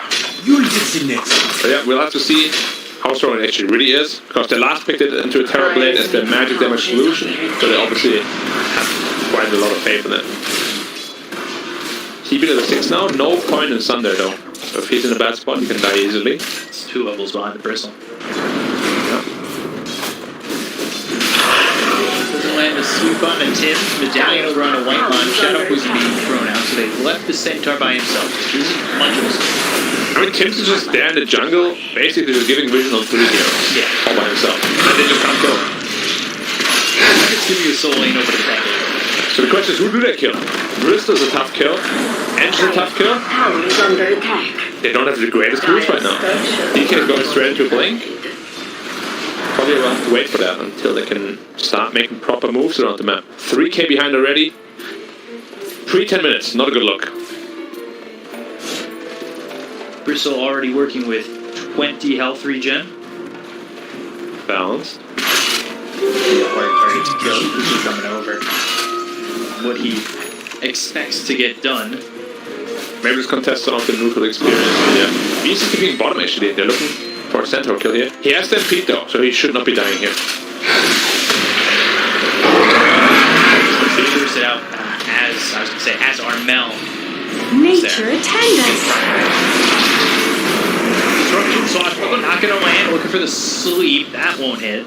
And just so he's still playing around with the 3 heroes there. He just never left the spot there. It's kind of disgusting how much info and how much he's gaining for his team by being there. You fought and died. So much info. Oh, and Bristleback is even just running to the enemy ancients and stealing them. And they can't contest him. All TV can do is run away, get between legs. Sleep on Tim, review of the disruption they brought through Euro again. They've got the untouchable. There's the Drag Tail. He should die this time. And Nature's Attendant starting the heal, pops the stick on the one, stacks the Shadow Ward is in. Just enough. Soul capture. Finally getting punished? At what cost, really? At least they get a streak, which is worth 400 gold, quite a bit. On all 3 costs of the raid in that, pretty much just free farming. Yeah, because it leaves Armel, who's only 900, really 800 gold away from grabbing his axe. And they're just farming so well. They're top of the net worth. They're in a great spot. Go time is a 200 gold for the DK. He's going Blink Digger first. It means he's not itemizing to scale. He's itemizing to fight. And you gotta find a couple of good pickups early. Smoke up here by Radiant. Everyone but the Bristle. Looking for a raw initiation here.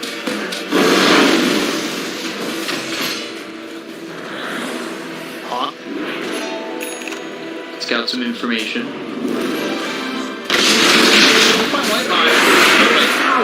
We're not even needed. Finger goes out. Boomy gets a stack. Yep, just throw out the finger.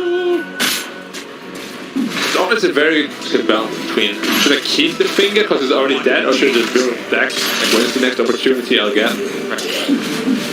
You can have some philosophy is throw down every time. Yeah, the cooldown is difficult to know when your next moment's gonna come. Yeah, it's so long. Wouldn't be surprised if they reduce it as point. Bristleback now finished the Vanguard, going to the Fate Boost with pure tank. Armel 150 for his axe. Radiant's top tower is If they under can kill him now with his newly picked up blink dagger on the DK, that would be really good. This is the creep wave he needs. And one is kind of sitting back. He's got it. He just revealed his blink dagger through the creep wave. Dire structures are fortified. So that surprise element is gone. Yeah. Speaking of the iron cooldown, would you be more okay if it was shorter earlier but longer later? Instead of being 40 level 3, if it was No, like, you can't take it away from me, sorry. it's like 50 level 3 but 30 level. 120. I don't know. It's again a very delicate balance because it's so strong later on. But maybe early on it needs to be this weak. Radiant's bottom tower is under Now attack. Beast must have the axe to see how much damage he can do. And there's like Solar Crypt coming out too. Yeah, Pims is also pretty massive for support. He's doing a lot. And you know what's surprising is how far Zephyr is. They smoke into the TB. Oh, he didn't pop the smoke. Oh, he was on the edge. And they got that to set up. And another. First fight, all ready to go. No chance he gets out of this one. They get the kill to 23 for what is now the 4th time. And you can say what you. Still like a lot of that. Yeah. Radiant's top tower. So how much is it actually now? It's 260. And it gets amplified by 24. Is that? This is going to the road pit anyways. It takes. Okay. Big pro. Super fast. Super fast. Bristleback doesn't think he will be in danger of dying, and I agree with that. Hood face Vanguard. Even Raindrop is very survivable. He's going into the Heaven's Halberd next. Not a fan of that because you're kind of the carry of your team. You don't want to be going for these utility items. Because no one else is going to be right-clicking. Gives them an earlier timing. That's for me. Through the bounty, they've got Carl in the trees waiting to get the blink as well as the Dragon Tail. No, it's going to pull it away. They kill the courier, the court spray too. A little bit annoying, and they steal the ancients away from the TB as well. You're just not really getting much space on the TB. 2,000 behind both the Beastmaster and Bristle. And there's 7k behind in total. They need to make sure this TB somehow gets some space to farm. Like, they need this Skadi soon. I don't know if they can deal with the Quill back. Wow, so close. The Quill was about to hit him. His blink would be cancelled. Radiant's bottom tower is under attack. Steal these camps again, TB. Not with many places to farm, and I believe they spotted him going down towards bottom. It just feels like they're roaming from triangle to jungle. Just make sure TB doesn't farm anywhere. And on top of that, they're farming a lot with that movement and picking them up 7k. They're continuing to shut down T1's opportunity. Very well organized DOTA so far by TNC. What we said though, we said the real peak of T1 is in the mid game. The strongest timing is yet to come, right? So, how late is it going to come out to this fire behind? I thought they were going to play a little bit more aggressively with a blink dagger pick up on the DK. So far, not a whole lot. Expecting to bounce off of that, but now he's going to go the other way around. Bounce him up into the air once again. They got the finger, and Boone will get the kill. That's the second stack. They're working with an Aegis, and they should be able to take the maybe we'll stick on it. We've also got that siege creep. Easy J2. Back here on the Aegis. He's under vision. The map is shrinking rapidly for T1. Be surprised to see. That's not the only thing shrinking for them, but Yeah. I wouldn't be surprised to see them get one. They need to find the right opportunity. they do have Shadow Demon around. It's time to help them with an Ether Lens and the Kinoptic. So counterrange is good. They're smoking in from the long way though. SD. Oh, he might be out of position here. Radiant's courier has been slain. He just gave away the wall. He's fought again. Very dead. It was such good movement by TNC. All the way around. SD was actually intercepting to kind of stop the smoke, but they were already. Yeah, they're already there. SD took half health from Swashbuckle. Yeah, Rolling Thunder. Again. Bouncing. And he's not gonna find him. It was so close. If only he went straight down. But Yeah, I think he bounced off the tree. Not expecting to maybe bounce off that. yeah, this is the second time he bounced off something that I didn't even know he could bounce off. Well, the first one is that monument on top that I think everybody. The monument, Yeah. the rock killer formation. Twitter all coming through. I can't see if he's looking to stay alive the entire time. He might just do so. How tanky are you? Very. Zephyr dead. They'll go for more. More access. Wipe on, he'll TP. No way to stop that. Gabby survives the entire onslaught. They threw everything at him. I did not think he would be that survivable. ET aura on top of him. When I say aura, it's only level 1. No, out of these teams not electing to put more in the aura. I'm a big aura fan. I don't know. I'll answer that for you. Dire's middle tower is under attack. They have a lot of setup this game with Centaur and Dragon Knight, so I'm with you, man. I'm surprised they didn't put more points into the aura. Just to amplify all the magic damage that Shadow Demon and Centaur are putting out as well. TV though finally managed to find some space to farm a Sage at the very least. Radiant's top tower is under attack. Now since you're completed, status resistance online. Maybe you can get a good Sundown with that and turn the fight around. Yeah, we'll have to see. Because it's not looking easy for the TV anyway.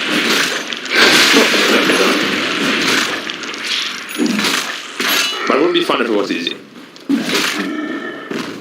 That must be 23's mentality here, or T1's mentality as a whole, because the last couple of series that they played, they won one, sure, but didn't look pretty. Weak Dagger now available for the Pangolier. That's going to make it even more difficult for this T1 side. Yeah, I also like the Maelstrom picked up, not only to scale more, but it's also very good against the Terrorblade illusions. Radiant's top tower is under Okay, if attack. TV gets up to Skadi, panic. Radiant's top tower They're in a very is good spot. fallen. But it's 10k all the way. Yeah, it's 10k gold away, and that's the same amount of time for TNC. So, yeah, maybe. You also gotta realize though that Bristerback is not itemizing to be like a hard right clicker. They're going pretty heavy onto the spell damage. Maelstrom, Beastmaster Axe. Now he's going to the Eternal Shroud as well. So this TV will be very survivable. Yeah. It'll be Tim's who does all the damage. Does he have Max and Peters? No, he only has a level 1. But look at him, he's taking damage.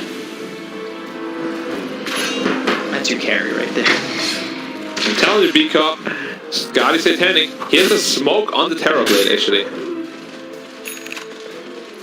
Precious bunk. Why not? Cause you should be farming. True. Arcane Boots now also picked up for the Pangolier. That means he's going to be going to Loadout. Yep, that's that one queued up. And now a 4-man smoke, and the TP still is holding one. Very interesting.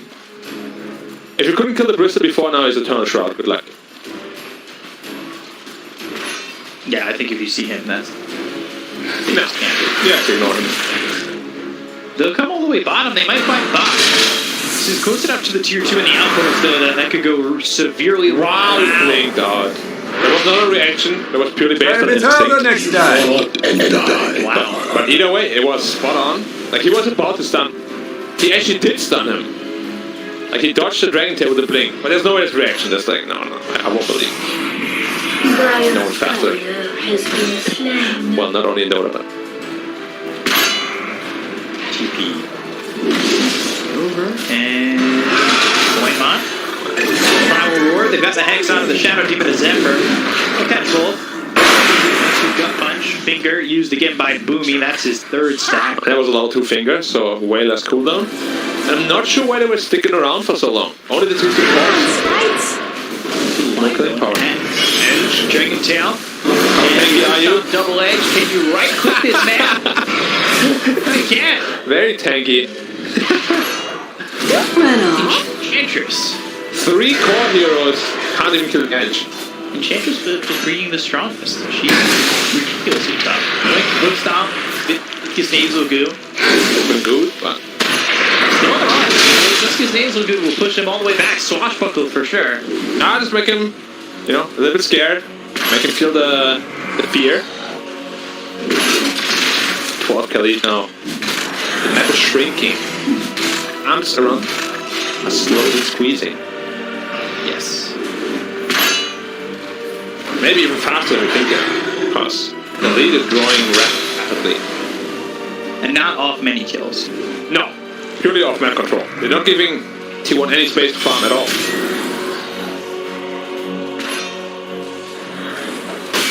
How much gold do you need? Yes. Answer is yes. Silver Edge next for the DK. We'll see if he gets to that. Silver Edge to break Bristol. Okay. Tim's going into the sun, getting that stat. Silver Edge is very pricey too. It's a good 5K item or something like that. Very pricey. The amount of information Tims is getting this team is... Yeah, it's insane. And I just started like minute 10 already. Just stands in the jungle, sees 3 heroes the entire time. And he's only level 10. He's only working with one untouchable. But he has Glimmer Cape as well as the Magic Resi talent. Makes him very survivable against spells. And of course you can't right click him. And then And of course, top it all up, an Essence Ring. Why not? never die. Not today. But the Silver Edge of DK potentially is going to be very strong. Can break the Enge, can break the Bristle. It's a good item. Okay, 5-man smoke. 4-man smoke. They don't know about Roach at all. They're smoking down to the Radiant jungle. That's a very big misread here from T1. Free Roach, free Shard, free everything. I don't know what they're thinking here, what they're reading into. Like when I see the map movement, they're like, ah, damn it. And now they walk towards the mid lane. Shard picked up for the Bristle. Now he's got that hairball. We've already been dealing with enough heartache from this Bristle. Yep, he has a cheese as well. A just went to the beast again. And Pangolier is going in super Braveheart mode.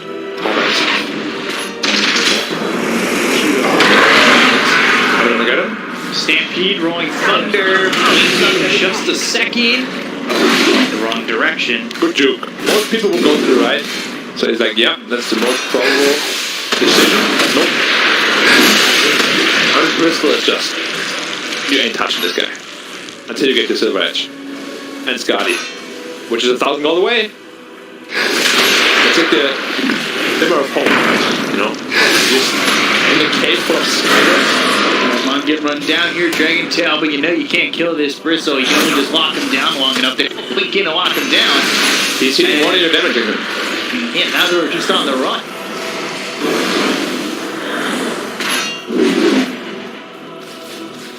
Alright. They gotta... What do they have? Start to go to the high ground, right? I think they'll stop knocking on the high ground door. Momentarily. They have a lot of long-range siege. They have Beastmaster with a Reason Rune, so he can throw access to his heart content.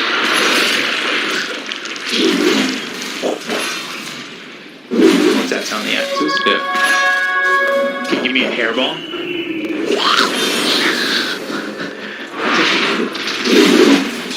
Been practicing a long time. I spanned my mid-bristle.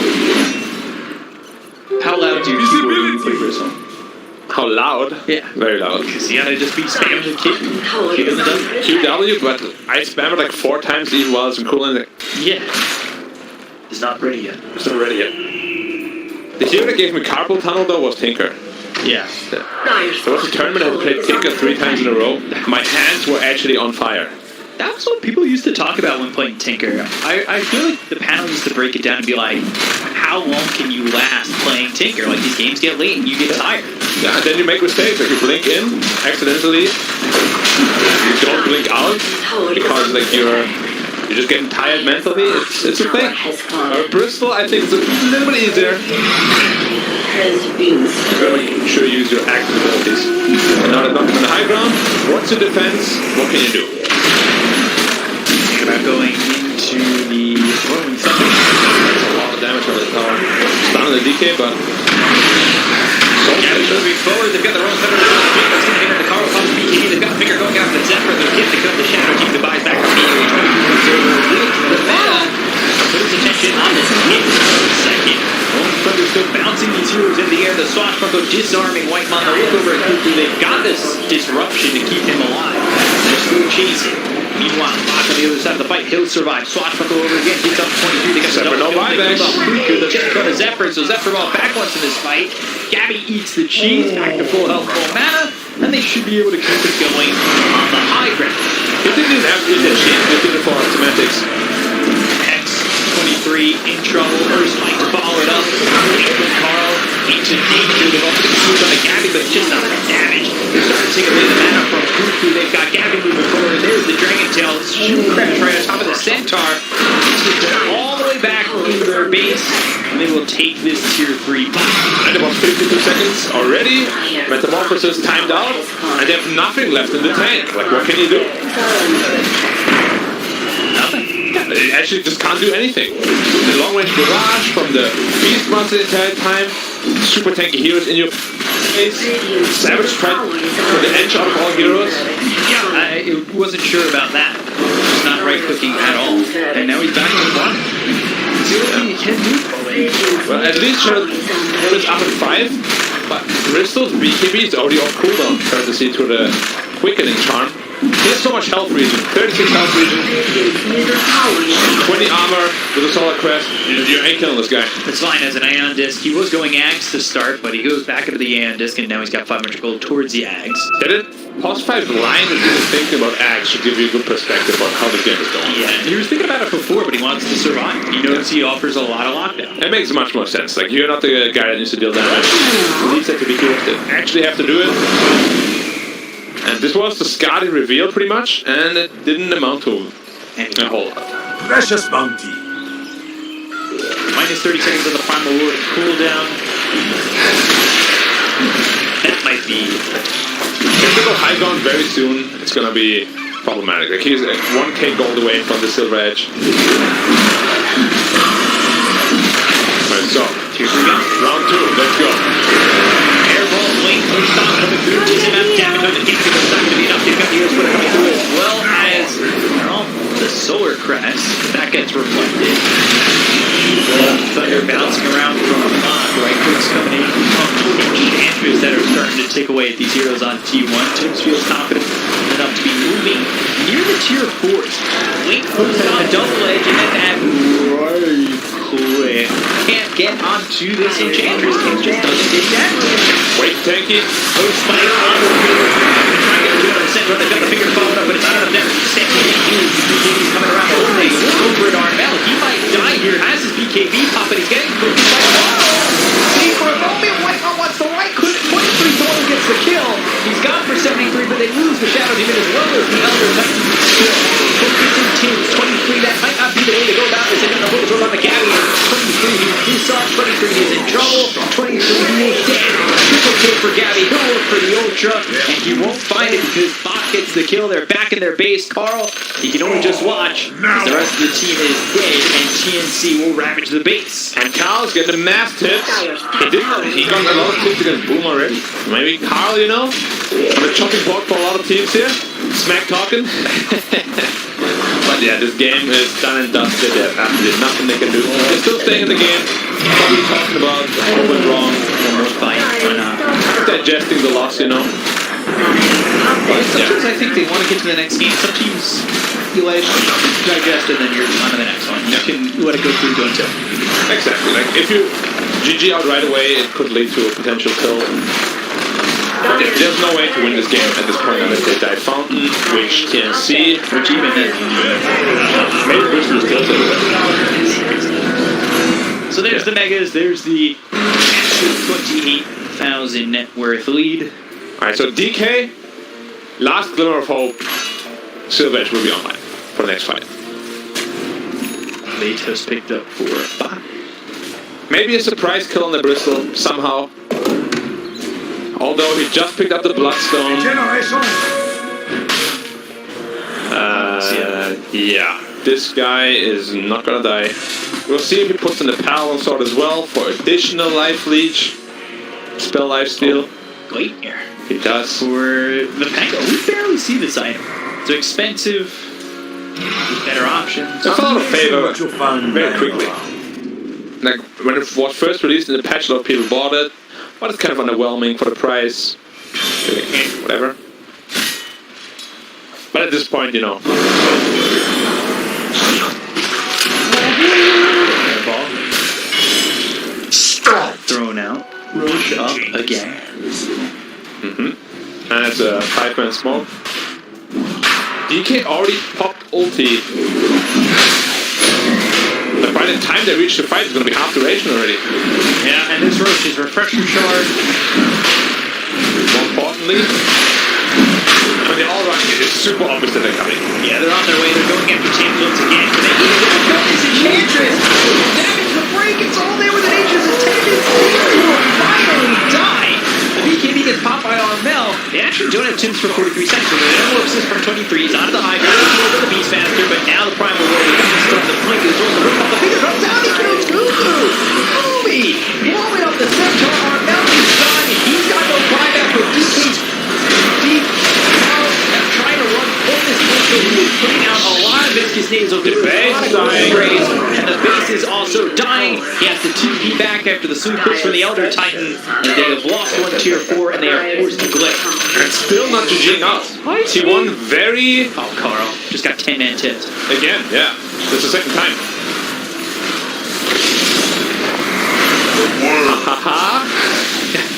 I don't think I'm going to be happy with this. And Gabby's just in. He takes the tier 4. No look over at 23. The throne is available to take.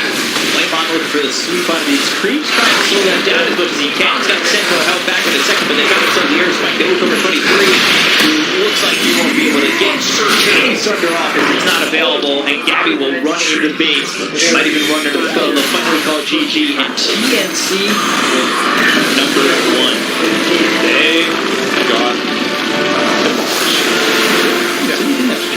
yeah, I said I would because I'm a man of my word, and but you were scared.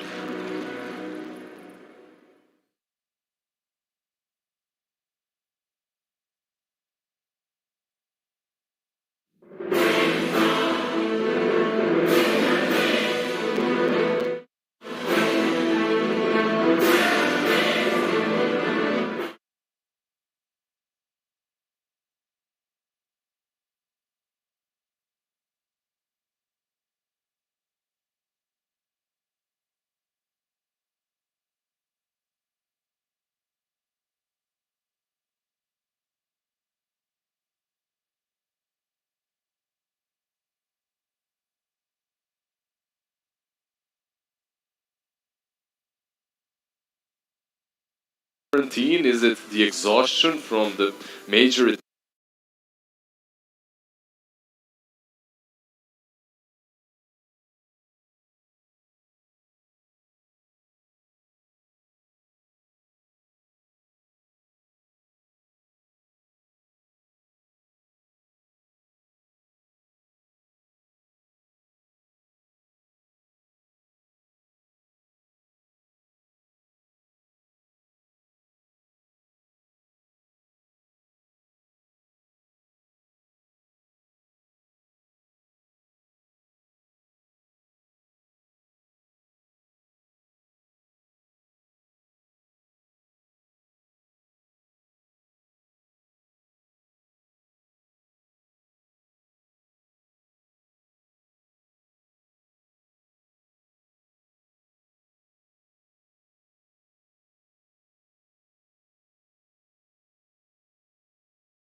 T1 do manage to find their inner self, their inner peace, and manage to beat the demons with him, because they truly do need to. And when you're 1-2 at the beginning of the season, looking into the abyss, looking into that 1-3 possibility after this game, you have to doubt yourself a little bit, and I hope that they find the right way out of that hole. If they end up 1-3 after today, like, they need to start thinking about how do we not drop to the lower division next season. I think It's not even how do I make it to the major. Exactly. Because I think their dreams about going to the major are just gonna be, destroyed after this loss, if it happens. But I just want to see a better execution. I don't necessarily think anything was bad with the draft. You can always say, they had a bad draft, they lost, blah blah. But it's not a problem. Like, I still go for their draft in game number 1, sticking to what I said. But just the overall game plan, the execution, they got ran over. And looking at this hero, get something that has a break. Get the Viper First phase banned out. If you can't get the Viper or something with the break, get something that turns him around. Get OD. This is a good answer. Nice. Okay. Maybe something like a Void Spirit Mars, these heroes that turn him, because he's only tanky with his back turned. Once you manage to get him to just look back at you, and then you apply some vessel or something similar. Assuming you have damage. Assuming you have damage, but usually you should have damage. Should. If you're drafting, they already have it. Timber and Lion. Bristleback, Snapfire. If it's the off lane, if it's the safe lane, they can be paired up together. You know where they're gonna go. But a ton of minus armor, Lil Shredder, Bristleback Goo on level 2. We see how much potential you have for getting a kill. Blightstone, extra -2 armor, because Blightstone plus Lil Shredder, it's -8 anything you get from the Goo, physical damage. We've seen some other combos with the Snapfire. We've seen Slardar, we've seen Tidehunter, we've seen Pangolier, anything that has some extra minus armor, which is Elder always Titan gonna be as good. well. Yeah, and you have so much minus armor that you can take Roche much faster than the enemy team. Honestly, I think even at Timbersaw we get murdered by this He Bristleback Snapfire lane. does not have enough armor to survive through all this. You pretty much will have to resort to Timber chaining away and hoping for the best, hoping that those attacks wear off. Timber chain plus Sal combination.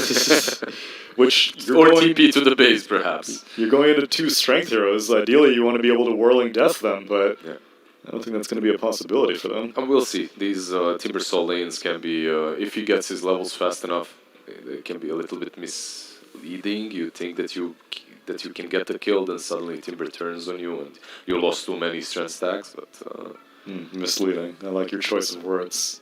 You can feel misled on occasion. You're like, I can take this Timbersaw. He might be a problem. It might be a problem, exactly, in that lane. Centaur banned out, Phoenix banned out by T1. Meanwhile, TNC with the Void Spirit, something that can turn that...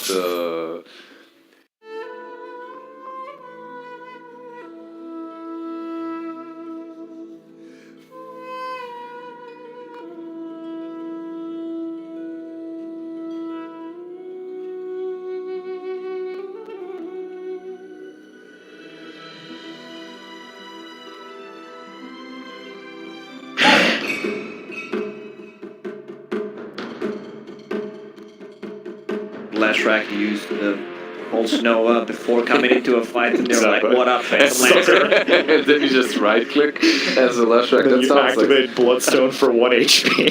It sounds like some amazing meta you guys are developing here. So what's good against Phantom Lancer? Punk is banned out. If they need an off-laner, I wouldn't mind. They're from Dire team. lane that deals wall. Versus Timber is fun, yeah. Do that rolling that. Anything that you steal is pretty good. Steal anything from Lion also. Lion, exactly.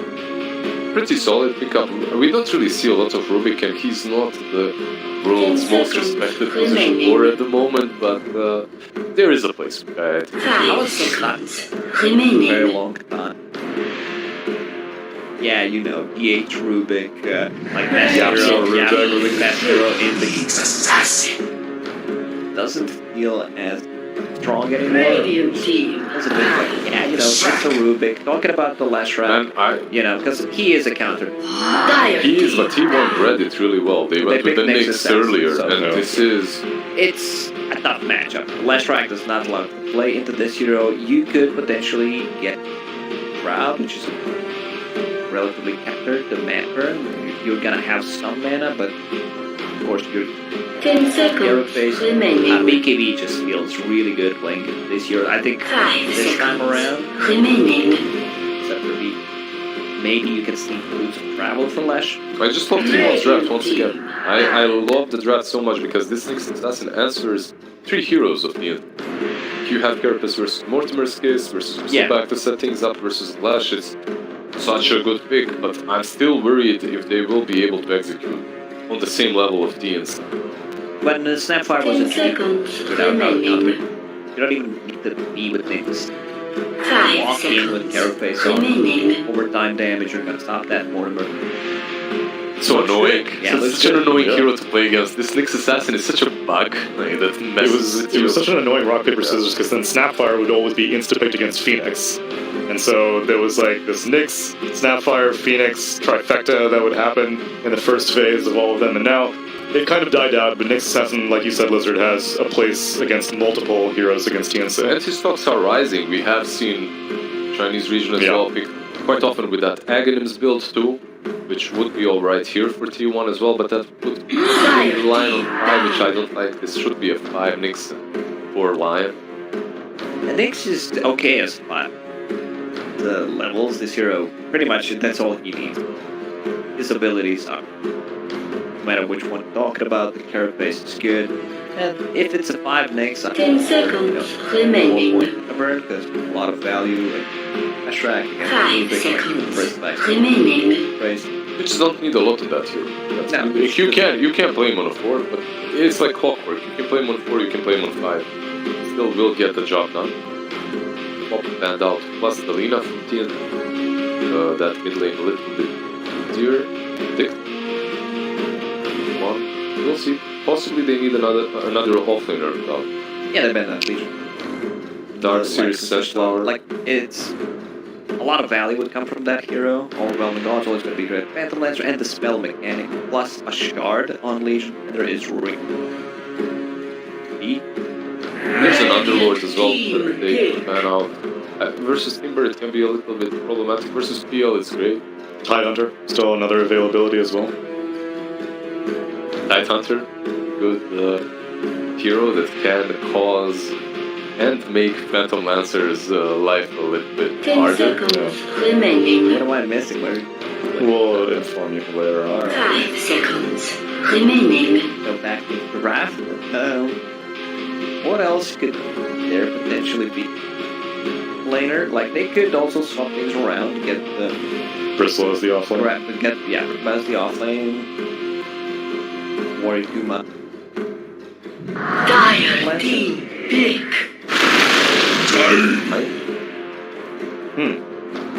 So They could send anyone safely. Yeah, they could. These 3 cores are so versatile. Yeah. You can do whatever the hell you want. yeah, to do. they're waiting to see who's gonna be mid. If they want to Leshrac can be safe lane, can be mid. Fusion practice? Tiny. Oh, 10 you seconds see it? Pretty good versus remaining. Oh, soon. And he doesn't need mana as a core. He just grabs that tree and he's ready to go to town. Just If you're the core, if you're the position I of said one soon side. TM. Yeah, or mid. Or mid, but if you're going into that right click build, it'd be Yeah. still.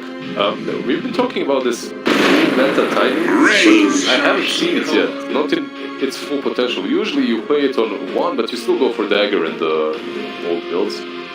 So it's going to be Carl mid on the Razor, and so they decided to send Leshrac mid. Makes sense. Yeah.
No, Oh, it's not ready yet. yeah, soon. Next TM. Next TM. game. What you got? You just said TM. No, I said soon TM. Oh, soon TM. I'm going T1. Amazing. I sense a connection between us.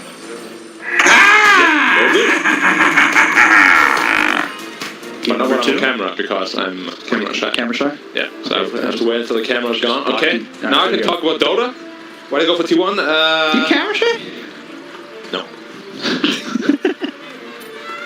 I just think picking this tiny into a timber saw is a risky affair. Like once you get this hood on the timber saw, it's gonna be so incredibly hard for anyone of them. You are dead. Phantom Ninja is somewhat answered by the Leshra, but he's still gonna have the potential to go out of control. Of course, the Nyx Assassin just counters pretty much all of their cores. Yeah, I'm worried about if they give too much time to 23 on this Phantom Lancer. I'm a lot more confident with him on this hero than many others. But also, the lockdown's there for T1 with the Nyx Assassin, with both their supports, really. I think if Timber goes untouched, he could have a really, really good game. Yeah, once again, I think their draft is a little bit superior. Maybe like 60-40. It's just the play of TNC that might be too much for T1 to handle.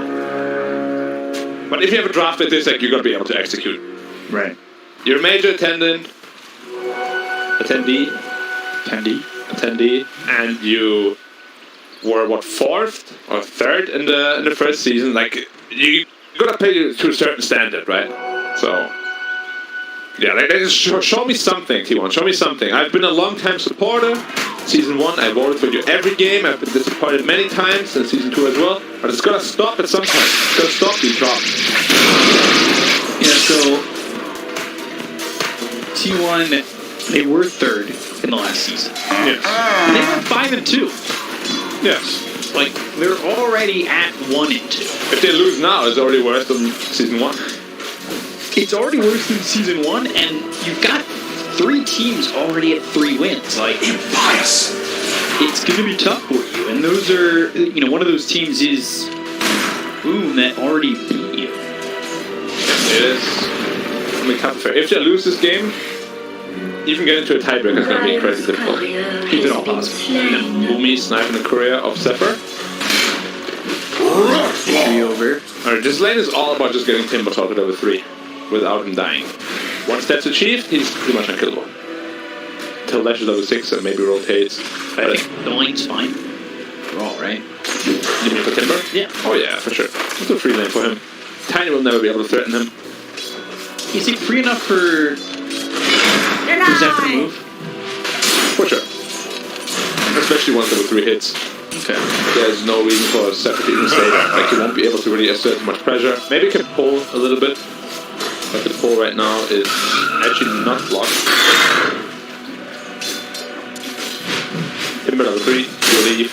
Probably just to check runes, make the life of Leshrock hard. Which is the hard counter to your PL. Make sure the PL is having a good game.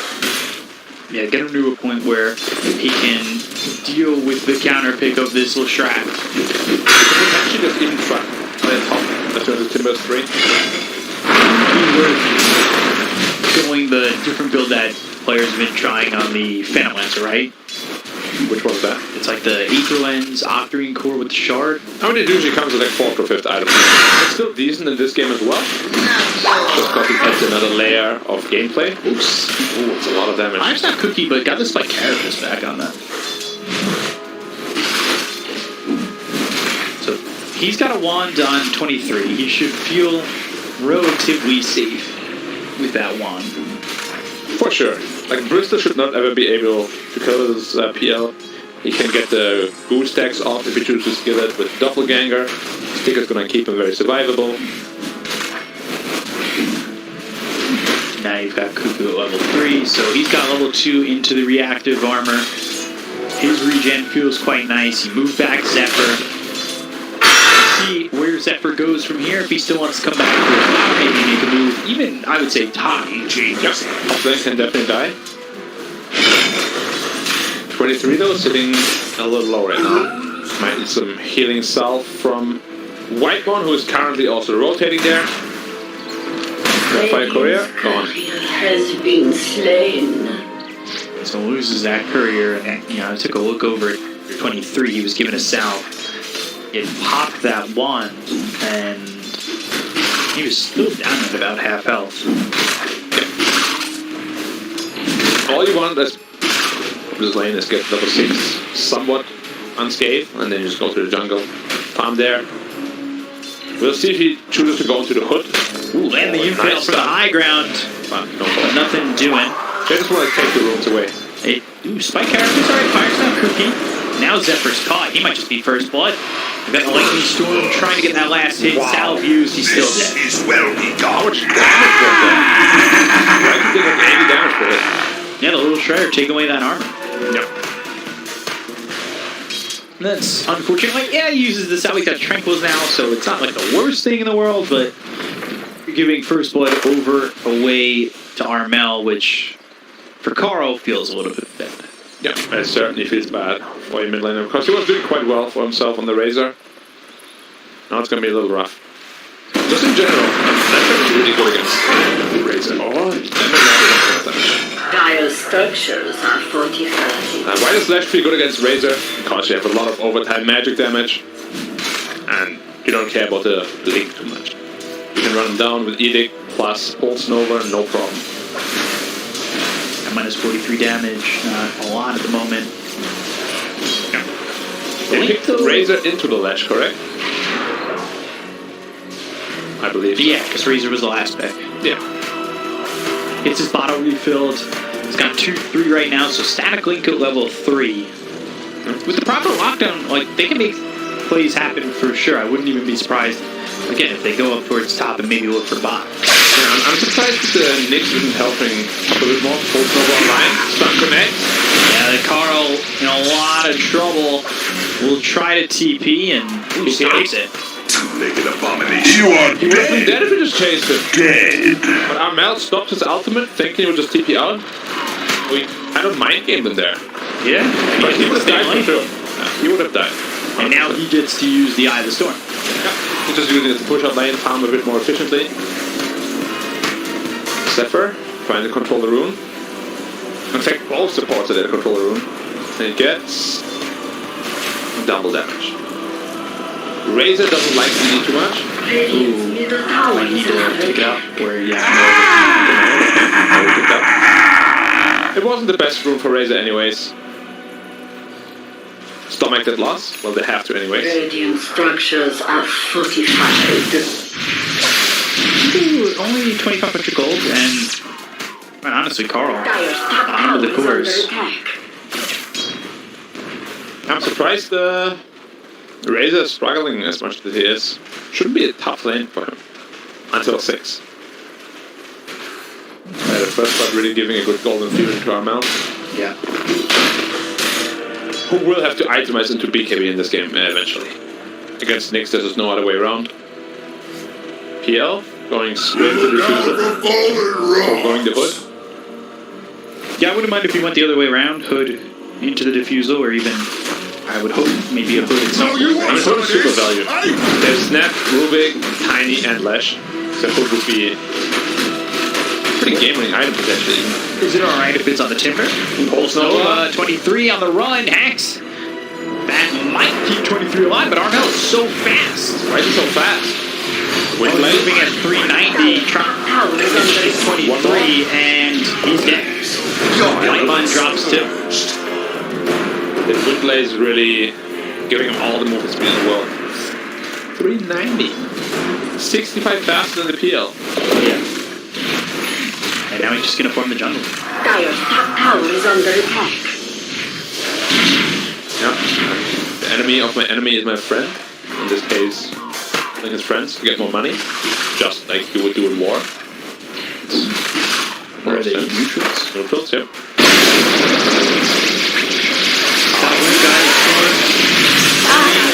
Armel dead too. Turn around onto Armel, who gets stunned by Carapace. What? Oh, the stun! He's giving up to Carl! Almost vehicles there anyway.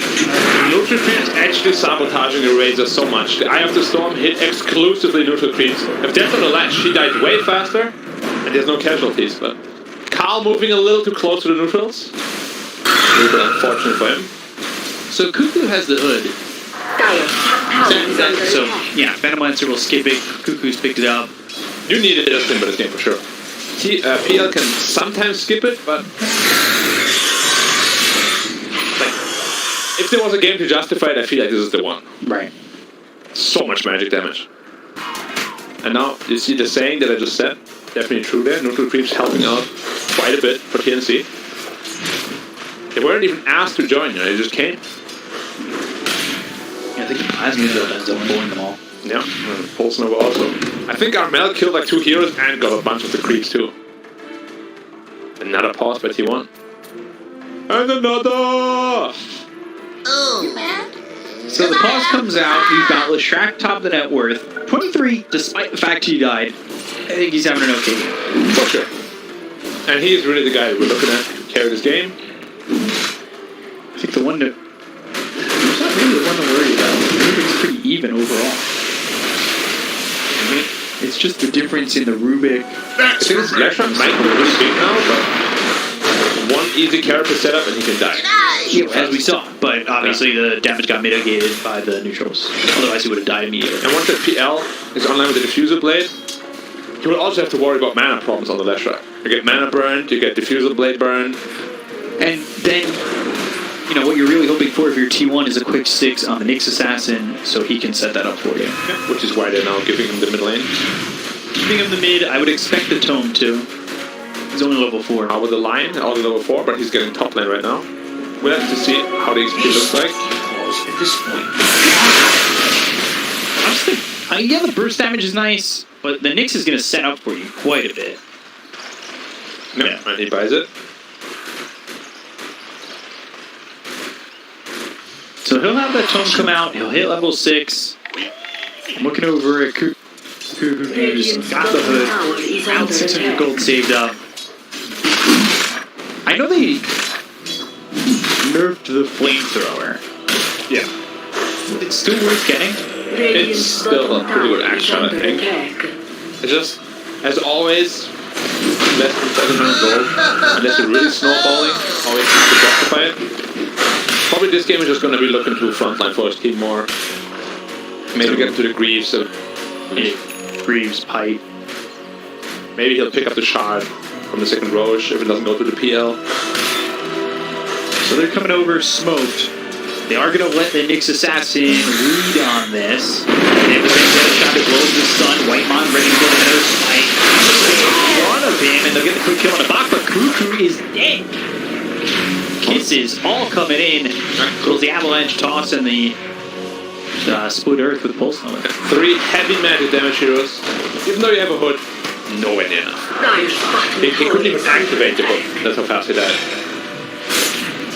So do you just go straight pipe? It's gotta be either pipe or hood. I believe you just bought a magic booster. Or energy booster. They're gonna make sure that someone keeps his Timber alive, because he's gonna be a lot of damage to defense. From the bottom, and they've got a lot of TPs coming through. To get the kill here on Armel and maybe Gabby, the Avalanche comes in, and that's gonna lock the Razor for a moment. Snapshot finger blowing up Gloomy. He goes boom. I think that kind of sums up T1 in the last couple of games. They're always reacting, but very slowly. As the TPs come in, they're already disengaging. Sure, they get a snapfire kill, but for 5 people rotating, it's already worth it. So they have a diffusal. So maybe they'll set up for something more. The L is still big. That is the saving grace right now. So I'm just gonna get broken here. 23, be careful. Avalanche toss, he got him. Doppelganger on the run. Angle there. 23 just gets knocked out. That's probably safe in there. It's a very aggressive item build, and now it's up to 23 to really make it work. Yeah, he's still not too far behind from the Leshrac. He's ahead of the Tiny, but he needs to shut it down. Because we've seen it time and time again. Blink Dagger picked up for the Tiny. You get a couple of kills, you snowball out of control, and then the other team just can't deal with how tanky this Tiny becomes. Yeah, this game at least, they have a Timbersaw who always scale and good against strength heroes. So tankability of the Tiny never really be the biggest issue. Saber next. I do think they're gonna remove or at least nerf the strength helm. No, tiny. Why is it 10 strength on top of 3.8 strength per level? At level 10. That's a lot of strength. He's sitting at 2.1k health with 1 soul and 1 1. I guess he has press too. It's more than the Timber saw with plus 200 Radiant's health bottom power. tower is under attack. Radiant And I'm free. structures are fortified. Nobody even actually comes close on T1 to help.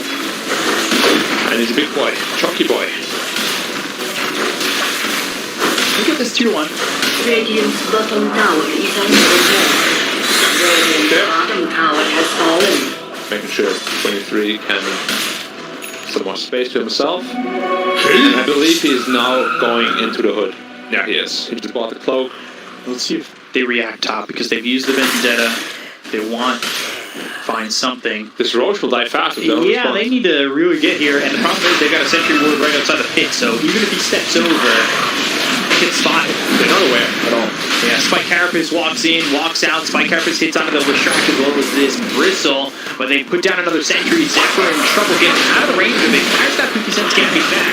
They need to make something happen to chain over. Roach as well. This might actually work out well for 2 minutes. They can clean up these heroes, but the border comes down to Goku. Now they're focusing their attention on the team. Goku trying to get in, but he never makes the moves forward through.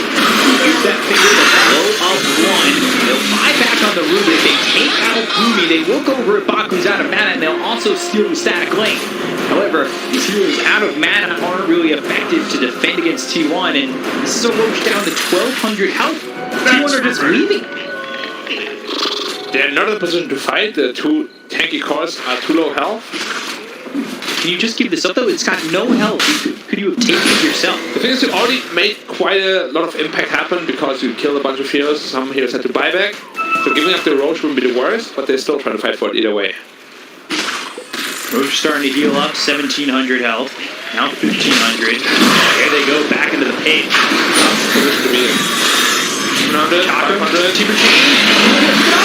He's just stabbed by Cuckoo. Who's got it? Cuckoo's fight coming through, and they've got another summon to get going, and they're both got to go. Timbersaw doing a lot here. They're going to come on now. They'll take out Boomy. 2 heroes down on the side of TNC. They'll focus their attention on the Gabby. 23 moving in. He's got the doppelganger with the help from the rest of the team, and they should be able to take out the tiny and look for more. Spot on the run. Cuckoo trying to maintain that agent. They've got the info. They have the lockdown confirmed, and they'll get the kill confirmed too. Triple kill for Cuckoo, and that's T1 taking the driver's seat in this game. And now they're going to do all the action work. How did that happen? Lesh was in the pit alone, right next to the Roche. Timber had to walk inside to get it. We can see it in the replay again. It was a massive misplay. Caramel, just look at it. How can that happen? It was there for quite a while. I think it just didn't have an item slot. Massive blunder, gets taken out after as well. If the Lesh gets the Aegis, the fight was completely different. 100%. Because if he dies full health, full mana, these heroes are low on T1. Would have been low enough. That is a massive blunder, really. Sometimes it just happens, but some blunders are bigger than others. Potentially look at and be like, down. That's a game-changing blunder that allows Phantom Lancer, who also did pick up the hood. So he's gone and picked up a hood as well. He's getting really big now as well. Once he has the St. Joshua online, health reading is going to be very high. Good amount of damage thanks to the refusal. And he is going into the shard after that. As well as the Marine Corps. People's Gift is the first neutral there for the side of T1. Firestep Cuckoo, alright. Stun, minus armor, Cuckoo with the big bolt, tops the blade mail. Who still has Aegis though? And Chakra. Oh, that's the best spell to steal actually. What time to get the Tims? I just hope I get proven wrong. I think they're gonna smoke, yeah. Okay. Like I always see this Rubik, he's just a Rubik. Like, never really feels super impactful or anything. It's been a while since the Rubik's felt massively impactful. It really has been. And this is a hero that used to get first picked and do so much. So they have a Blink Dagger. They were all over there. There's Galish, but excellent through. Gabby in trouble. Minus armor, wheels up in the air. Finger takes out Boomy. Little to lose car. 23 moving in, trying to get the damage out. Both players doing a lot of damage out of 23. He's going to get all the way down. White Mom, they're going to go to Armel. They'll end up trading 2 for 2 shots. From the Rubik. It's going to go for this Avalanche Doppelganger out of the low ground with the 2-man impale. Cuckoo maintaining his ground. The stolen impale hits on 2. Down goes Zephyr. They'll take out the Aegis. 23 back in the middle. And he's not dealing with a lot of health here. Doppelganger now starting to run. The attention from Cuckoo goes out onto Tims.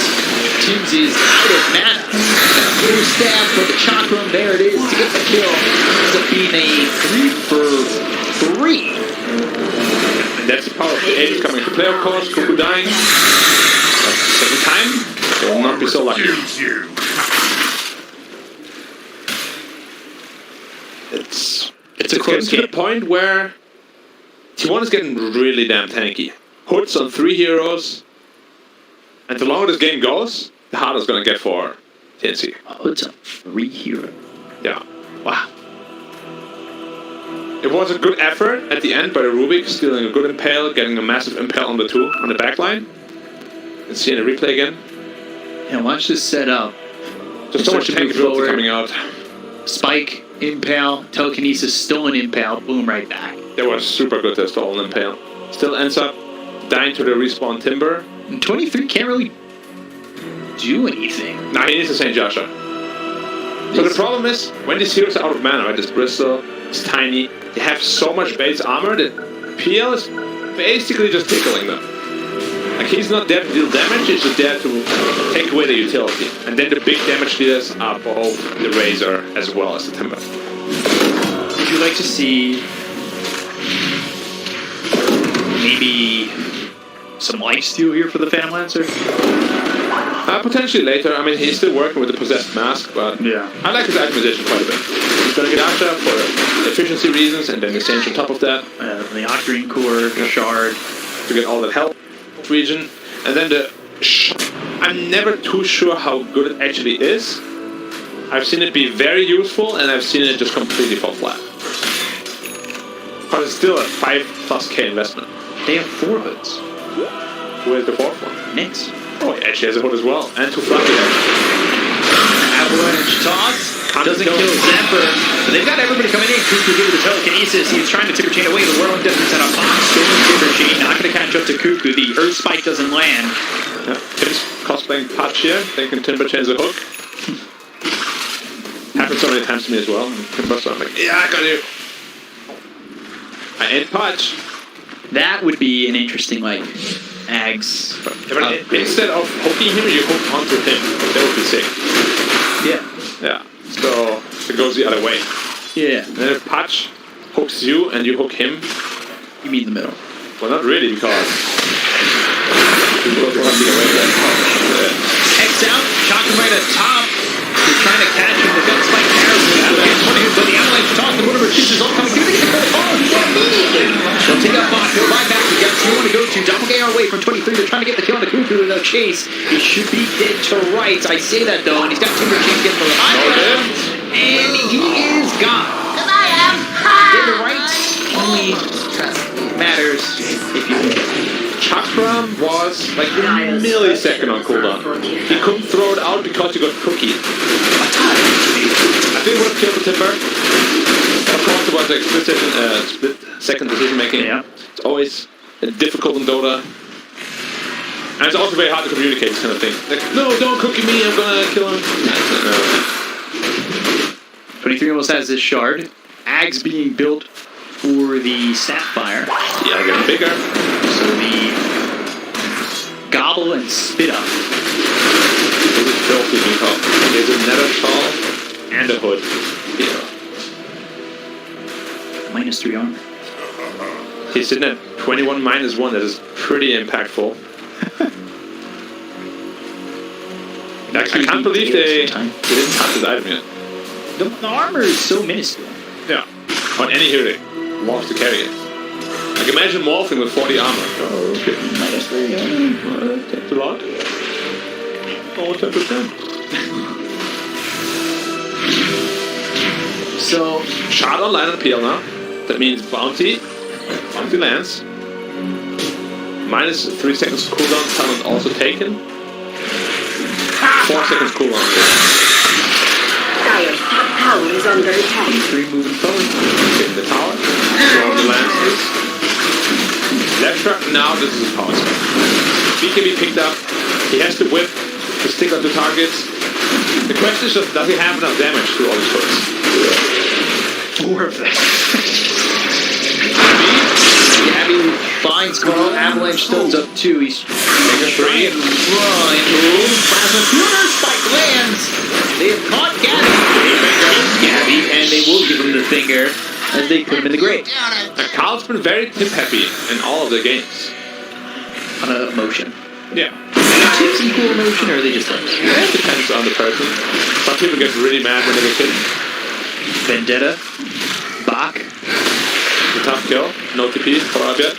I know if you tip Artesian Pups, he's going ham. Like, what if we could do? Plasma field, impale lands, now he's out of mana. And gonna get the body block, don't even need it with the Yules. The chakra right on top of Box. Try to survive here, popping on rocks. It's a mana back, but he gets the kill. Are you ever truly tanky against the Timber Solo? No. No. Dire's bottom tower Unless is you're under attack. a hero like him. Roche is a tower. 2.5 minutes. Structures What am I going to see? I wanted to see, is he actually going to go? He is actually going to go off green. Radiant's middle tower has fallen. I'm intrigued. I've usually only seen this item after hard, but it's going green before hard. Radiant's top tower is under attack. As you adjust the glasses. It's gonna be a while until Snapfire has the Zags. Gobble up to spit out. That's an axe, wow. Yeah. Is that I haven't seen that in forever. worth it? It's very pricey, that's for sure. But Boomy loves his axe. Even in game 1, there's a +5 line he had to queued up. Maybe he's still in the mindset he's like, mid. Oh, get farm priority eventually. Yeah. BKB picked up here for the Razor. That'll be delivered, Carl. Now he's going to be very survivable. Has a haste as well. They might even just want to go. Kill comes out. Armel tries to spike Plasma Field. There's the kill on Armel. And this is why Nyx is so problematic for him. He's looking by the air onto this Ruby bit. And draining his mana, telekinesis, going over to the side. 2-man start. Finds out Cookie. This is falling apart. Ruby's going to die too. And they're right on top of the Brazil. They got the Hex. They'll get the kill. Cool here instead of the side of TNCT1. They will continue to move forward and march their way down mid. Looks like there's still some fight in them left, huh? And they're making it work. The draft is very good. There's no answer to the Timbers already. He's sitting at 9-1. And now PL is at the point where it's too much of a problem. They don't have damage anymore on the Radiant side. It's mostly magical, 4 hoods, very good itemization all around. It might just be one of those slow bleed-out games, you know? Game is not just over yet.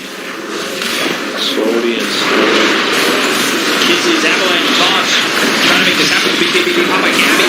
Carl down to about half health. Right hooks. Plasma field. It looks like they'll get the kill. At least not the Razor. Now they're in the whirling death. They've got the lift on a Cuckoo. They'll get the kill on the 2. Some illusions over. This is good timing. This is right when Roche is supposed to be back up. Armel, is he going to spot it? Realizes it's not up. Walks out, but should recognize that it's almost the max duration. It is the max duration, and they know. Razor, no buyback. And they overstay, they welcome a little bit again. Like, we have seen this in the past couple of games as well. T1 is making a good play, taking a good fight, but then they just overstay, have no cooldowns available, and then they're paying dearly for it. This is a big Roche to This is give the up. second one, yeah. Aegis, Cheese, Shard. They're going to be fighting for it. They've got the Sentry as well as the Observer. They'll send the illusions forward. They need to fight for it. They need to try and make their way into the pin. That's just out of mana completely. Go over. 23 looking for the jump. Zero lands doing a lot here, trying to deter them. Gabby may be looking for the move, but he can't get on top of 23. But through the Avalanche over the pit, they've got the Urge Spike out of 1. Roche is about to go down. Look at the Aegis on the Gabby. They do nothing about it. Shot as well. They just left it.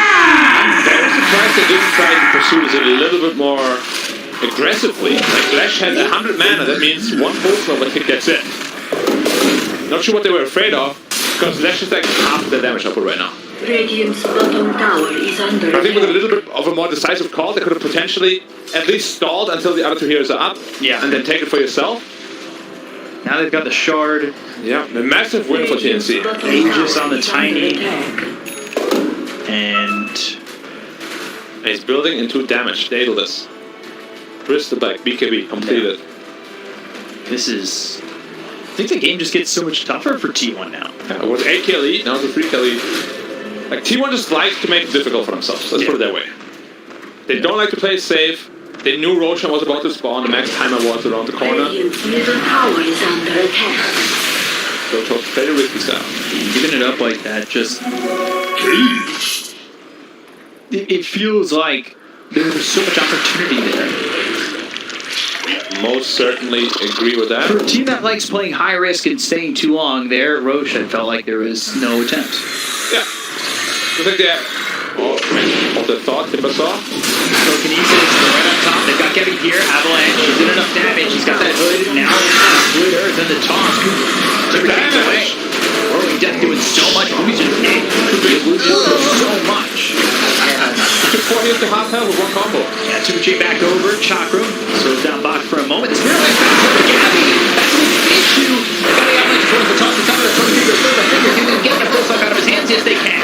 Telekinesis that's out of the ring. So they're right up onto Gabby. He really needs to find his way out with BKB. He'll try to CP. The damage isn't there. And he'll get out. The Aegis has already been used. The bazaar is just such a thorn in their eyes. Side. Eyes. What hurts more? Actually, probably eyes, right? Probably not. I believe you Radiant's can't bottom tower is under feel attack. punctures to your eyes. Really? If I poke it right now, it wouldn't hurt. I want to say that's true, but I'm not a medical professional. I'm not gonna poke my eyes.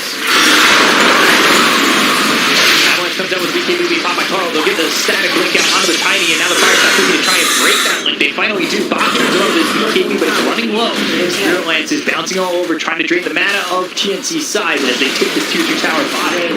Keep it expended. Has fallen. He can keep going. PL, now the Octarine core finished. 3 seconds cooldown on the land. Yes. We have been to a lot of cities. Pain City, Struggle City, now Bound City. We've been to Lots of cities. Lost City. Past City, yeah. There's a lot of cities in the world. Should go out and explore a bit more.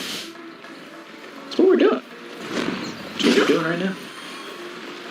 Now the question is, if you're PL, do you actually still want the heart? Because you're never even close to dying. Invisibility. I guess then you will never, ever be close to dying. But do you need to double down on that, or can you just afford to get more damage? Go for it. Go for the heart? Yeah. Never, ever. Getting low at all. Link, Impale, Fable, Telekinesis all coming through on the call. They've got the Twitter and Fire that comes up through. They've got the PK coming out from Gabby. Avalanche shot comes through. They're going to go to Ruby though. They take him for the Sapphire. They end up trading for Zephyr. The High Grinder's Cuckoo is going to try and tip chain away, and that's exactly what he does. Chakra right at the top of Armel as they look over now at Fox. He's in trouble. Around it. Outboots him. Doppelgang.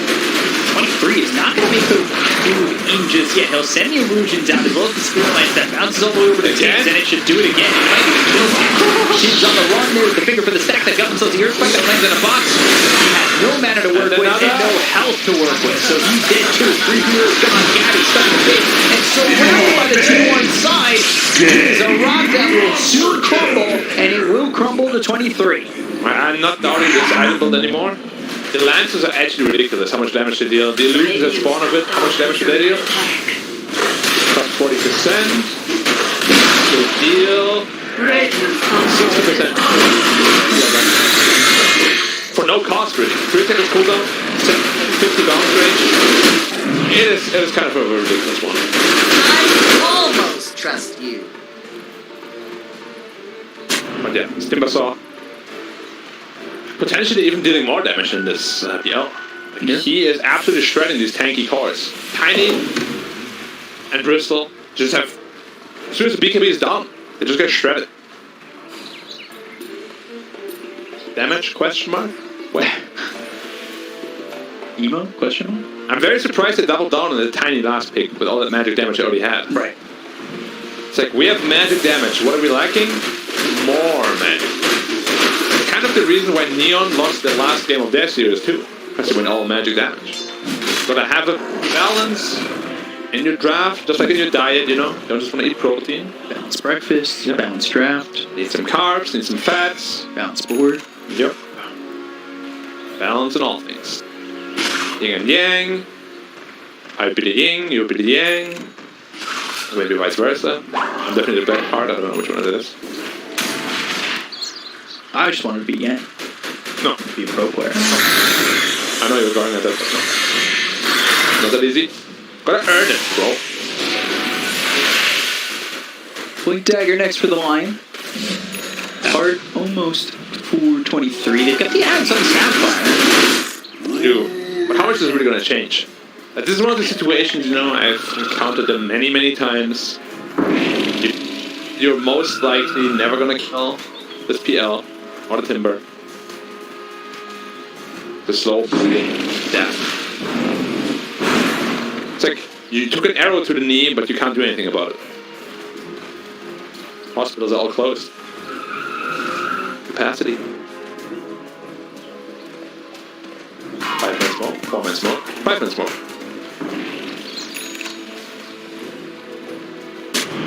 They're playing still decently aggressively, but still quite timid for the lead they have.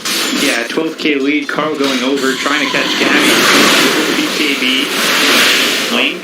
Nice. And... Does it get it? He just can't weave through those trees.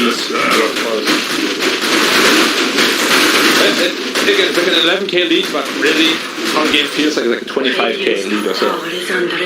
With how timid TNC are, and I mean, even T1, yeah, it does feel like it's a lot. So PL has 4,000 health now. Good luck killing him. The thing is, they have... I would want to call it burst damage, but it's really mitigated by all the magic resistance he has, so they don't really have burst damage, and they definitely don't have sustained damage to kill this PL anymore. I feel like at this point he could almost 1v5. Radiant's top tower is under attack. Sounds harsh, but reality is often disappointing. Like Carapace, and recognizing that they have the Sentry Ward down because they still despite Carapace, they'll move in with the Chocolate Shot. Maybe looking to fight here. Dangerous decision that they might have to make. All moving forward, not in trouble. Now on the run, pop the BKB. Carl's on the prowl. Not far enough away. Spirit Lance is there. Punya to get to 23. They're going to continue for more. These Spirit Lance is being thrown out. Carl maintaining the front line. So is Cuckoo. The Rhinos up 10. They get the kill for the Rubik. He's going to buy back. And now, with that buyback, they'll try to turn the Gabby on the back line. Take out White Line. He's got buyback too. BKB TP out from Gabby. But they're still on the high ground. Later pop. Now, turning his back, but he doesn't have that BKB available. Avalanche. Toss. Stone popped, and now the turnaround. Actually, they threw him right into Armel, so he gets the Whirling Death off. Armel sitting a little bit low. He's got the BKB, but there's the Doppelganger. 23 not dealing with a lot of mana here. Might just back up and leave, but 23 gets another kill on a team with the Illusions, and he hit for 75, considering the fact that he already bought back in this fight. And he doubled down and went Eternal Shroud on PL as well. Just to get the additional mana, of course. That worked without gold. I don't even know anymore. I built it. Weird. Look at my time. I don't even have what green core. Timber sort of stands there and he just looks at them. He eats all the noobs. And PL didn't even take more than 100 damage in the entire fight. He's just killing them from the back line. Timber standing in the front line. Like, how bad do you feel when you're Tims? You just died to a loop. Like, he's facepalming. BKB pop by Carl going after Gabby first. He gets him some distance. Carl, though, pops his own BKB, uses the spider legs to get him to the high ground. Makes it out. Get he pop. At this point, why not? Roshan, and they're not waiting for the Razor. BKB Probably at this point it doesn't matter because they're just too tanky overall. This is Zach's blessing too. Who's gonna get it? I'll give you Timbersaw probably. All right. How many stacks does Wayman have? 6. Okay. That's a decent chunk of stacks. Maybe Nick says that he's going to his own one. Even Wayman support speed lower too. I think Timber's gonna take it. Oh, they gave it to Carl. But Carl is back. Alright, still siege passes buildings. Oh, no, okay. It's decent to siege buildings, it's good. Yeah, yeah. They don't have the best way to deal with buildings, and he's not going into the flamethrower. I'm just a disappointed support. Ever. Get carried. 2, 3, and 6. And Nick's now has his own acceptor. That means now we're going to Oro City. Blink City. You know what would be much cuter if, kind of like a Pokemon, you know, Diglett? Like he should have his head out like Diglett. You would just be looking around. It would be so cute, I think.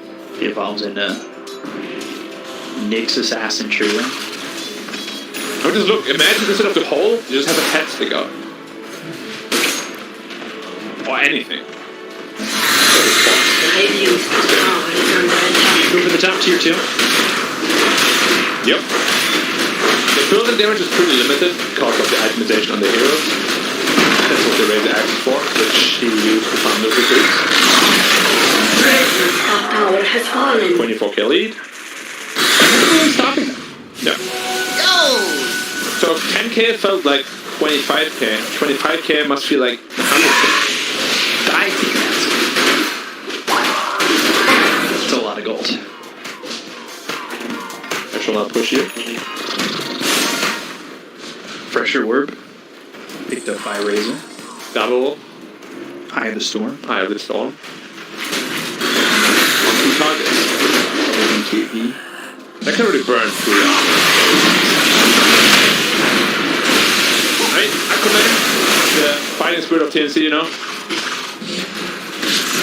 But not every superhero heroes win. Would have been a good axe game for